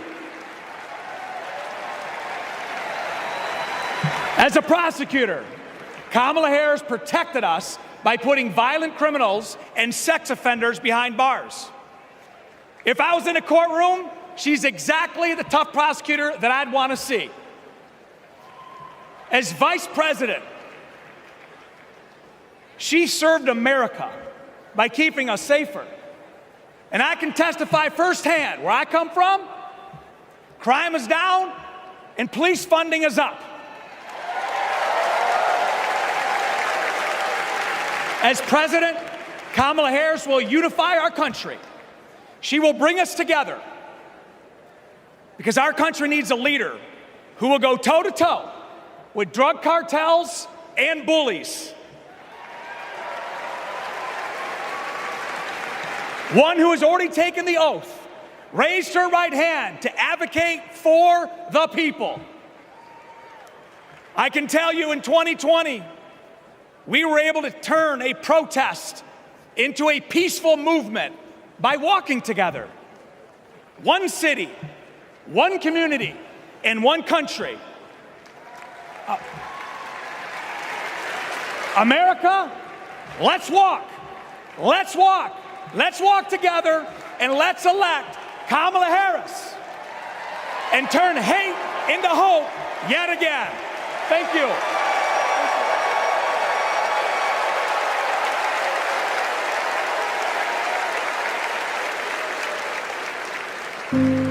We were contemplating adopting, and then out of nowhere, I got pregnant. Jordan was so much fun as a child. When all of a sudden, 3 of those rounds he aimed at Jordan. Jordan didn't deserve to die that way. Reports of an active shooter at a high school. These students have now lived through so many of these shootings since they were born almost. We were praying and crying. I don't know how we're alive. An active shooter at an elementary school in Uvalde, Texas. Multiple children have been killed. Most of the body so mutilated that only DNA test for green cone. So again, for those just watching right now, we are well into our 8 o'clock hour. There is not much left of this convention, but we are still expecting some surprise guests this evening. There's been a lot of talk about a possible Beyonce appearance, a possible Taylor Swift appearance, even some talk about a possible George W. Bush appearance. Overall, all of that is to say that we don't know exactly what's going to happen yet, but this last hour and a half does promise to be very interesting here for day 4 at the DNC. Of course, I believe that we're still waiting to hear on Adam Kinzinger and a few other folks, and then of course, tonight's big main speaker is going to be Kamala Harris. So with that said, for those watching, thank you for tuning into this stream. Definitely stick around because I think that it's going to be very surprising in terms of what happens over the next hour, hour and a half here. You just heard weapons ban. But Kamala understands the fight we're in. The power is with the people. And gives people like me, survivors like me, hope. December 14th, 2012, I walked.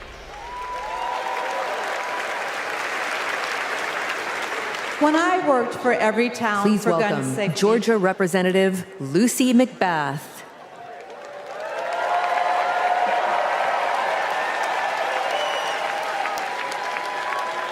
When I worked for Everytown for gun safety and Moms Demand Action for Gun Sense in America,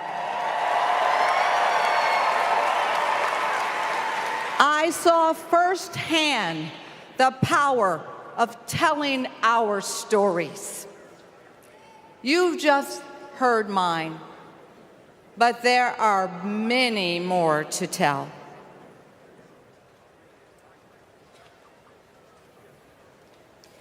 On December 14th, 2012, I walked into Sandy Hook School. I stopped at the office, chatted with my principal, then started my day with my second graders. Suddenly, a loud crash, like metal folding chairs falling. 154 gunshots blaring. Hiding in the coats, trying to sing with my students, trying to read to them, trying to drown out the sounds, terror, crying, running. I carry that horrific day with me. 20 beautiful first grade children and 6 of my beautiful colleagues were killed.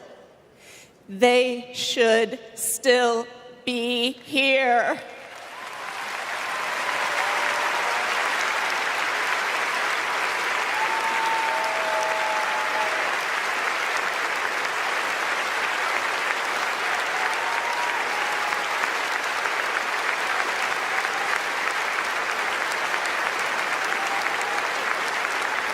It's 10:30 a.m. at Robb Elementary in Uvalde. The school is recognizing my 10-year-old daughter, Lexi, for receiving all A's.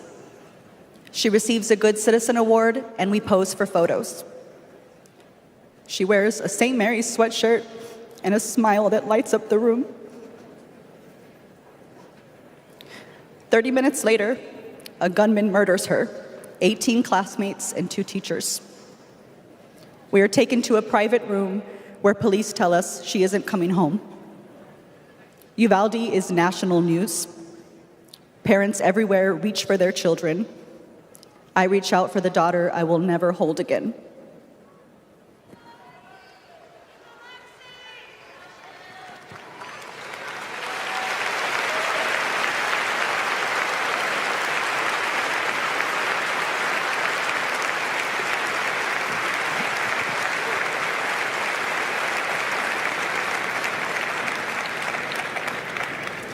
My niece, Sandy Patrice, was 22. She drove to Myrtle Beach for sun and fun and motorcycle parades. Hours later, my phone rang. Shooting on the beach. No one can find Sandy. I stayed calm. You see, my mother, Patricia Ann, had been shot and killed by an abusive partner. I was calm then, too. I got to handling business. I called relatives, the police, hospitals, and I kept calling, voice steady, heartbeat pulsing. Then I was connected to the coroner. 10 years of waiting, and Sandy's murder is still unsolved. I'll keep calling, and I'll keep fighting.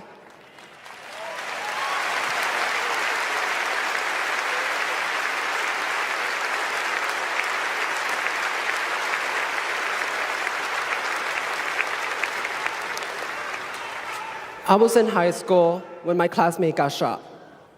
It changed my story. Instead of worrying about taking a test, I started worrying about living to take another test. They say schools are for learning, and I did learn a lot that day. I learned how to run, how to hide and drop, that what happens in the news can happen to me. But I learned something else too, that we can write and must write a new story if we choose to.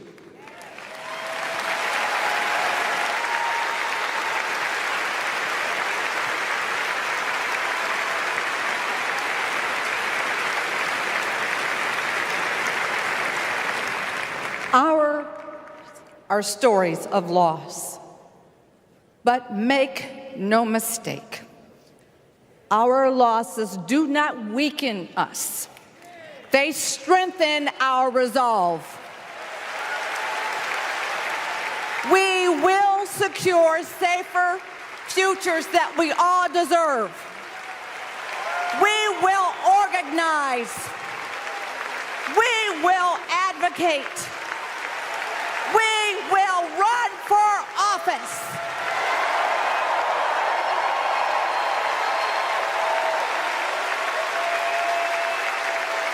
And we will join with Americans from small towns and big cities to keep our communities safe.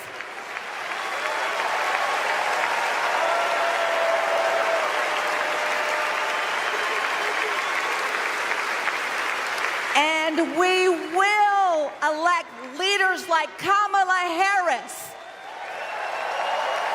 who won't just empathize, but will act.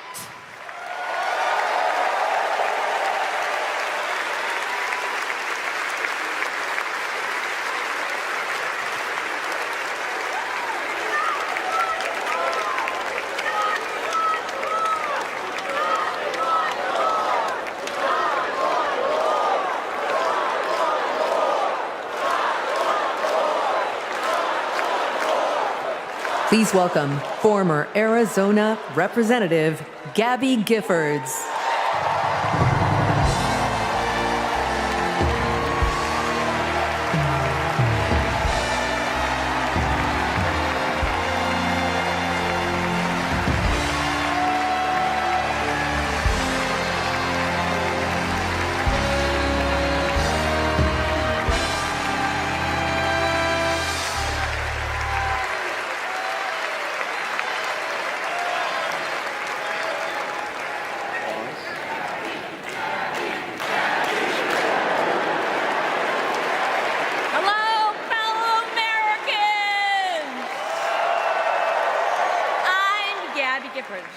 I was born in the great state of Arizona. I was born with grit. I grew up racing motorcycles, mucking stalls, and exploring the beautiful desert. I fell for an astronaut.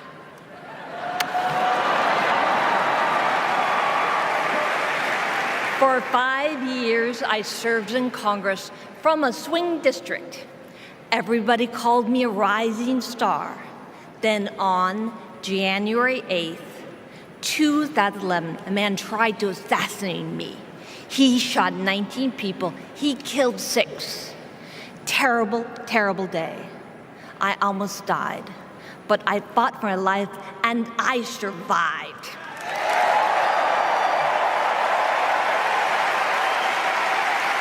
I learned to walk again, one step at a time. I learned to talk again, one word at a time.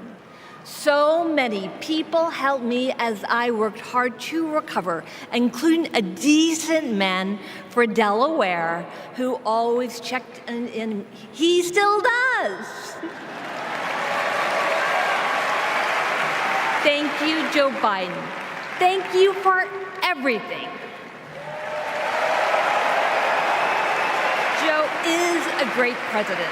My friend Kamala will be a great president. She is tough. She has grit. Kamala can beat the gun lobby. She can fight gun trafficking. Kamala stood up to Wall Street and the drug company. She will protect abortion access. She will defend our freedom. She saved lives. Join me in voting for Kamala Harris. Bravo! Thank you.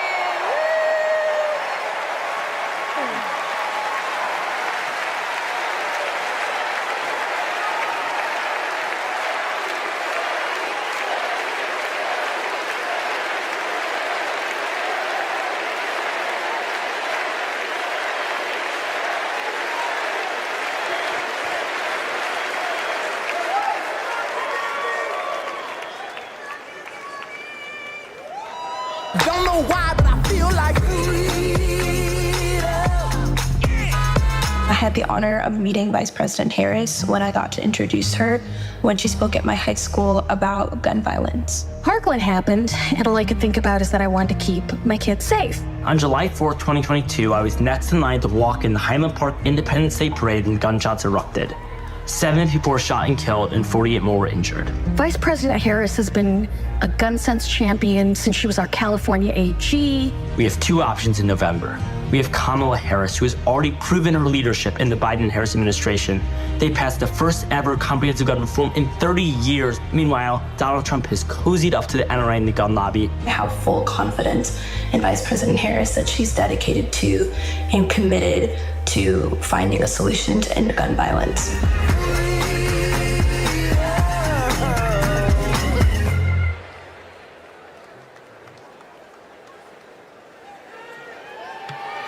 Please welcome three-time Grammy-winning singer-songwriter and global pop icon, Pink.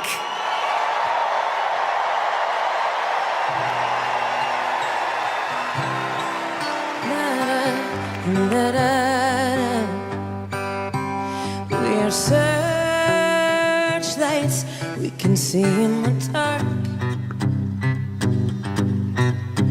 We are rockets pointed up at the stars.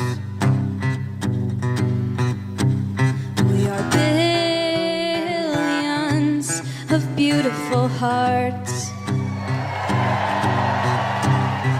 You sold us down the river too far. What about us? What about all the times you said you had the answer? What about us? What about all the broken happy ever afters? Oh, what about us? What about all the plans that ended in disaster? What about love? What about trust? What about us? We have problems that want to be solved. We are children that need to be loved. We were willing, we came when you called. But man, you fooled us. Enough is enough. Oh, what about us? What about all the times you said you had the answer? What about us? What about all the broken happy ever afters?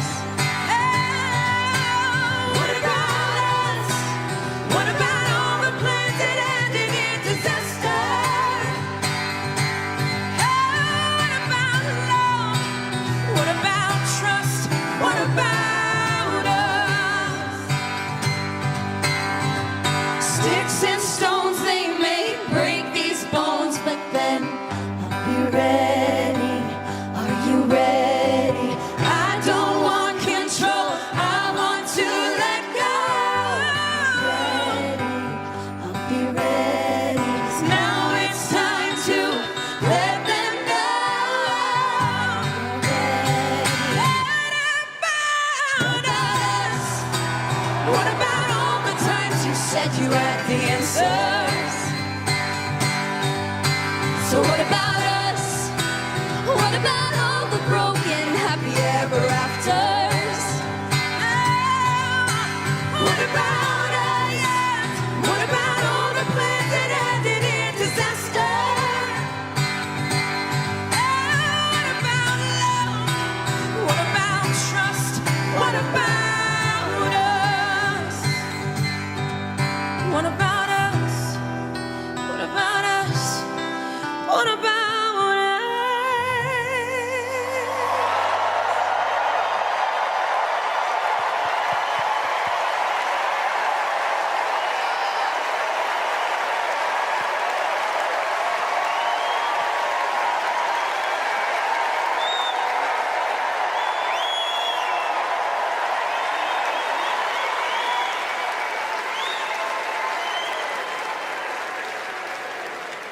Global security and global prosperity depend on the leadership of the United States of America. And a strong America remains indispensable to the world. Our democratic ideals of freedom and liberty inspire billions, and our military is the strongest in the world. Our military is a force that underwrites global stability and our national security.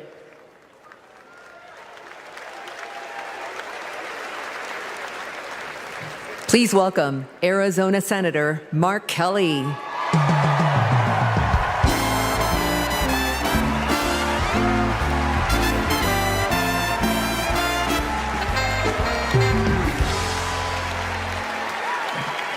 Hello, Chicago. Hello, Democrats.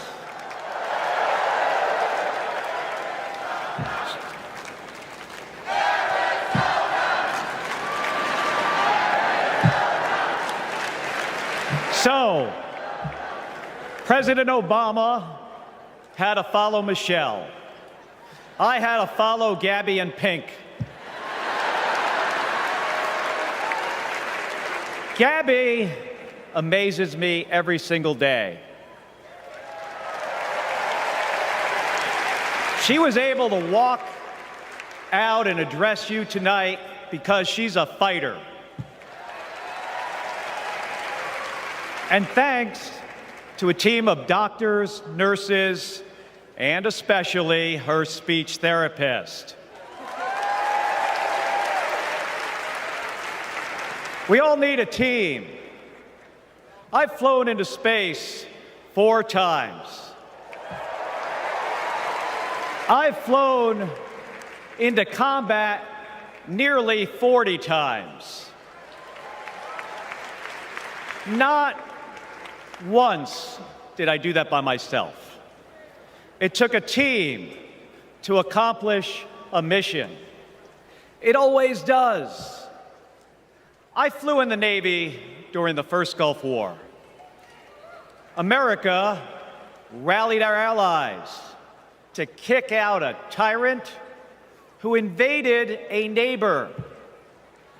Today, Vladimir Putin is testing whether we're still that strong. Iran, North Korea, and especially China watch closely. What's Trump's answer?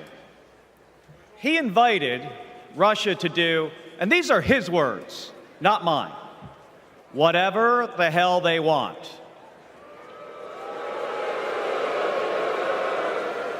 Vice President Harris has always championed America's support for NATO, for Ukraine, and for the Ukrainian people. On the Senate Intelligence Committee, she investigated Russian interference in our election. She defends free and fair elections everywhere. You already know how Trump feels about those. Donald Trump skipped his intelligence briefings. He was too busy sucking up to dictators and dreaming of becoming one himself. Trump thinks that Americans who have made the ultimate sacrifice are suckers and losers. If we fall for that again and make him the commander-in-chief, the only suckers would be us. Kamala Harris knows that standing with our allies means standing up for Americans. She'll keep modernizing our military to support our troops and to support our veterans like our next Vice President, Tim Walz.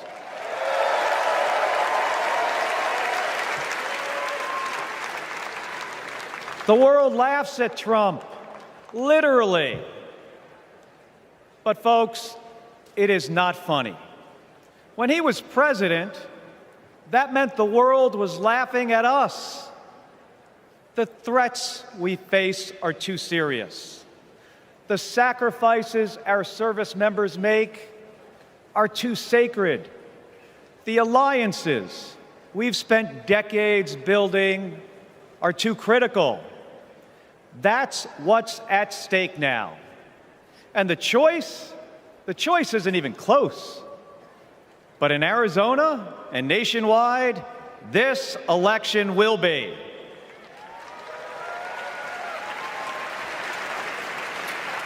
We'll win in the same way we launch rockets into space and land fighter jets on an aircraft carrier as one team on one mission. State by state, voter by voter, coming together. No country is better than ours at solving big problems. So, on November 5th, let's prove that America is still the leader the world needs today by electing the leader we need right now, Kamala Harris. Thank you, everybody. Thank you.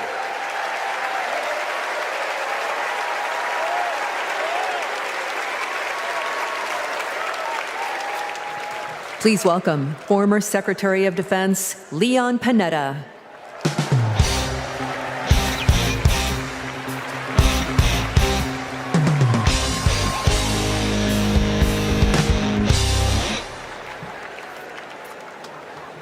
My fellow Americans, I'm proud to have served in the Army, the Congress, the White House, Chief of Staff, CIA Director, and Secretary of Defense.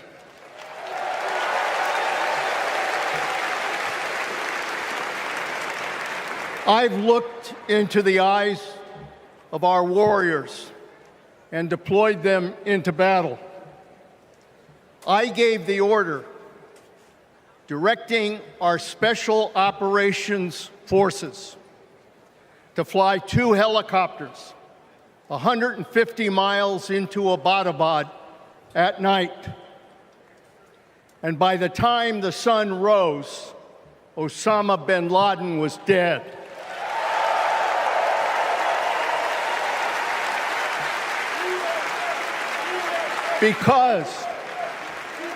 Because nobody attacks our country and gets away with it. Nobody.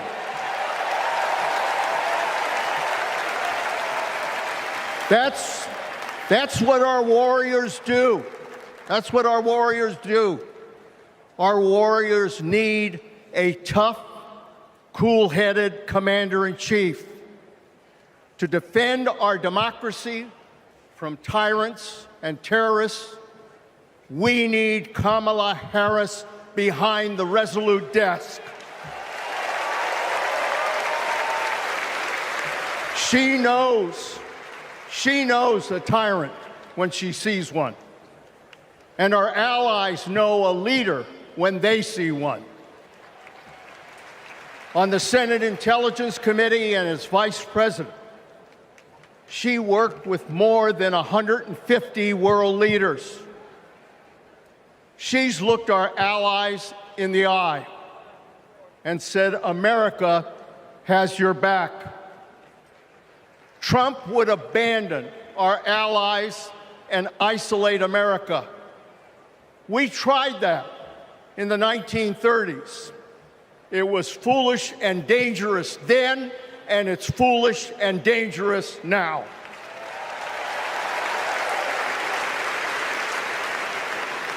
Listen to President Reagan. President Reagan.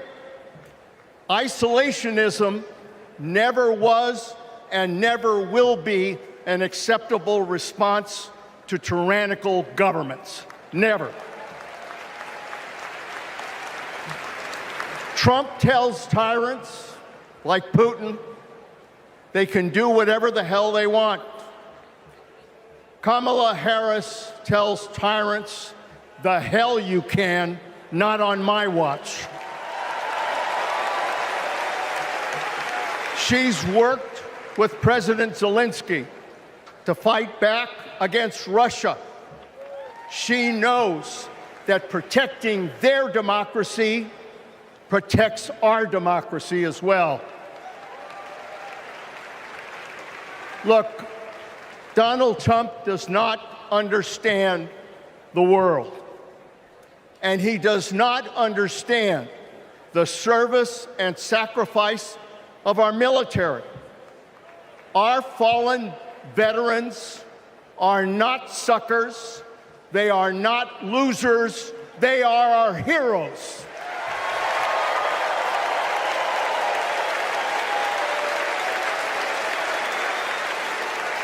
Kamala Harris will honor our veterans.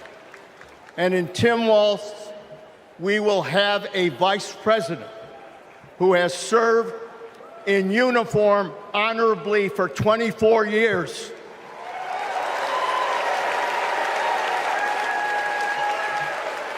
Kamala Harris understands this moment. It is a moment of danger and a moment of opportunity. She'll keep America's military the strongest in the world, the strongest ever known. And she understands what our military is for. The role of our military is to defend us from foreign enemies. It is not to threaten Americans, and it sure as hell isn't to put immigrants in camps.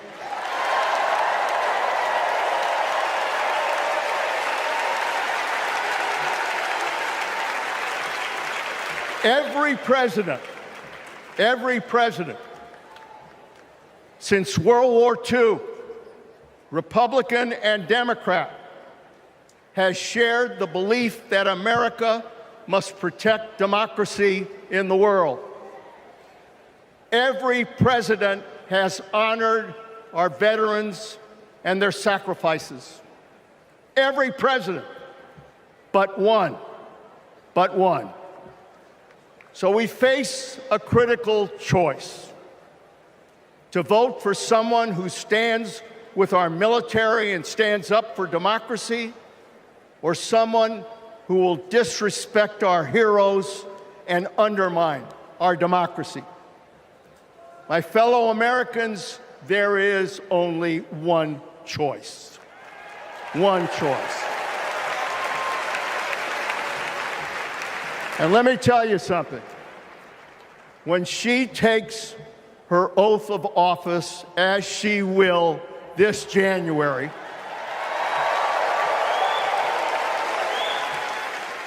our allies will cheer, our enemies will fear, and we will have a commander-in-chief that we can trust. God bless our veterans, and God bless our country.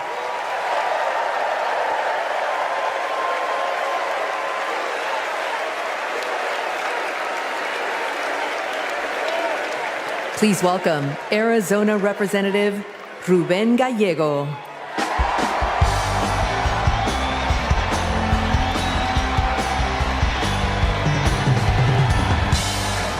I'm a dad, husband, congressman, and the proudest Arizonan you'll ever meet. But I am even prouder to be a Marine. Rah! My mom raised us alone on a secretary's salary. I slept on the floor. I worked every job I could: meat packing, construction, making pizzas. I made it to Harvard with no money or connections. Other kids were happy because they were at Harvard. I was happy because I finally had a mattress. Then I enlisted, fought alongside my brothers with Lima 325 in Iraq. They called us Lucky Lima, but our luck ran out. We saw some of the heaviest combat of the war. And when we got home, the government failed to help us readjust. We have a duty to care for our patriots who serve our nation.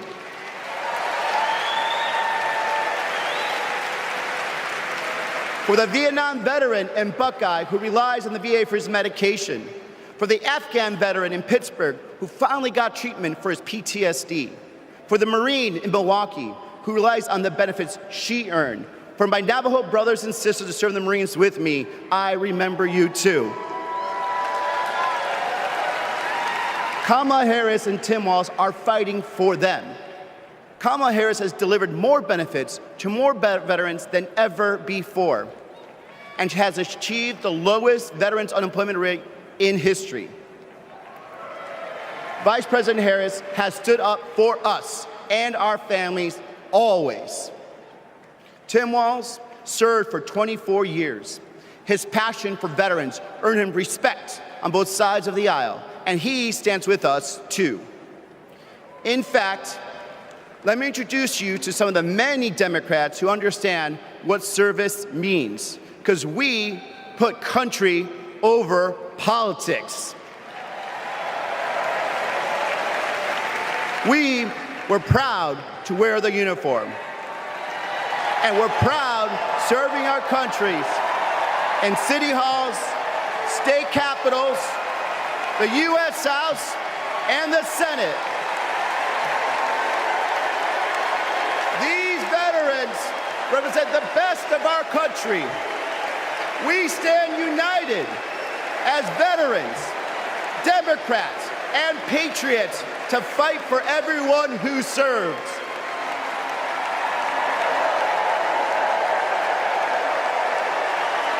But politicians like Donald Trump, they don't stand with us. They call patriots like Senator McCain losers. John McCain was an American hero. Show some respect. Trump's Project 2025 will slash veteran benefits and force VA hospitals to close across the nation. Show some respect. So, for the 18-year-old who decides to enlist, for the families like mine who prayed every night that their loved one would come home, for our troops stationed thousands of miles away, for my Marines of Lima Company, let's elect Kamala Harris and Tim Walz, who don't just respect our service, but revere it. Because the veterans who defended this country aren't just the reason we can sleep at night. They're the reason we can dream. And together, we'll fight for our veterans and everyone who served our country. Thank you.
Please welcome Michigan Governor Gretchen Whitmer.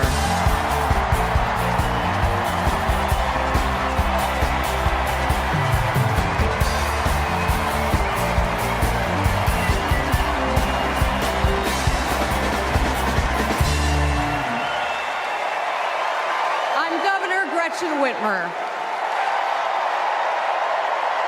In Lansing, they call me governor.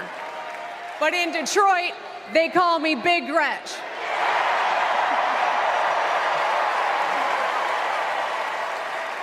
Donald Trump called me that woman from Michigan as an insult.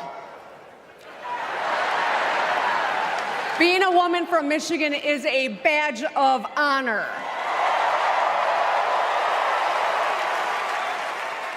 Like women across America, we just GSD. Get stuff done. At 29, I joined the sandwich generation. Sandwiched between working and raising my newborn and caring for my mom, who was dying from brain cancer. It was hard, but not extraordinary. It's life. Those nights reminded me who I was fighting for. People just trying to make it. Kamala Harris knows who she's fighting for, too. She took care of her mom, who also battled cancer. As president, she'll fight to lower the cost of health care and elder care for every family. She's lived a life like ours. She knows us. Donald Trump doesn't know you at all. You think he understands that when your car breaks down, you can't get to work? No. His first word was probably chauffeur.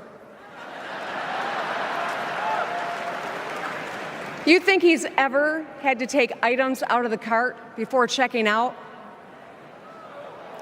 Hell, you think he's ever been to a grocery store? That's what the chauffeur is for. But Kamala Harris, she gets us. She sees us. She is us.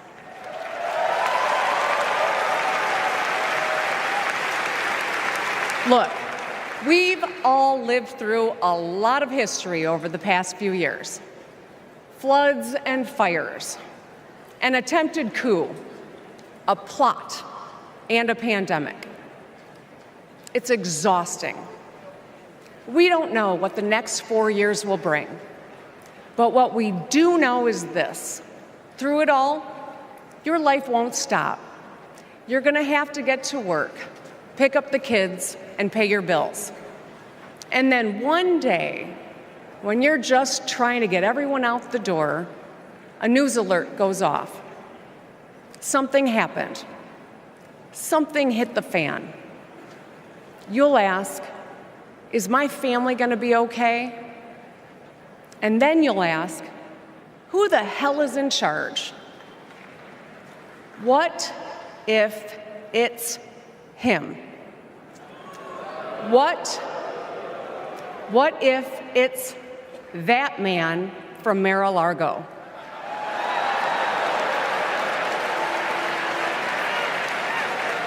I know, in a crisis, we need someone strong enough to come up with a plan, to tell the truth, and to bring people together. Right now, before the crisis, is when we get to choose. Why wouldn't we choose the leader who's tough, tested, and a total badass?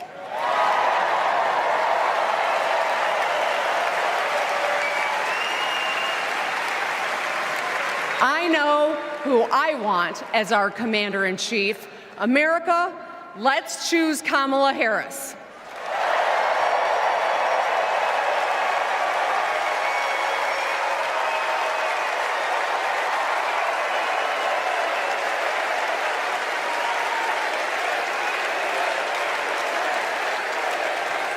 Please welcome actress, director, and philanthropist, Eva Longoria.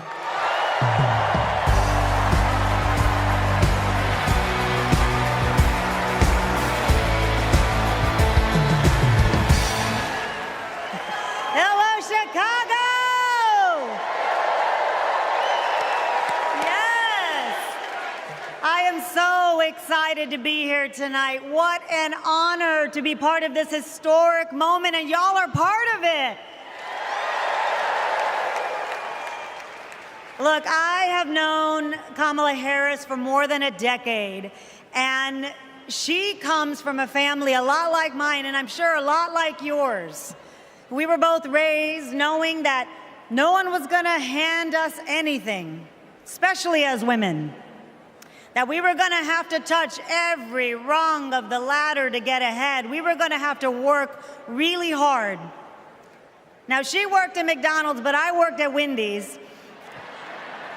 And look at us now.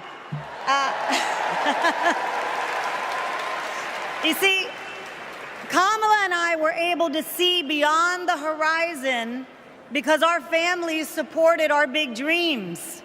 Well, guess what? As Americans, we're all part of one big family. Somos familia. And as familia, we have to have each other's back. We have to support each other's dreams because Kamala's success is our success. And she supports us to dream big too. So let me tell you, in the Latino community, in our community, we have a saying, sí se puede, which means yes. It means yes, we can. But tonight, I'm here to tell you, yes, she can. So we're going to say, she se puede. So when someone asks you, is she ready to lead this country forward, we're going to say, she se puede. When somebody says, is she qualified for the job, we're going to say, she se puede. When somebody asks, is she going to be the first female president of the United States, we're going to say, she se puede. Our voices, our vote, we're going to decide this election. And let me tell you, the energy tonight isn't just here in Chicago, it's all across the country. People are gathered at watch parties everywhere to celebrate Kamala Harris. Say hello. Yes. All right. We know how to work, so let's get to work. Let's turn all of this enthusiasm and joy into action between now and November 5th. Let's go. She se puede. She se puede.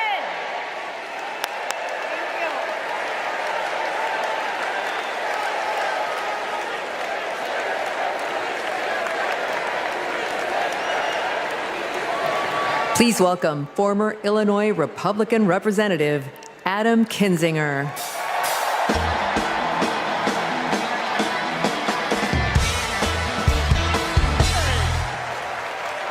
Hey, good evening. Good evening. Thank you, thank you, thank you. I'm Adam Kinzinger, and I am proud to be in the trenches with you as part of this sometimes awkward alliance that we have to defend truth, defend democracy, and decency. I was just a kid when I was drawn to the party of Ronald Reagan, to his vision of a strong America, the shining city on a hill. I was a Republican for 12 years in Congress, and I still hold on to the label. I never thought I'd be here, but listen, you never thought you'd see me here, did you? But I've learned something about the Democratic Party, and I want to let my fellow Republicans in on the secret. The Democrats are as patriotic as us.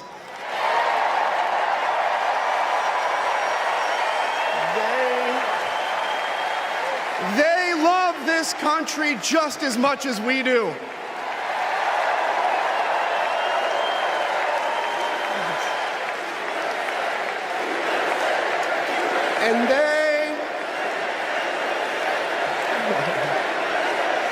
And they are as eager to defend American values at home and abroad as we conservatives have ever been.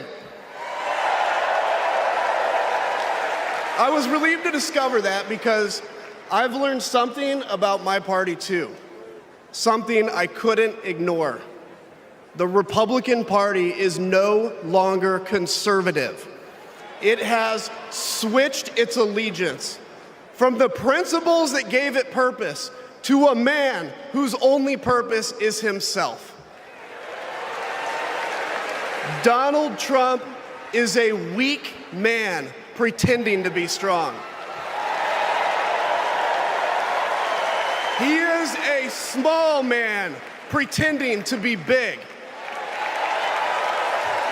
He's a faithless man pretending to be righteous.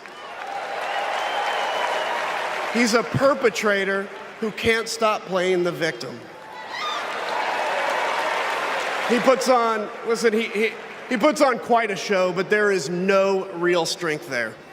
As a conservative and a veteran, I believe true strength lies in defending the vulnerable. It's in protecting your family.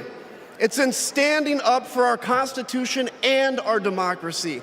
That is the soul of being a conservative. It used to be the soul of being a Republican, but Donald Trump has suffocated the soul of the Republican Party. His fundamental weakness has coursed through my party like an illness, sapping our strength, softening our spine, whipping us into a fever that has untethered us from our values. Our democracy was frayed by the events of January 6th, as Donald Trump's deceit and dishonor led to a siege on the United States Capitol. That day, I stood witness to a profound sorrow, the desecration of our sacred tradition of peaceful transition of power, tarnished by a man too fragile, too vain, and too weak to accept defeat.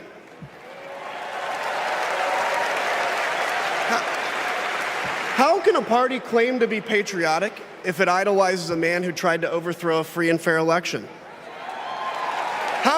How can a party claim to stand for liberty if it sees a fight for freedom in Ukraine, an attack pitting tyranny against democracy, a challenge to everything our nation claims to be, and it retreats, it equivocates, it nominates a man who is weirdly obsessed with Putin,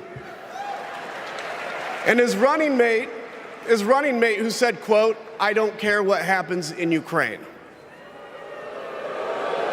Yeah, and he wants to be vice president. Yeah. How can a party claim to be conservative when it tarnishes the gifts that our forebears fought for? Men like my grandfather, who served in World War II, who believed in a cause bigger than himself, and he risked his life for it behind enemy lines.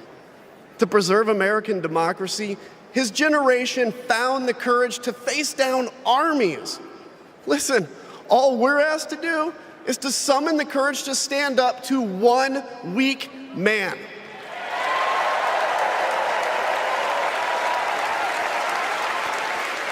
Some have questioned why I've taken the stand I have. The answer is really simple, ladies and gentlemen. We must put country first. And tonight, as a Republican speaking before you, I'm putting our country first.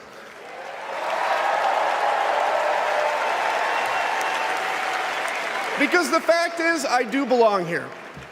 I know Kamala Harris shares my allegiance to the rule of law, the Constitution, and democracy.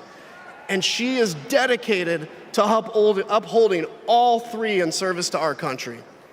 Whatever policies we disagree on pale in comparison with those fundamental matters of principle, of decency, and of fidelity to this nation.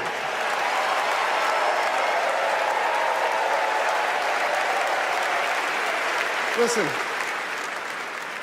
to my fellow Republicans, if you still pledge allegiance to those principles, I suspect you belong here too.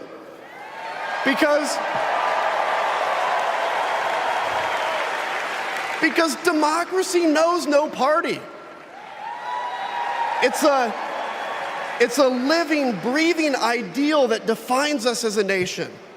It's the bedrock that separates us from tyranny, and when that foundation is fractured, we must all stand together, united, to strengthen it.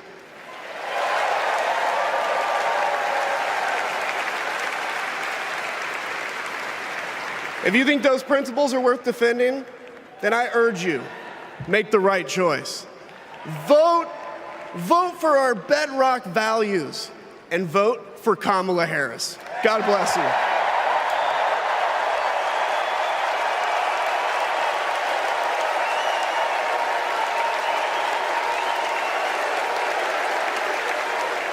Please welcome lawyer, policy advocate, and sister of the Vice President, Maya Harris.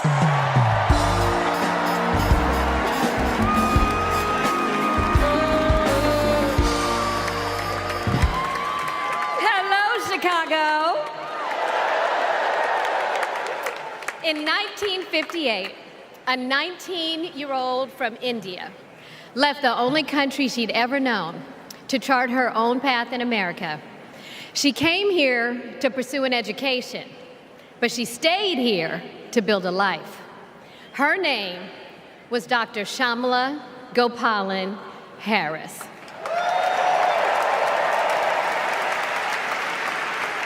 But we called her Mommy. Mommy was so many things to so many people. A civil rights activist, a scientist, a devoted mother to her 2 little girls. But most of all, Mommy was a trailblazer who defied the odds and defined herself. And when it came to Kamala and me, Mommy had great expectations for us, but she had even greater expectations of us. She raised us to believe that we could be and do anything. And we believed her. You see, Mommy understood the power and the possibility that come with knowing and showing who you truly are. She knew we could be the authors of our own stories, just as she'd been the author of her own. Mommy's journey and the opportunity that she wanted for Kamala and me, that's a distinctly American story.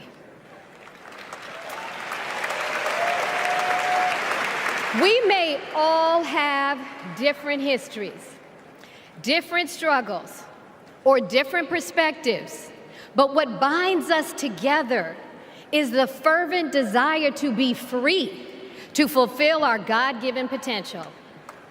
Kamala's entire life has been about fighting for each of us to have that freedom. And like so many Americans, Kamala knows what it's like to be underestimated and be counted out. She knows what it's like to be the underdog and yet still beat the odds. And now, she has created so much electricity, so much optimism, so much joy throughout the nation, and it is why we need her leadership in this historic moment.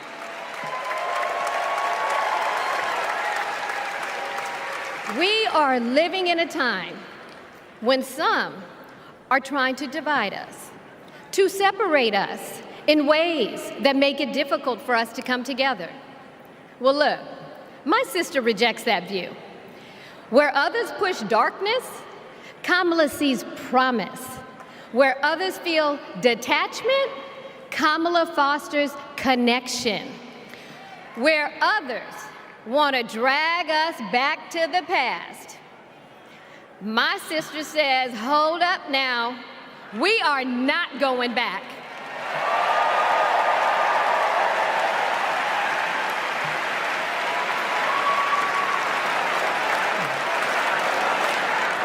Because Kamala understands we have so much more in common than what separates us. She knows the measure of our success isn't just winning an election. It's about who we bring along and lift up in the process.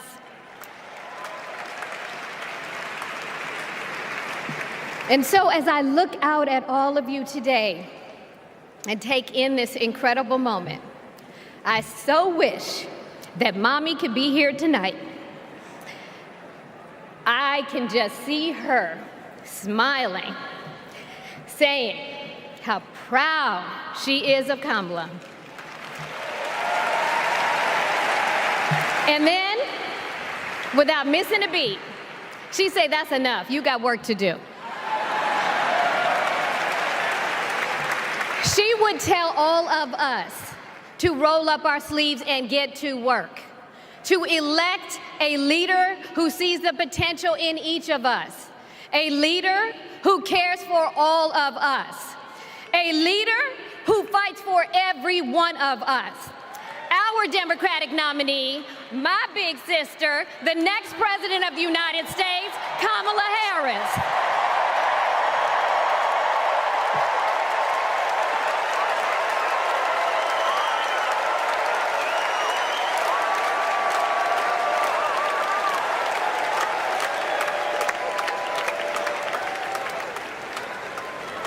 Please welcome North Carolina Governor Roy Cooper.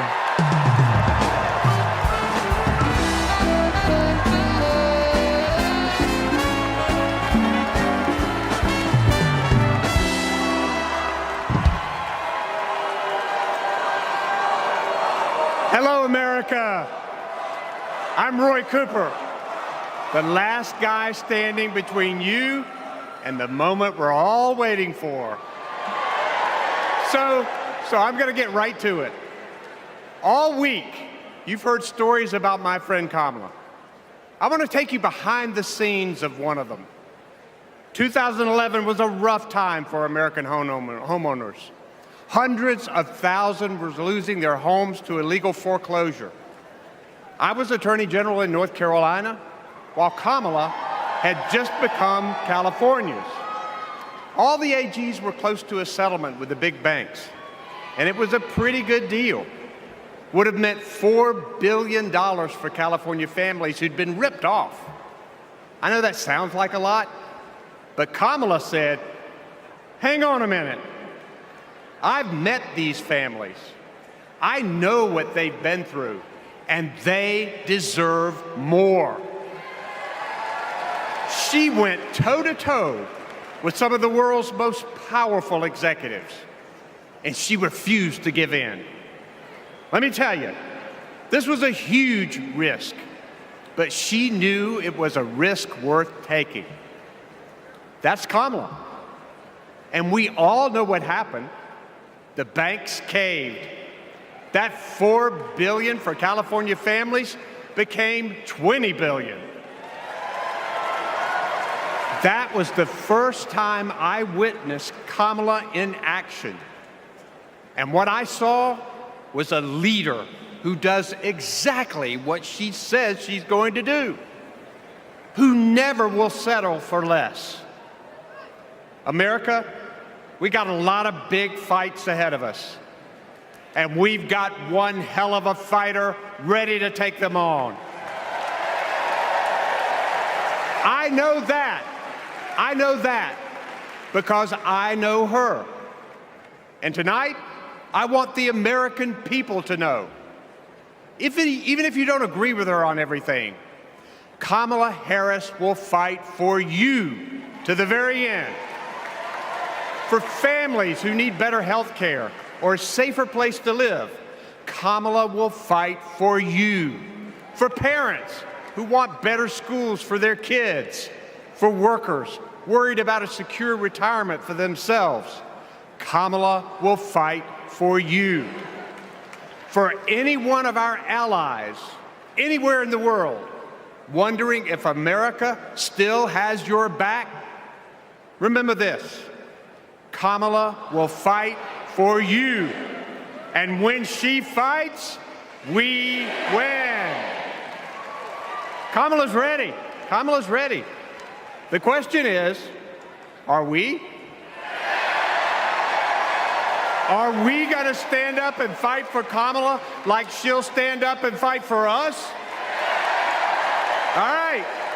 If you're ready, my home state of North Carolina, stand up. Stand up, Pennsylvania. Stand up, Michigan. Stand up, Wisconsin. Stand up, Georgia. Stand up, Nevada. Stand up, Arizona. Stand up, America. Are we going to stand up? Are we going to fight? Are we going to vote? Are we going to win? You bet we are. Let's go get them.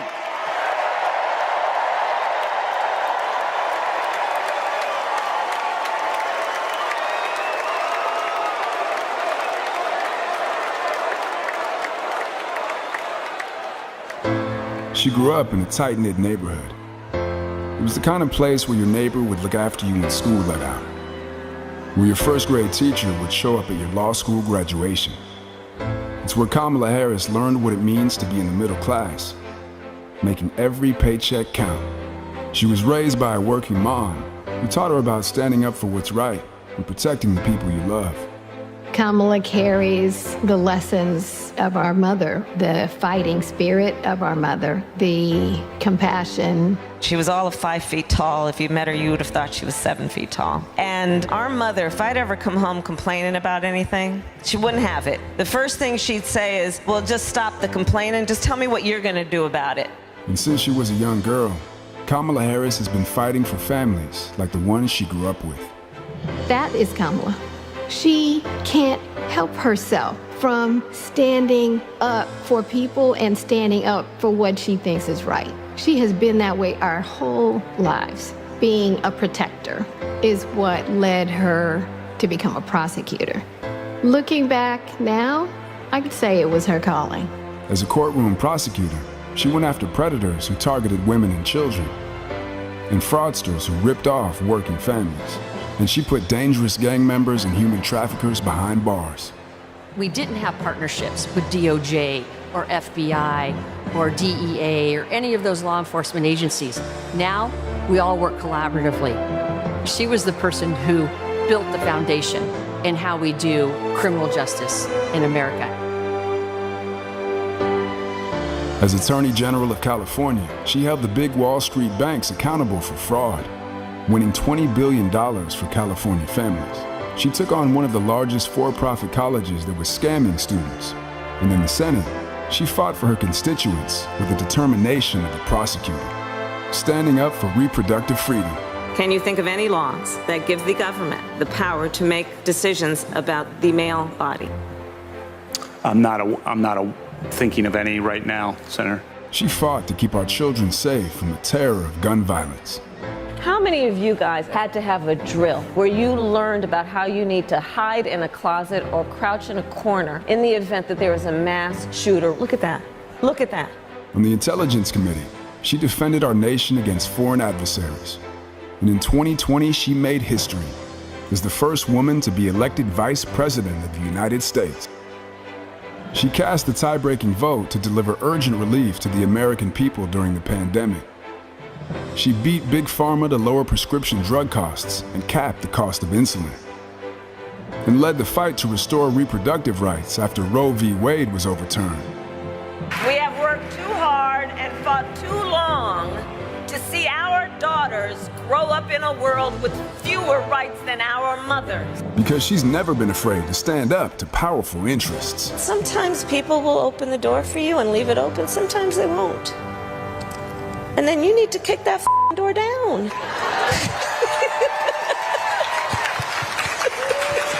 Excuse my language.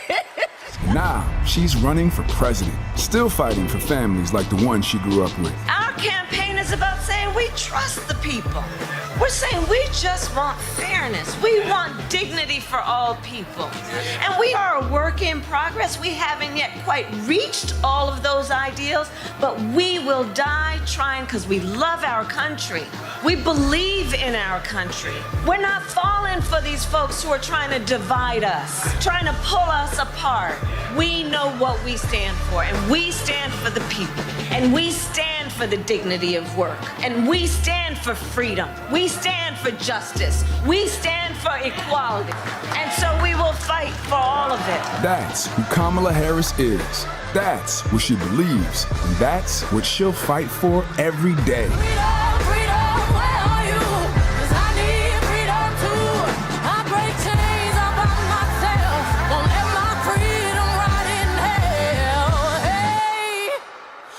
Keep on running, cause the winner don't quit on themselves.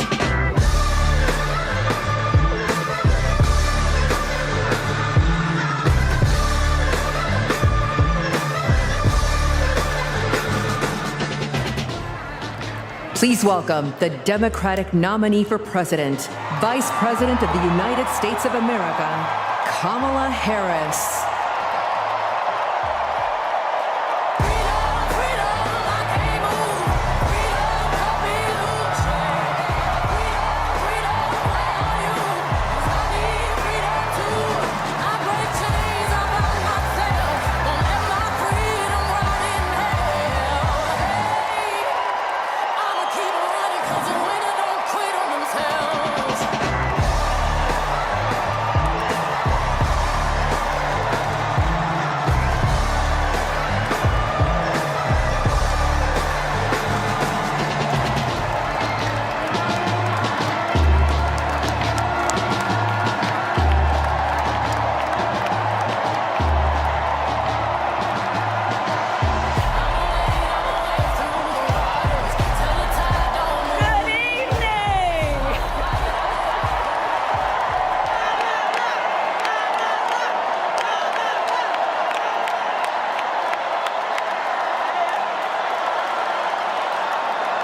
you. Thank you.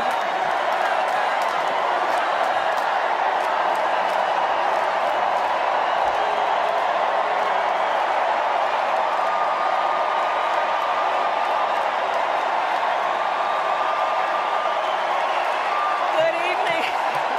Thank you. Thank you. Thank you. Thank you. Thank you, everyone. Thank you. Thank you. Thank you. Thank you all.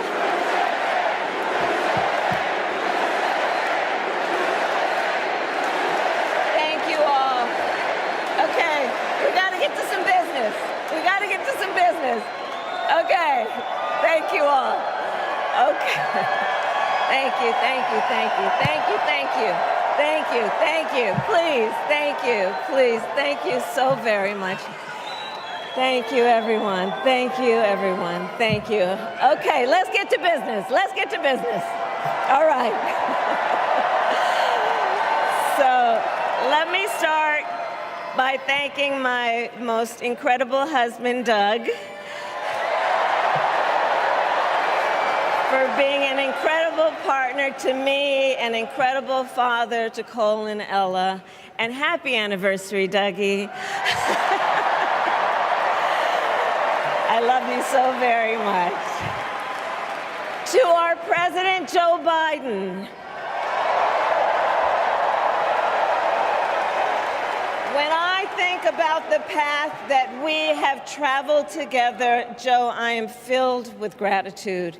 Your record is extraordinary, as history will show, and your character is inspiring. And Doug and I love you and Jill and are forever thankful to you both.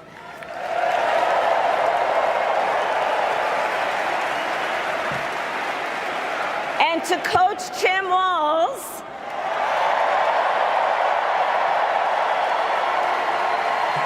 you are going to be an incredible vice president. And to the delegates and everyone who has put your faith in our campaign, your support is humbling. So, America, the path that led me here in recent weeks was no doubt unexpected. But I'm no stranger to unlikely journeys. So, my mother, our mother, Kamala Harris, had one of her own. And I miss her every day, and especially right now. And I know she's looking down, smiling. I know that. So my mother was 19 when she crossed the world alone, traveling from India to California with an unshakable dream to be the scientist who would cure breast cancer. When she finished school, she was supposed to return home to a traditional arranged marriage. But as fate would have it, she met my father, Donald Harris, a student from Jamaica. They fell in love and got married, and that act of self-determination made my sister Maya and me. Growing up, we moved a lot. I will always remember that big Mayflower truck packed with all our belongings, ready to go to Illinois, to Wisconsin, and wherever our parents' jobs took us. My early memories of our parents together are very joyful ones. A home filled with laughter and music, Aretha, Coltrane, and Miles. At the park, my mother would say, "Stay close." But my father would say, as he smiled, "Run, Kamala, run. Don't be afraid. Don't let anything stop you."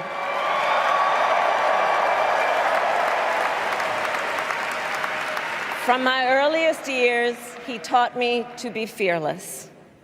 But the harmony between my parents did not last. When I was in elementary school, they split up. And it was mostly my mother who raised us. Before she could finally afford to buy a home, she rented a small apartment in the East Bay.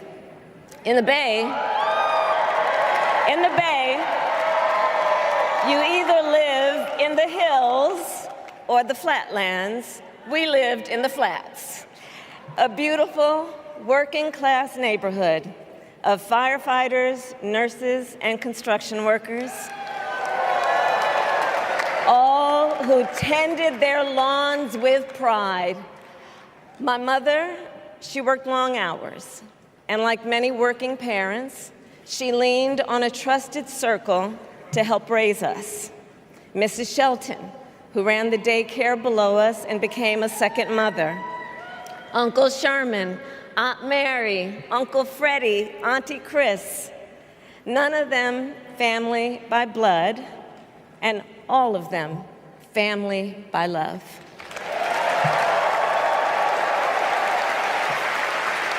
Family who taught us how to make gumbo, how to play chess, and sometimes even let us win. Family who loved us, believed in us, and told us we could be anything and do anything. They instilled in us the values they personified: community, faith, and the importance of treating others as you would want to be treated, with kindness, respect, and compassion. My mother was a brilliant, 5-foot-tall, brown woman with an accent. And as the eldest child, I saw how the world would sometimes treat her. But my mother never lost her cool. She was tough, courageous, a trailblazer in the fight for women's health, and she taught Maya and me a lesson that Michelle mentioned the other night. She taught us to never complain about injustice, but do something about it. Do something about it. That was my mother. And she taught us, and she also taught us, and never do anything half-assed. And that is a direct quote. A direct quote. I grew up immersed in the ideals of the civil rights movement. My parents had met at a civil rights gathering, and they made sure that we learned about civil rights leaders, including the lawyers like Thurgood Marshall and Constance Baker Motley, those who battled in the courtroom to make real the promise of America. So at a young age, I decided I wanted to do that work. I wanted to be a lawyer. And when it came time to choose the type of law I would pursue, I reflected on a pivotal moment in my life. You see, when I was in high school, I started to notice something about my best friend, Wanda. She was sad at school, and there were times she didn't want to go home. So one day I asked if everything was all right, and she confided in me that she was being sexually abused by her stepfather. And I immediately told her she had to come stay with us, and she did. This is one of the reasons I became a prosecutor, to protect people like Wanda, because I believe everyone has a right to safety, to dignity, and to justice.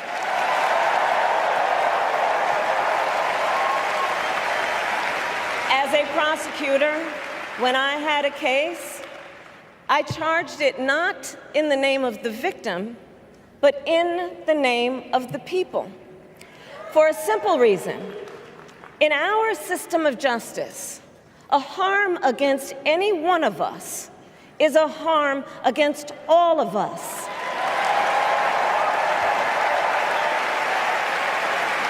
And I would often explain this to console survivors of crime, to remind them no one should be made to fight alone. We are all in this together. And every day in the courtroom, I stood proudly before a judge and I said 5 words: Kamala Harris for the people.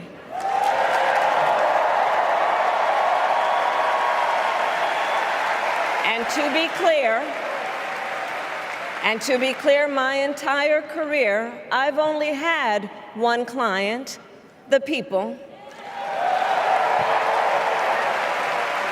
And so, on behalf of the people, on behalf of every American, regardless of party, race, gender, or the language your grandmother speaks, on behalf of my mother and everyone who has ever set out on their own unlikely journey, on behalf of Americans like the people I grew up with, people who work hard, chase their dreams, and look out for one another, on behalf of everyone whose story could only be written in the greatest nation on earth, I accept your nomination to be President of the United States of America.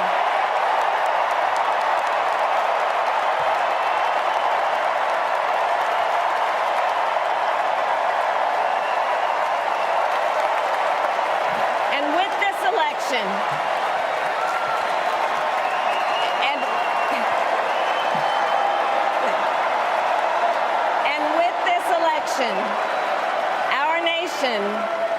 our nation with this election has a precious, fleeting opportunity to move past the bitterness, cynicism, and divisive battles of the past, a chance to chart a new way forward. Not as members of any one party or faction, but as Americans. And let me say, I know there are people of various political views watching tonight, and I want you to know, I promise to be a president for all Americans. You can always trust me to put country above party and self, to hold sacred America's fundamental principles, from the rule of law to free and fair elections to the peaceful transfer of power.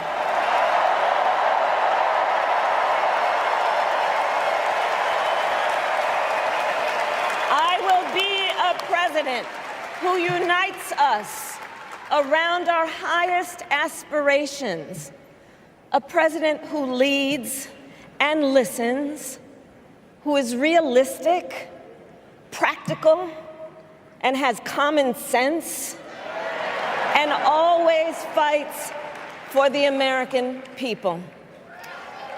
From the courthouse to the White House, that has been my life's work.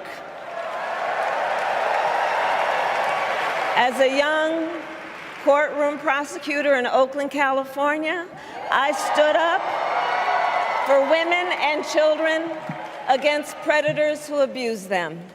As Attorney General of California, I took on the big banks, delivered $20 billion for middle-class families who faced foreclosure, and helped pass a homeowner bill of rights, one of the first of its kind in the nation.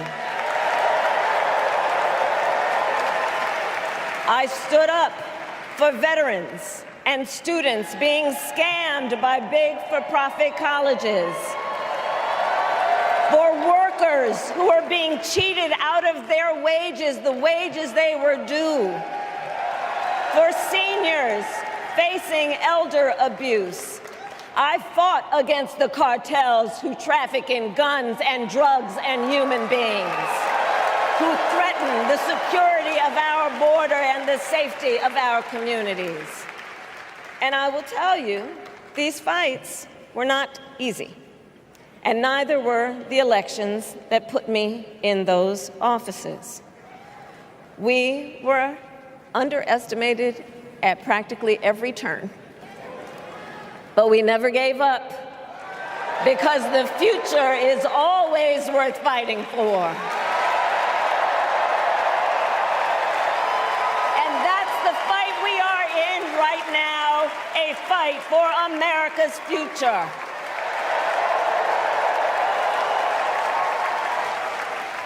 Fellow Americans, this election is not only the most important of our lives, it is one of the most important in the life of our nation. In many ways, Donald Trump is an unserious man. But the consequences of putting Donald Trump back in the White House are extremely serious. Consider not only the chaos and calamity when he was in office, but also the gravity of what has happened since he lost the last election. Donald Trump tried to throw away your votes. When he failed, he sent an armed mob to the United States Capitol, where they assaulted law enforcement officers. When politicians in his own party begged him to call off the mob and send help, he did the opposite. He fanned the flames. And now, for an entirely different set of crimes, he was found guilty of fraud by a jury of everyday Americans, and separately found liable for committing sexual abuse. And consider what he intends to do if we give him power again. Consider his explicit intent to set free violent extremists who assaulted those law enforcement officers at the Capitol. His explicit intent to jail journalists, political opponents, and anyone he sees as the enemy.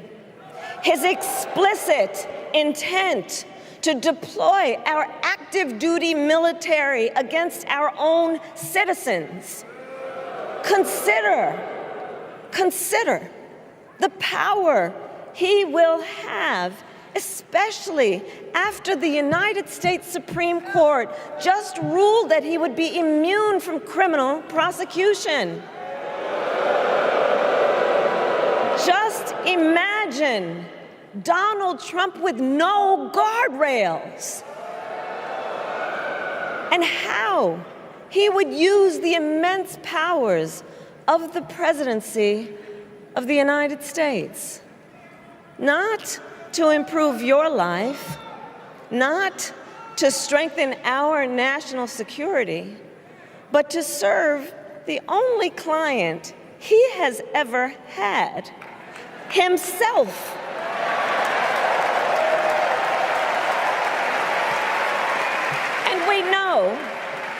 And we know what a second Trump term would look like. It's all laid out in Project 2025, written by his closest advisors, and its sum total is to pull our country back to the past. But America, we are not going back. We are not going back. We are not going back. We are not going back to when Donald Trump tried to cut Social Security and Medicare. We are not going back to when he tried to get rid of the Affordable Care Act, when insurance companies could deny people with pre-existing conditions. We are not going to let him eliminate the Department of Education that funds our public schools. We are not going to let him end programs like Head Start that provide preschool and childcare for our children. America America, we are not going back.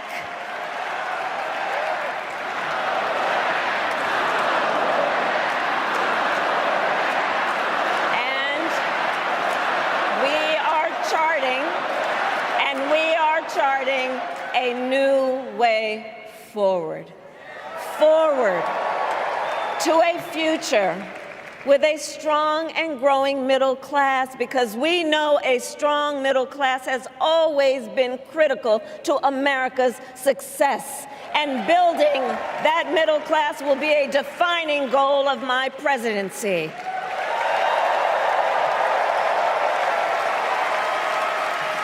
And I'll tell you, this is personal for me. The middle class is where I come from. My mother kept a strict budget. We lived within our means, yet we wanted for little. And she expected us to make the most of the opportunities that were available to us and to be grateful for them.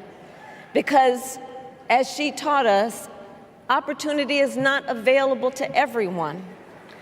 That's why we will create what I call an opportunity economy where everyone has the chance to compete and a chance to succeed. Whether you live in a rural area, small town, or big city. And as president, I will bring together labor and workers and small business owners and entrepreneurs and American companies to create jobs, to grow our economy, and to lower the cost of everyday needs like health care and housing and groceries. We will provide access to capital for small business owners and entrepreneurs and founders.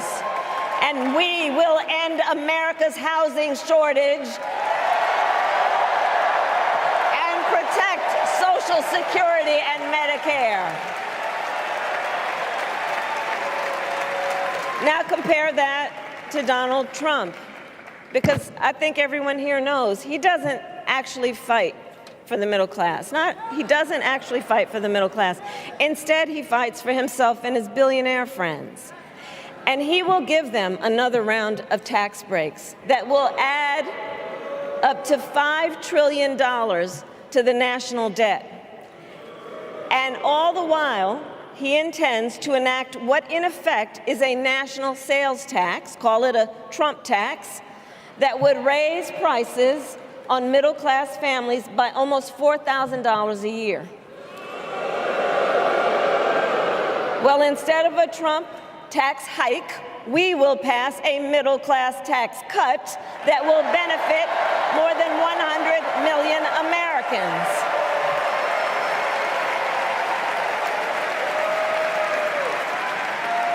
Friends, I believe America cannot truly be prosperous unless Americans are fully able to make their own decisions about their own lives, especially on matters of heart and home.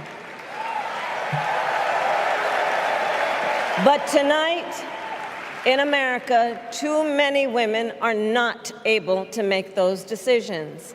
And let's be clear about how we got here. Donald Trump handpicked members of the United States Supreme Court to take away reproductive freedom.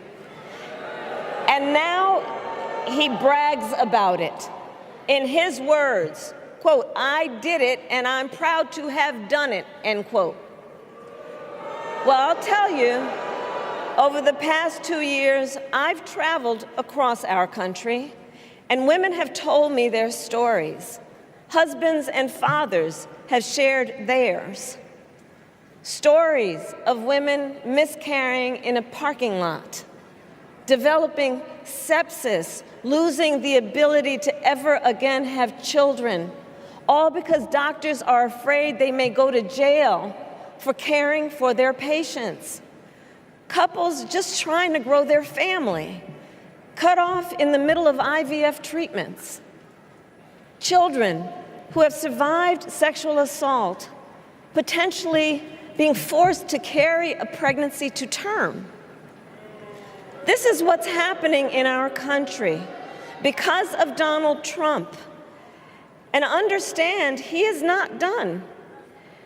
As a part of his agenda, he and his allies would limit access to birth control, ban medication abortion, and enact a nationwide abortion ban with or without Congress. And get this, he plans to create a national anti-abortion coordinator and force states to report on women's miscarriages and abortions. Simply put, they are out of their minds.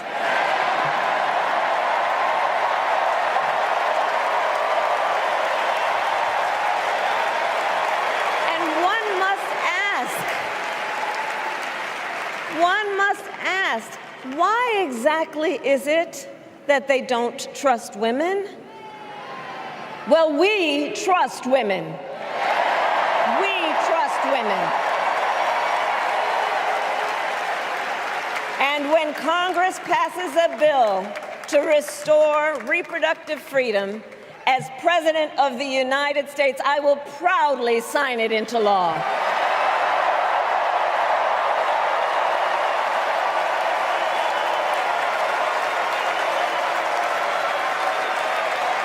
In this election, many other fundamental freedoms are at stake. The freedom to live safe from gun violence in our schools, communities, and places of worship. The freedom to love who you love openly and with pride. The freedom to breathe clean air and drink clean water and live free from the pollution that fuels the climate crisis. And the freedom that unlocks all the others, the freedom to vote. With this election, we finally have the opportunity to pass the John Lewis Voting Rights Act and the Freedom to Vote Act.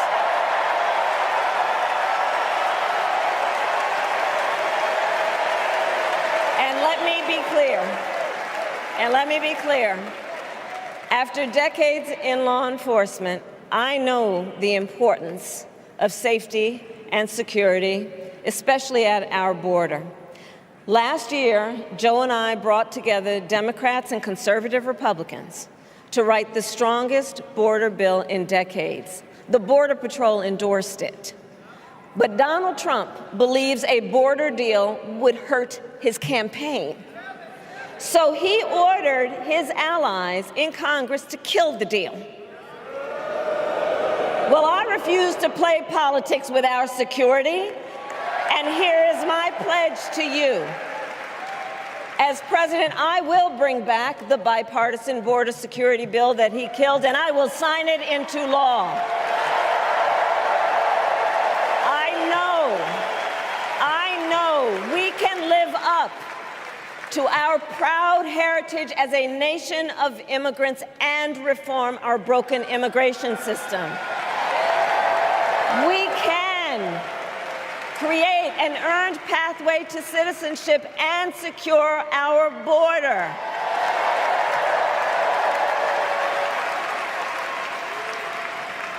And America, we must also be steadfast in advancing our security and values abroad. As Vice President, I have confronted threats to our security, negotiated with foreign leaders, strengthened our alliances, and engaged with our brave troops overseas. As Commander-in-Chief, I will ensure America always has the strongest, most lethal fighting force in the world. And I will fulfill our sacred obligation to care for our troops and their families, and I will always honor and never disparage their service and their sacrifice.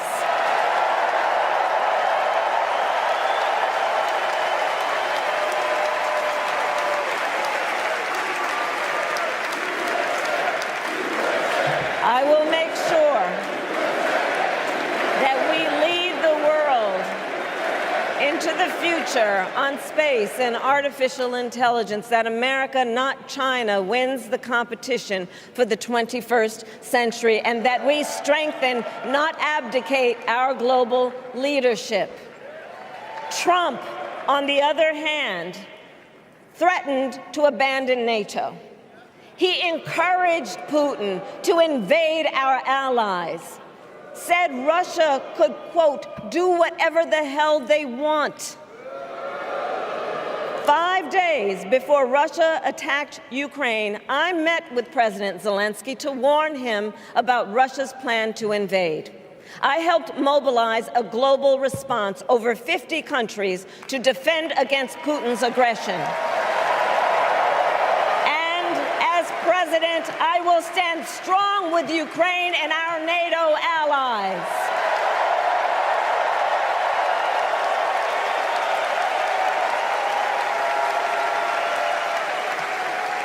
With respect to the war in Gaza, President Biden and I are working around the clock, because now is the time to get a hostage deal and a ceasefire deal done.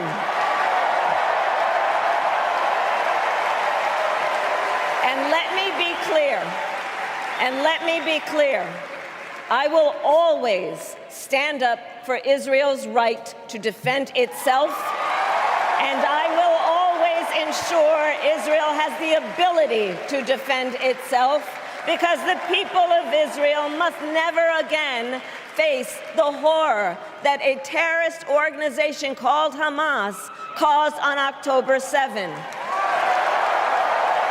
including unspeakable sexual violence and the massacre of young people at a music festival. At the same time, what has happened in Gaza over the past 10 months is devastating.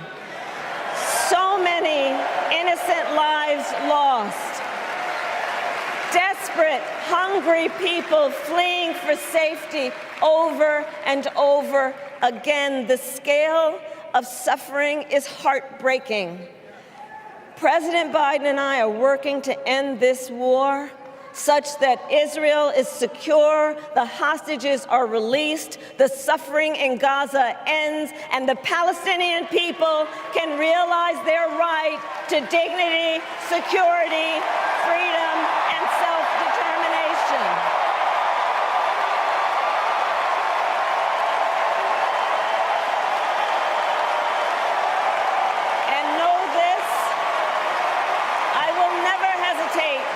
Take whatever action is necessary to defend our forces and our interests against Iran and Iran-backed terrorists. I will not cozy up to tyrants and dictators like Kim Jong-un, who are rooting for Trump,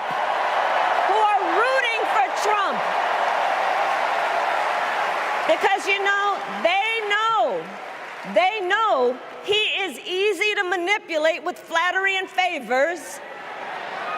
They know Trump won't hold autocrats accountable because he wants to be an autocrat himself. And as president, I will never waver in defense of America's security and ideals, because in the enduring struggle between democracy and tyranny, I know where I stand and I know where the United States belongs.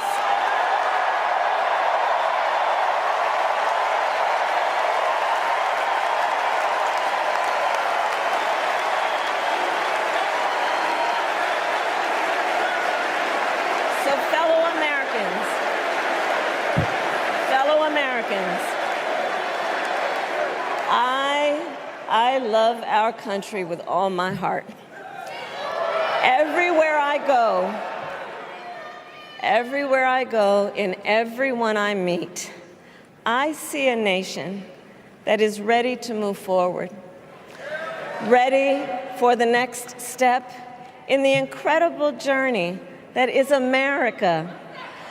I see an America where we hold fast to the fearless belief that built our nation and inspired the world, that here in this country, anything is possible, that nothing is out of reach.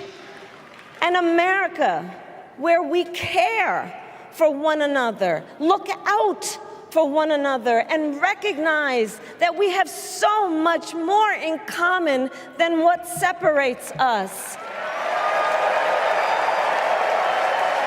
That none of us has to fail for all of us to succeed. And that in unity there is strength. You know, our opponents in this race are out there every day denigrating America, talking about how terrible everything is. Well, my mother had another lesson she used to teach. Never let anyone tell you who you are. You show them who you are. America, let us show each other and the world who we are and what we stand for. Freedom, opportunity, compassion, dignity, fairness, and endless possibilities.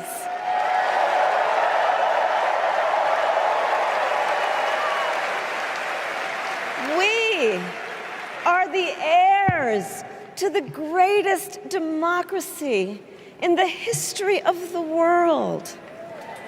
And on behalf of our children and our grandchildren and all those who sacrificed so dearly for our freedom and liberty, we must be worthy of this moment.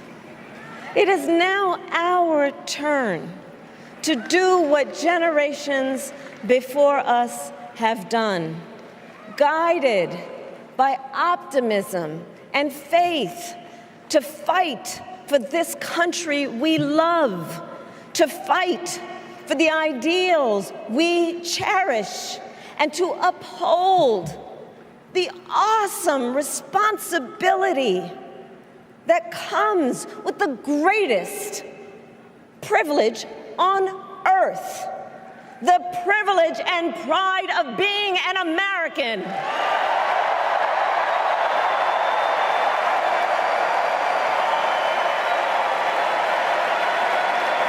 So let's get out there, let's fight for it, let's get out there, let's vote for it, and together let us write the next great chapter in the most extraordinary story ever told. Thank you. God bless you, and may God bless the United States of America. Thank you all.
blacks left, death is around the corner. 7 misleading statements by my persona. 6 headlights waving in my direction. 5-0 asking me what's in my possession. Yeah, I keep running, jumping the aqua. There's fire hydrants and hazardous smoke alarms on the microphones. But no one don't cry for me, rap for me, try for me, live for me, breathe for me, sing for me, honestly guiding me. I could be more than I gotta be, still for me, lie to me, nation hypocrisy, gold on me, driving me, wicked. My spirit inspired me like yeah. Open correctional gates in high desert. Yeah. Open our minds as we cast away oppression. Open the streets and watch our beliefs. And when they carve my name inside the concrete, I pray it forever.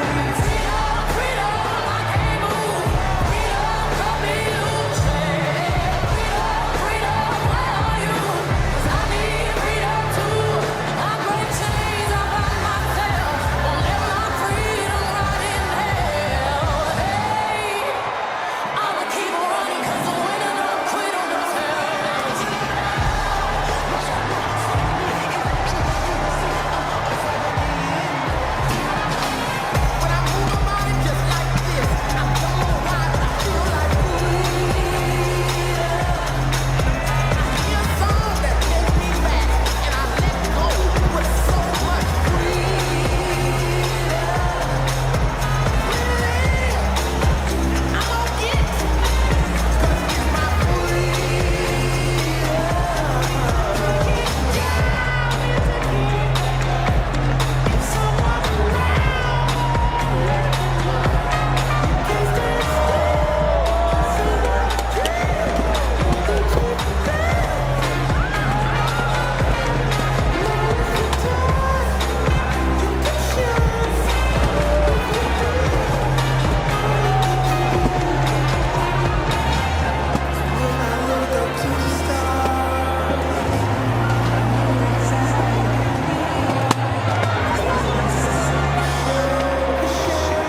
All right, that is the end of the Democratic National Convention. This is it. This is the end of day 4. A majorly impactful resonant speech by Kamala Harris as she closes out the convention here. There is still a major party here in Chicago behind me. The enthusiasm in this room is really unlike anything I've ever experienced in person. No one has even moved out of their seats at this point, and this celebration has been going on for quite a long time now. The benediction is starting soon, but overall, I think the general theme of what we've seen over the last few days here is a theme of unity, a theme of having Republicans know that there is a permission structure to come together to vote for Kamala Harris, to know that there is nothing conservative about what Donald Trump is selling to the American people, that in fact it is the antithesis of conservatism. So that was a big part of it. Overall, beyond that, a general sense of hope, of unity, of optimism, a vision for the future. This is the first time in 16 years that we've had a campaign like this, a campaign where the overlying message was one of a vision for the future as opposed to looking back, of scaring people, making them too petrified to even step foot out of their houses, of a campaign steeped in revenge and vengeance and retribution against perceived political enemies. This is a different path forward. We've seen Republicans here, Haddon Kinzinger, Lieutenant Governor of Georgia, Jeff Duncan. We've seen progressives here, AOC, Bernie Sanders. Obviously, Kamala Harris mentioned the need for a ceasefire and a hostage negotiation, hostage deal in this speech as well. So hopefully taking into account the full spectrum of not just the Democratic Party, but of America more broadly and what this country is looking for. And that is the reason for the ascendant nature of this campaign, why so many people are coming forward. So overall, an exceedingly successful DNC, one that also stands in stark contrast to the doom and gloom, the cult of personality that we saw from the RNC, where Donald Trump basically stood up on stage for 2 hours and went on some rambling diatribe about God knows what.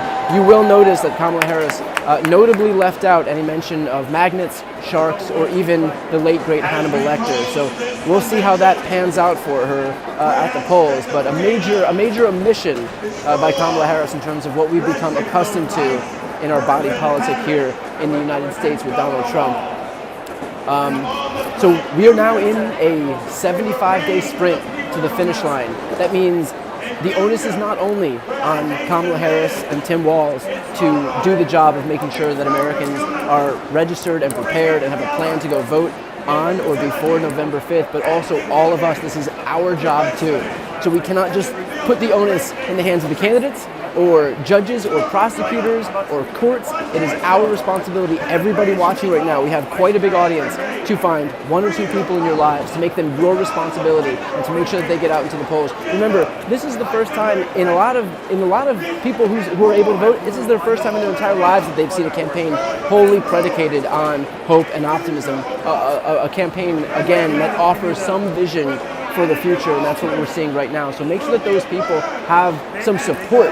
Make them your responsibility. Doesn't matter what state you live in. The margins are small in every state. That's going to be the difference in this election. Every state, including California and New York, has districts, for example, where the difference between the House may very well be California's 41st Congressional District. So even if you live in a state where you think that your voice doesn't matter, you can have a huge impact. I use this story a lot, so I apologize if you've heard me, and I hope that there are people who've heard me say this before, but the difference in Wisconsin in 2020 between a Biden win and a Trump win was 2 votes per precinct. That's it. It's all it takes to flip an election. It's all it takes to flip an election in a single state. You flip an election in a state, it can flip the election for the entire country. So we all have agency here. We all have a responsibility in terms of what to do here.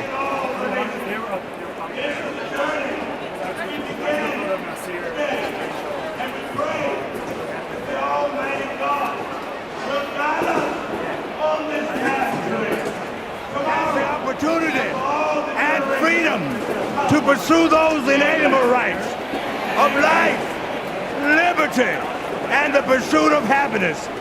A future, oh God, where we live in peace and joy, where we set aside our rancor and division, where we heal our differences and celebrate our common purposes as one nation, one American community.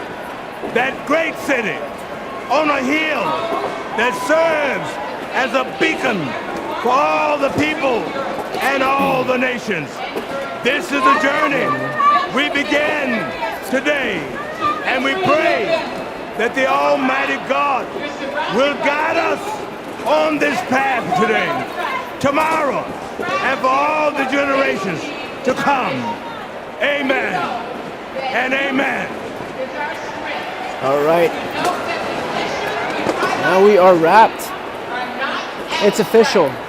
So look, I guess it would be especially helpful to give you a sense of what the mood is like here at the United Center in Chicago. This was a 4-day party. This was a celebration of hope. Again, the first time that we've seen that in my lifetime, at least. I'm sorry, not in my lifetime, since 2008, in the last 16 years at least. And so that gives a lot to look forward to in this election. That was the reason why so many people signed on to talk. So many unlikely figures in this convention, especially. Again, we had Republicans. We had a sheriff come onto the stage. We had former Republicans. So a permission structure for everybody. It doesn't matter what religion, ethnicity, political persuasion you are. There is a spot for you in this Democratic Party, in this campaign. And I think that's the message that they were trying to send. So that's it. It's official. For everybody who watched, thank you for being a part of this.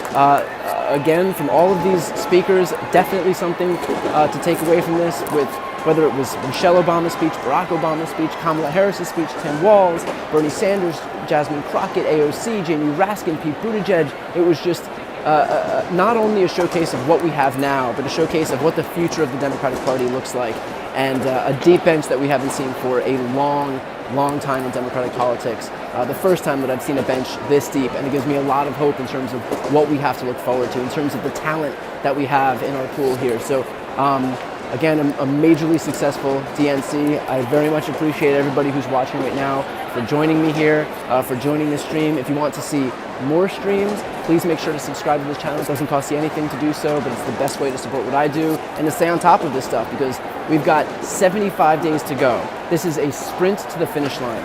And when this is all said and done, I want to make sure that everybody who's watching this right now can look back and know that with 75 days to go, that you left it all on the field, that you did every single thing that you could do in your power to make sure that we win this election. And look, that might just mean reaching out to one or two people who wouldn't have otherwise voted. I'm not asking everybody here to do everything, but I'm asking everybody here to do something. We all have the power to do just a little bit, so don't forget your agency here. That is the most important thing. So with that said, thank you all for watching. Thank you all for being part of the most hopeful, promising DNC, Democratic National Convention, that we've had in living memory here, and catch you for the next one. Thanks, everybody. Vice President Kamala Harris making history as the first woman of color to accept the nomination of a major political party, and just 32 days after President Biden withdrew from the race. And now it's on to the general election campaign with the first debate between Kamala Harris